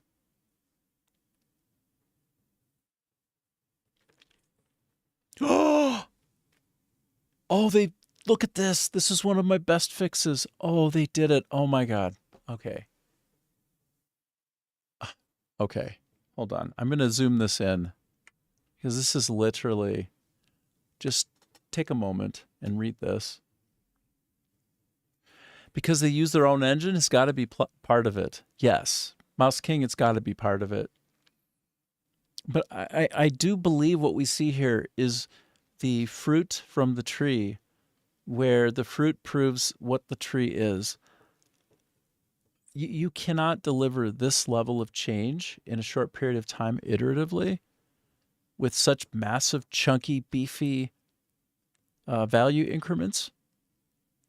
No matter what your project style is, it can't be done unless you have people who are like the best. Like, what we're seeing here is the best development team in the industry, bar none. Like, I think that they're proving it. This is the finest, one of the finest products ever released of a software type, with some of the best support of any software type by any team ever of any size. I've never seen this level of execution at this pace, with this level of change at a high quality, with so little failure as they move forward. Like, a lot of times products will be released and there was too much change, and it just, things break everywhere, left, right, and center. Now, granted, I just started playing. Maybe there's a bunch of broken shit. I don't know yet. But this change, this quality of life change here, where they change the pet interaction with pets so that it is only available when aiming at them, this means that I no longer accidentally pet my pet when I'm trying to pick up a potato, okay? I don't know if you can properly appreciate how important that is. It's so good. This was my number one pet peeve. This right here was the thing that drove me the most crazy about the entire game. And they just jammed that in somewhere near the bottom of all the fixes that they did. Just, it's like God mode. These are like, this is superhero shit. This is so special. They added a pond. And this pond is like a fishery. I can drop off any living fish that I've collected and put it in there. And I can have more of those fish, or I can keep them alive. So I have a legendary fish called a golden carp.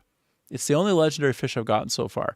I never killed it. I couldn't do it. I couldn't sell it. I couldn't butcher it, nothing. I just kept it in my inventory.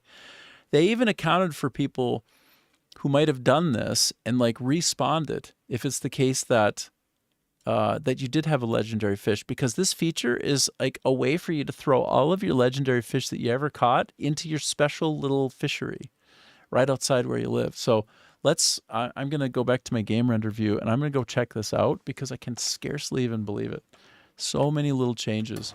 I haven't read more than half of what they've done, and just the half of what I've read that they've done is simply jaw-dropping in a 3-4 day period of development. They have to have their project must be split into multiple parts where people are working on chunks of it at a time, and they're releasing them in a staggered fashion. There's no other way to do it like that. It's literally impossible not to do it like that, which requires peak project management. It's a peak project managed product by people who don't ever slow down. Like, these people double their salary, double it right away.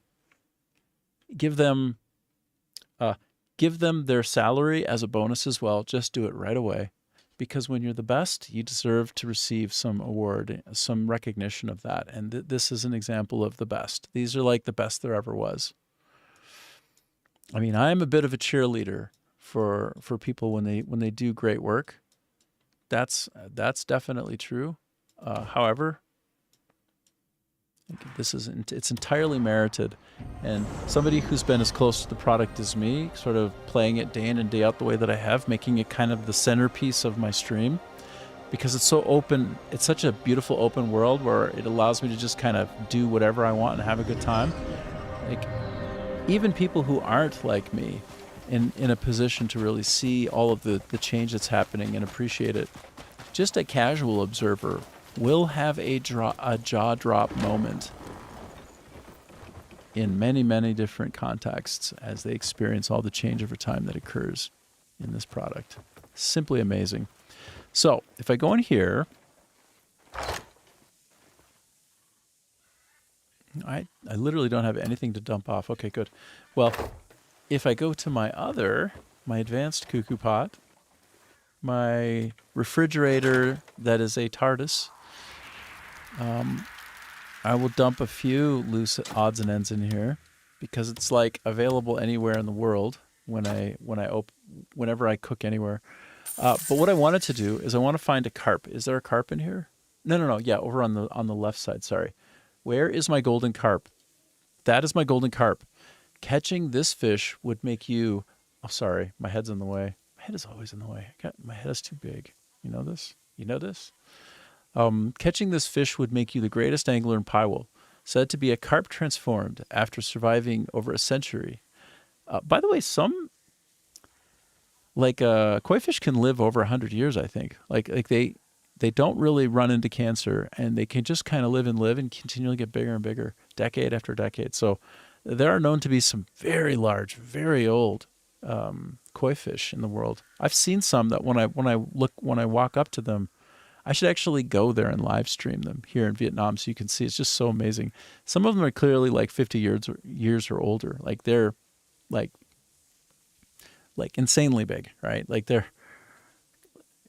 they have been growing and growing and just 50 years old. But yeah, apparently this one is a century old. It is possible. It's not too big of a fish's tail. Few have seen it, and only rumors persist. All right, so here, I'm going to take this guy. Oh my God, I'm always nervous now that I'm going to accidentally eat him or something. Oh, don't eat him. Don't you eat him. I want these. Okay, tongue souls are really weird looking, hey? I think if I put them in twos, then they're more likely to actually spawn. Okay. Anyway, I did it. I did it. Now let's go and try and find this pond. Supposedly there's a pond somewhere around here. Is that true? Like, I don't know. Is it true? I don't know. Let me jump up, look around. If I were a pond, where would I be? Okay, it might be more toward the main area of the camp. It's probably true. Let's hop up. Oh my gosh. Okay, let's try again. I should have just fast traveled over there. I still have to look down for my X button on my keyboard because the way that I hold WASD means it's a bit awkward. I gotta use like my finger upside down like this. Hold on, like this. I gotta like hit my X like this while I'm WASDing and I'm in the air. I'm like to get my X and it doesn't feel right. But anyway, that's executional details. What can I say? Okay, so apparently there is a pond area around here somewhere. It's just been installed. I'm looking. I'm looking. Funny, mate. Sorry, bud. I'm looking. If I were a pond, where would I be? Maybe just out here, hey? Out here? Where's that pond? Show me that pond.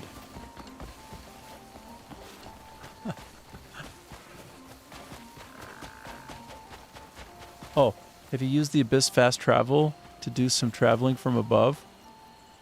Oh! After you jump down from there? That's so smart, Scatha. Yes. Yes. Yes, I have. But I never think to do it enough. So I really need to make it so that when people message me, I get like a little ding. Like I have it when the first time somebody comes on, messages me, I'll get like a little ding when it's first words. But yeah, oh, it's so much fun to fly around from up there. Only thing I wish is that I could, that my dragon would be spawned in a little bit more soon. Like, spawns in every 2 hours, I think, which it makes it special. You know, like, I get it. I know why they did it. Is this the pond? No, that can't be the pond. I don't know where the pond is, brah. I can't find the pond. Hold on. Okay. Where is my pond? Maybe I actually have to dig it out, or I have to do some kind of a quest to make it appear. That's entirely possible. Okay, let's test how quickly up to date Google Gemini is, shall we? Let's test it. Doggone it. I have my head stuck down in the corner again. Bruh, what am I doing? Hold on. So I'm going to get off my game render, game capture, and now I'm back to my regular desktop, even though it doesn't look like it, but now we can see that, right? So, Gemini, I need your help, sir. Please help. I need your help. Now more than ever, I need you. Help me find info on where Crimson Desert patch 1.8.0. I guess that's where we're at now. Is it 1.08? I don't know. I don't know. I think that's right, actually. Pond near where my home is. Apparently, I can find that now. Question mark? I typed that very poorly. It's a very sloppy write-up, but... So, right, Howling Hill, which is where I'm at, right? I'm at Howling Hill. How to get your pond. Oh, it will not appear automatically. Oh, pond construction mission. Oh, my goodness. So, that's your answer to how quickly does Google Gemini update now against web information. The answer is in real time, because this thing just released like a couple hours ago, like maybe an hour ago, dude. Once built, you can access the new pond management mode, which includes several brand new mechanics. Okay, well, that's what we need to do. Capacity limit, legendary fish protection, yeah.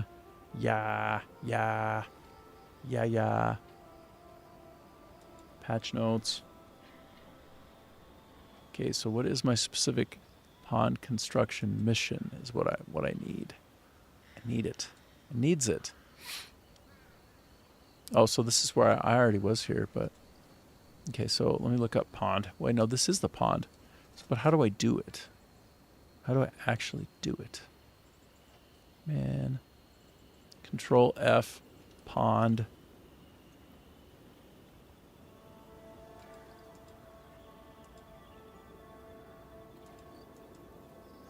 Okay, well, apparently there's something that I can do, but I sure don't see it. I don't see it anywhere. How do I do it? Okay. Let me switch back to my game capture view. And now I'm back there. And I'm just going to go look around at my...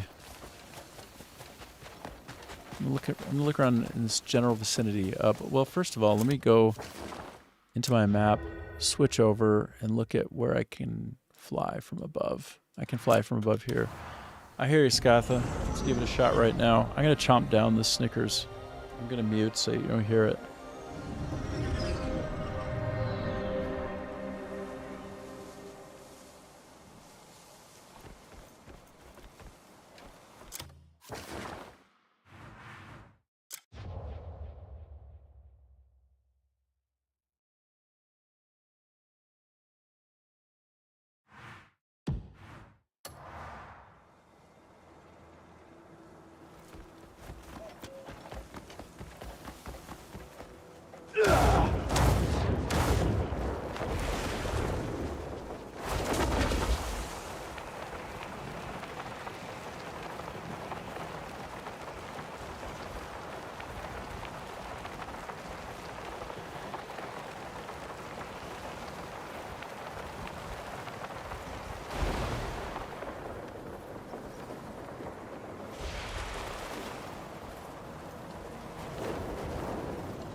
Super cool. Yeah, man. That was fun, actually. You know what? I haven't actually flown down before from the sky to my camp, particularly. That was cool. What I'm looking for right now, here, I'm trying to find some local area, like on my minimap in the bottom left corner. I'm looking for anything that would indicate some kind of a mission, somebody to talk to, you know, for reasons of a pond. Dang, how would I get to it? Maybe after I take a sleep. Let me take a rest. It's been a minute. And actually it's... I find that I'm always going to sleep early in the morning. Like, right now it's 7 in the morning. I guess it's not that early. Somehow this is art imitating life right now. I gotta get my sleep... my wake-sleep schedule a little bit better, but... Alright, I'll just do it for... I'll just sleep for 3 hours and see if that jump starts any of my questing. Like, will I suddenly get a notice? It does trigger that way sometimes, you know, to build a pond.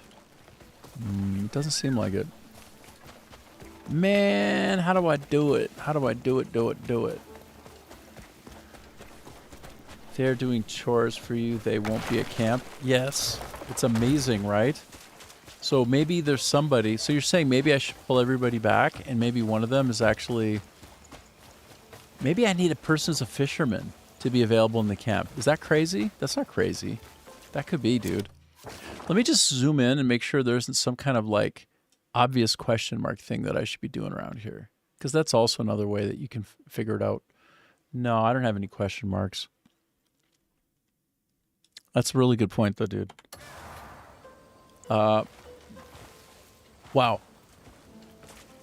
Let me, I'll tell you what, I'm gonna pull them all. I'm gonna return them all. There's no one better than me when it comes.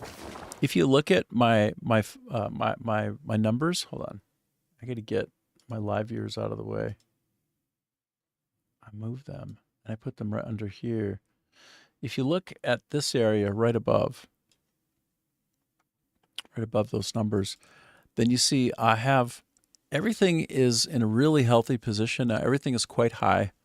And in fact, I have a surplus of, like a wild surplus of lumber. Oh my goodness. Like, bro, I have over 500,000 pieces of lumber. But stone even more. I have 750,000 pieces of stone. Bro. Rah. That's crazy. Okay, so anyway, that means that I can confidently pull everybody back for now. I can cancel all my missions. Don't even care. I don't care. Uh-oh. I shouldn't have taken them off of my... This was a mistake. Never take them away from building something. Although this is just for bismuth ore. I don't care about that, actually. And that I don't need. So basically, I pulled everybody back, okay? This is the theory that we're now testing. Everybody's back. Looking for... Talk to me whenever you need to. For a while, I thought that they would have to walk back from wherever I canceled. Then I since have learned that that's not actually how true. You've grown fills me with pride. See all these people everywhere? Even if I played little part in it. Well, that's right. So let me just take a look.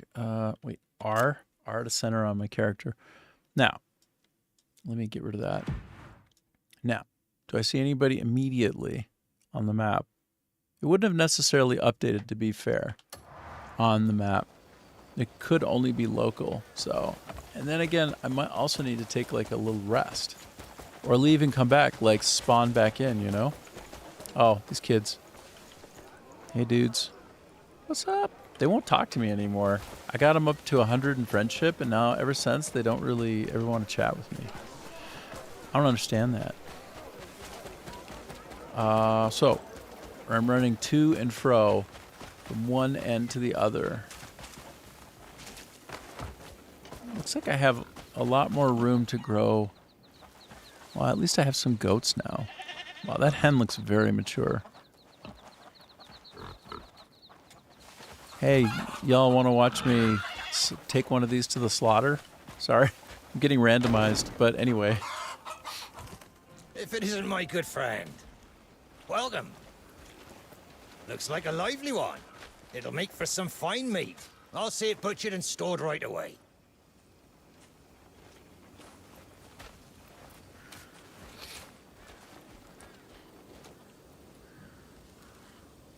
That's quite a long period of time to sit and wait. If I want to take these one by one and actually do genuine harvesting, it's quite a long time to wait, actually, that particular cutscene. And I don't think it can be buttoned through. So I think that would be a good thing for them to address, to be honest. Like you, Scotha, I'll have a lot to say about a particular game that I'm playing. I'm not in the mood for this. Even though I love the thing, I won't spare it from some criticism. I mean, obviously, if you love a thing and you're passionate about it, you're not going to love everything about it. The more you know something, the less you can fully love it. But the more that you might love it as well. Anyway, I don't see anything of note, but here, I will just respawn in one more time. This could do it. This is silly, but I'm going to teleport back to where I'm at.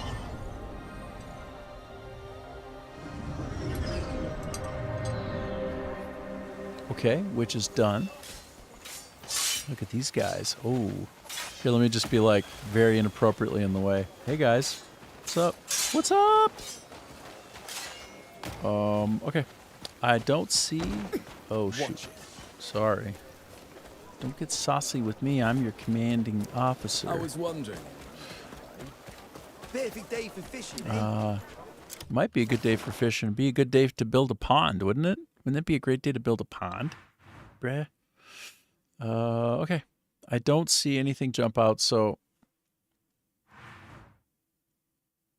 Yeah, I'm not seeing a way to build the pond. I want to build that pond, but I don't know how to build that pond. Look out to my journal. Let me check out my knowledge base. Specifically in the Gray Mains area. Camp provisions. Oh, there's some provisioners? New provisioners. That's probably where it is. This was completely full before. I suspect... Well, maybe I'm wrong, but I suspect that there's more to be done there. I think I had 62 out of 62. I might not be remembering this correctly. And then, let's see, Bronton. Oh. Wow, I have all these other people to meet, and I haven't met them yet? Dude, that's crazy. Unbelievable. There's a lot of game here. Anyway, I'm going to stop worrying about the pond because I don't know how to solve for it, and if I give the internet another few hours, probably it'll be on there somewhere. But I didn't get taken to it. I got taken to a place that did not actually have the instructions. So... Let's find some excitement. Good to see you, friend. Definitely. Think you can keep up with me today? Can I see somebody who looks like they go fishing? Like, is that... The day's brighter Is with there your somebody... company. I'm still not putting it away. I should put it away, but I haven't yet. At the end of my tether. I just knocked him over. Oops. Sorry, buddy. I didn't mean to, but I sure did. Just knocked him right the hell over. Good to see. Need anything? Good If I can help, I morrow. will. I'm gonna interrupt these bowmen. Oh, there's... Oh. With their sideways style.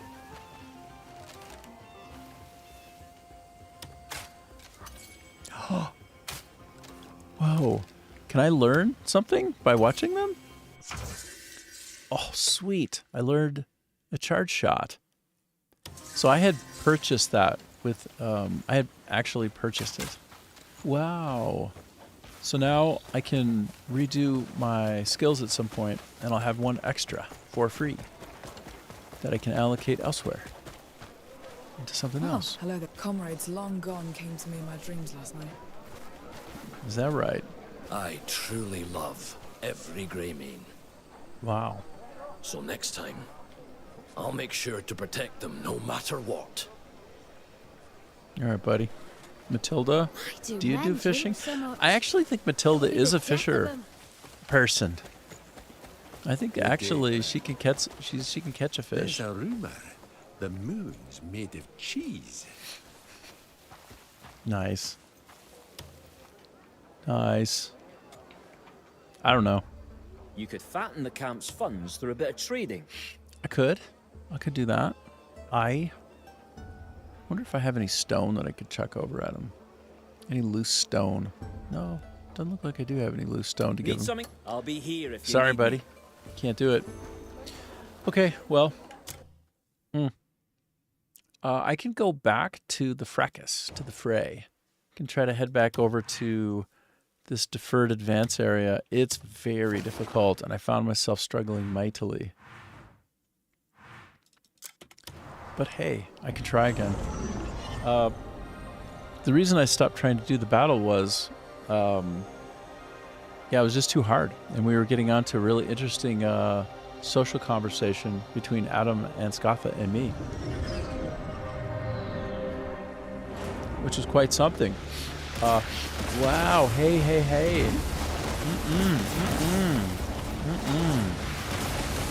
Wow, full on attack. Hiding. Question. Oh my goodness. Black Star is still not ready for me. The wait time is real with that guy. Like you can't just hop on him and ride whenever you want. There's a cooldown. Which is kind of a pain in the ass when you try to advance the main storyline and you give up and you want to try again. I'll tell you that. Wow, that was spotty control by me.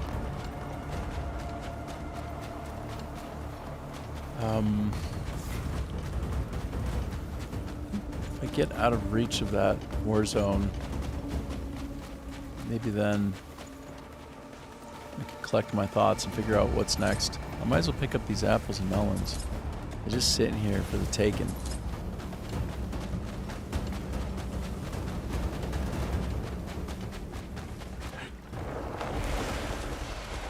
So, yes, so rendering was improved. I read that rendering was improved in some ways, so perhaps, I don't know if the water itself was improved, but I did decide to switch off of DLSS 4.5 to 4, and it seemed to give me more top end for, I suppose it's not surprising, more top end for some nice visual features, which I did crank up a little bit, and my frame rate is still at, it's like over 90. It's like between 90 and 100 something. Now, on the stream I capped to 60, so that's true. I do cap to 60. Ooh, looks like we have some warriors preparing to You're new here, aren't you? go on a march. Looks like it. Who goes there? Well, me. Yeah, they're kind of waiting in the wings. Eventually, these folks will probably assemble and literally just go on a march. Just kind of a cool thing to see in the game. First time I saw an army marching, my mind was blown in the game because it wasn't just one army. It was actually two separate armies, and I followed one to like a crossing point, and all of a sudden I noticed another army was coming from another direction, and they like zippered up and doubled their numbers. It was crazy how cool it was. So good. Yeah, I was very impressed when I saw that. Fine day. Just like, whoa, high watermark in AI, I swear. Sorry, in-game AI. And I don't mean large language model AI. I mean, you know, something more like what I would consider real AI versus just a prediction algorithm. Like modeling behavior of a certain type and then letting it sort of quote-unquote live. Like with this in a kind of series of interacting finite state machines, I suppose. I don't know. That might be a right way of putting it. Or maybe I said something super obtuse and stupid. I don't know. Are these guys, like, bantering? Good to meet you. It's not the walls I'm here to protect, it's the people behind them. Well, That's what I tell myself every morning I put this armor on. Wow. Speaking of armor on, like, that is not exactly high visibility armor. The real danger is in dropping your guard. Treat every enemy as if he's the one that'll end you. Like there's two camps. Turtle up and make it so that you can take a full-on hit to the face, or actually be able to see the hit coming and move out of the way. I think there's a bit of a battle there. When you think on it, aren't many places as peaceful as this. There's a battle of approaches. Like, which way do you go? Both ways can be viable. I think I would go with the less of a guard on the eyes so that I can actually see something. Gosh. And I think those are valid, though. Like, that's real armor from the past. Like, real examples of armor. You know, I want to get back on my dragon and ride it, but I can't. Because my dragon is busy cooling down, I guess. And I don't know how to speed it up. Like, I think the cooldown is not in... Like, I can't sleep off the cooldown. For some reason, it's like actual human time of being in the game of 2 hours, which would be a full day of non-sleep time. Because 12 hours for 1 hour. Sorry. For 1 hour of real time, you get 12 hours of game time, which is half the day. So 2 hours means a full day has passed, and then you can hop back on your dragon. Like, wow. You guys are really making it special by virtue of scarcity. That's a very viable model. Like, that's Nintendo's business style. Like, their business model is scarcity. And also making profit on every single piece of equipment, no matter what it is. Always sell it for what it's worth. Always break even every sale. Versus a Microsoft or a Sony, which is, we'll take a bath on the hardware and we'll make it up with software. So Nintendo's strategy is more conservative, and it's put up adjacent beside far more innovative design changes, right? So like they put their innovation risk into the products themselves, right? Which is why they came up with accelerometers on the Wiimotes and nunchucks, and just basically really shifting paradigms, I think, and also having the best software. Like typically their games are just about as good as it gets, right? Pretty typically. Like anybody who hasn't played the latest open world Zeldas, well, you really got to get on those, don't you? Because that's, you know, that's peak open world game design. But you know, but their business model is very conservative. Like they're very conservative business-wise, but they do understand the importance of innovation and taking risk therein.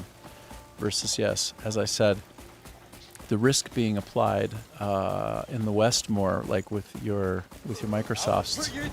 Oh, wait a minute. Let's stop jibber jabbering about bullshit and have some actual fighting.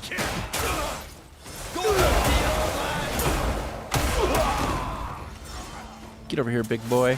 Let's away with ya.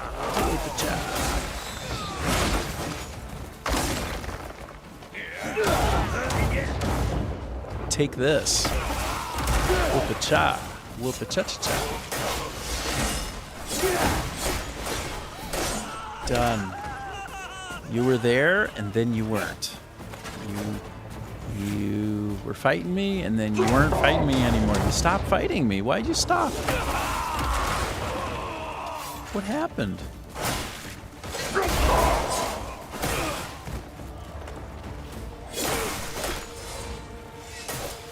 Whoa. Interesting. Hold on. I wanted to be switching up my weapon to something super cool. I wanted something super cool for my secondary weapon, but I suspect I do have my fan out. I do have my fan. Wait a minute.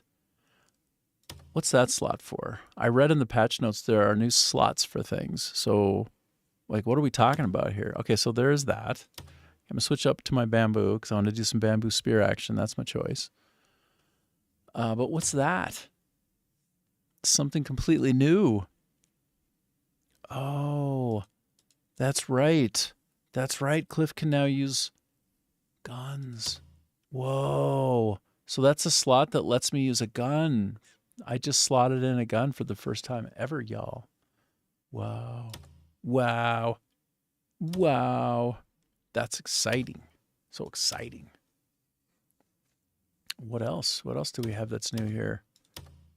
Can I also simultaneously equip, like, say, a shovel? But probably not. Maybe more like... Oh, I see. Okay, okay. I was wondering how much separation had been created. Okay, that's fine. Now I have...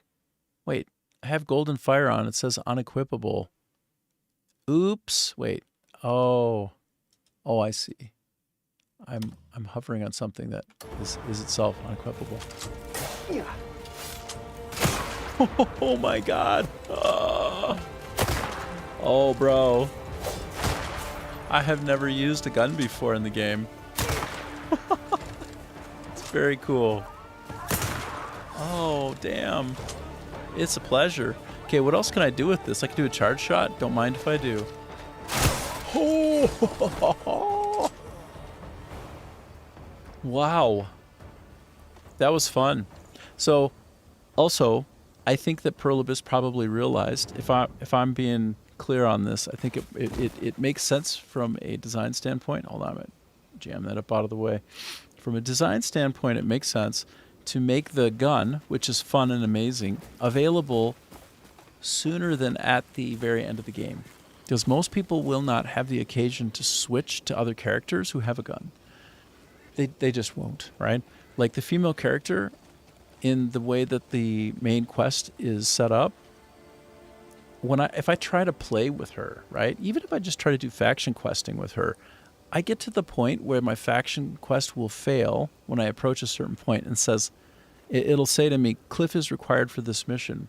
And so that doesn't work.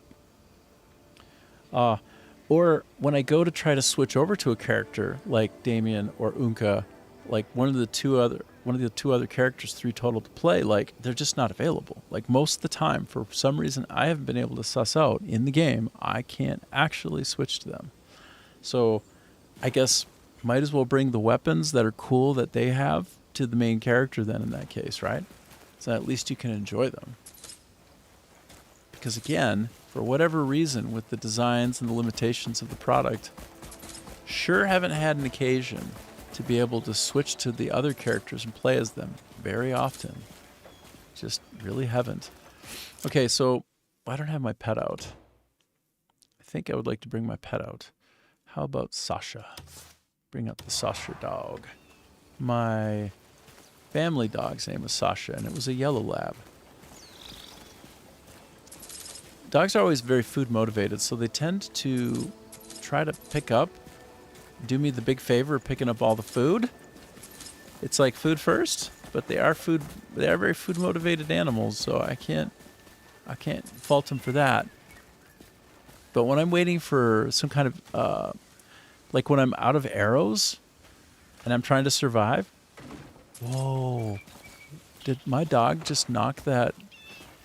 That was wild what he just did there to that thing. But anyway, when I'm waiting for some assistance, when what I really need is my dog to pick up some artillery, but instead it's picking up a sweet potato, it's not so helpful for me at that time. But food motivated, I get it. Anyway, I cleared this area out real good. And I've been wandering slowly away from that battle place because you cannot proceed down the main mission line at all. Look, I try to pet him and I no longer accidentally pick him up. No point whinging about the workload. So happy. And then if I can highlight him then and pet him. Hard as tree bark now. It's a great fix. My belly's full. What a quality of life adjustment. Thank you so much, Pearl Abyss.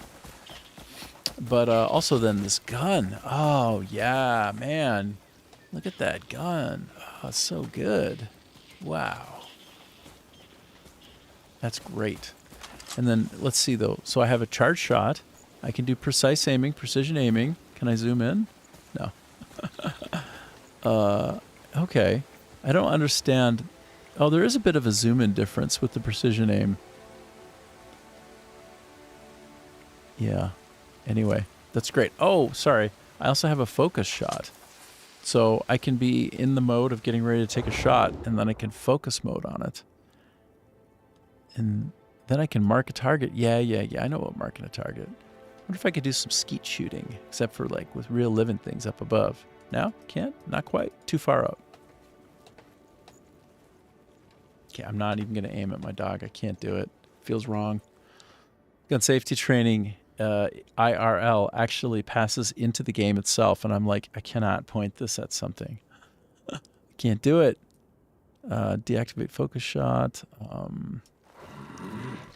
Okay, so he is in super slow-mo kick-ass mode. Wow. Look at him in his perfect state of awesome. Gonna shoot it. Boom. Man, that's a cool effect. It's great to have access to a gun. So this patch was a pretty big deal, man. This wasn't a small patch. It was a really big patch.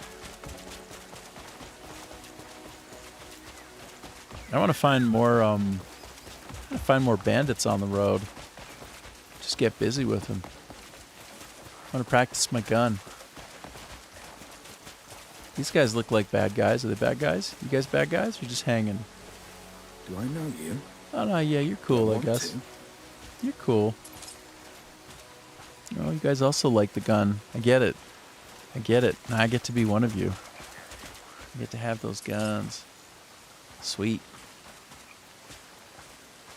I'm trying to catch up to these toads. Everybody needs a toad or two. Totally. You know what? I just hit my 6-hour mark. I hit my 6-hour mark. So I've been streaming for 6 hours. To be fair, a little bit less than that because I had some really big troubles up front. I was struggling. Oh my goodness. You know what? I'm so sorry, dude. Scotha, I had the yeah, already. I had the chat stuck at the top for some reason. I don't know how I did it, so I missed everything you've been sending me. I'm sorry, dude. You did 17 shorts? Am I a force multiplier on you, bro? Did I force multiply you? Is listening to me so boring that you can get your... Am I helping you focus? That's beautiful.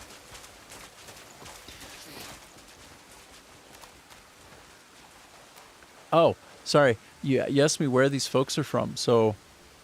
Oh, yeah, the gun folks. Yeah, that's fair. Of course they are. Hoot. Oh, today is my lucky day. You're wrong, actually, bro. I get to try to... Well, I have to be at a bit of a distance. Oh, no. Alright, I guess I have to do some close combat. It's not always easy. Not always easy. That's so much fun. I have a free sword just jumping in and helping me. Wow, that was too easy. Easy. So wait, 19 shorts? Wow. Yeah, you really found your happy place. You found out how to build those out real fast. Man, that's great. I'm not quite that fast yet. I'm not as fast as you on the speed of shorts. But I'm going to pretend that it's all because you're watching the stream and it's so warm. It's a warm embrace so that you can be your most creative self and just bang out the shorts so fast as you have me in the background. So yes, you're welcome. I'm happy to have helped you make 19 shorts. Like, what? I've been working on 3 or 4 shorts for 3 days straight. I'm getting close. I'm going to release 1 or 2 of them tonight. Maybe 3, but probably let's say 1 or 2. So anyway, I've been on for over 6 hours. Let me throw my timer up real quick. Let me try to throw my timer up real quick. There's my timer. So yeah, 6 hours. I had a lot of fun. We really got into it with some controversy today. So maybe I even elaborated too much. I might have even gone into too much of a sidebar. To be fair, Scotha says, they are clips from the preview, so it's super easy, just the placement and parts I want to show. Oh yeah, so you basically have it all lined up. You know what? I had the idea to do 6 bounties at 10 seconds each with the exact same beat, like the exact same look and feel, the exact same overlays, and just stitch it all in and put it all together, release 6 of them at once, and then a compilation. So like 6 at about 10 or 11 seconds each, and then 1 long video that's a compilation of them all with a couple of little stitched bits interstitially there with a nice end cap on either side, and then deploy like 6 or 7 at once and see what happens. I wanted to go ballistic on my page and just go like, here are 7. Whoop-a-cha! So we'll see. But I see. You're linking your shorts to long-form content. Somehow this is exactly the way to do it, right? Either that or you daisy chain all of them. But I think the point is a YouTube short to pull in lots of eyes into the long form, right? That's probably the best practice, yeah?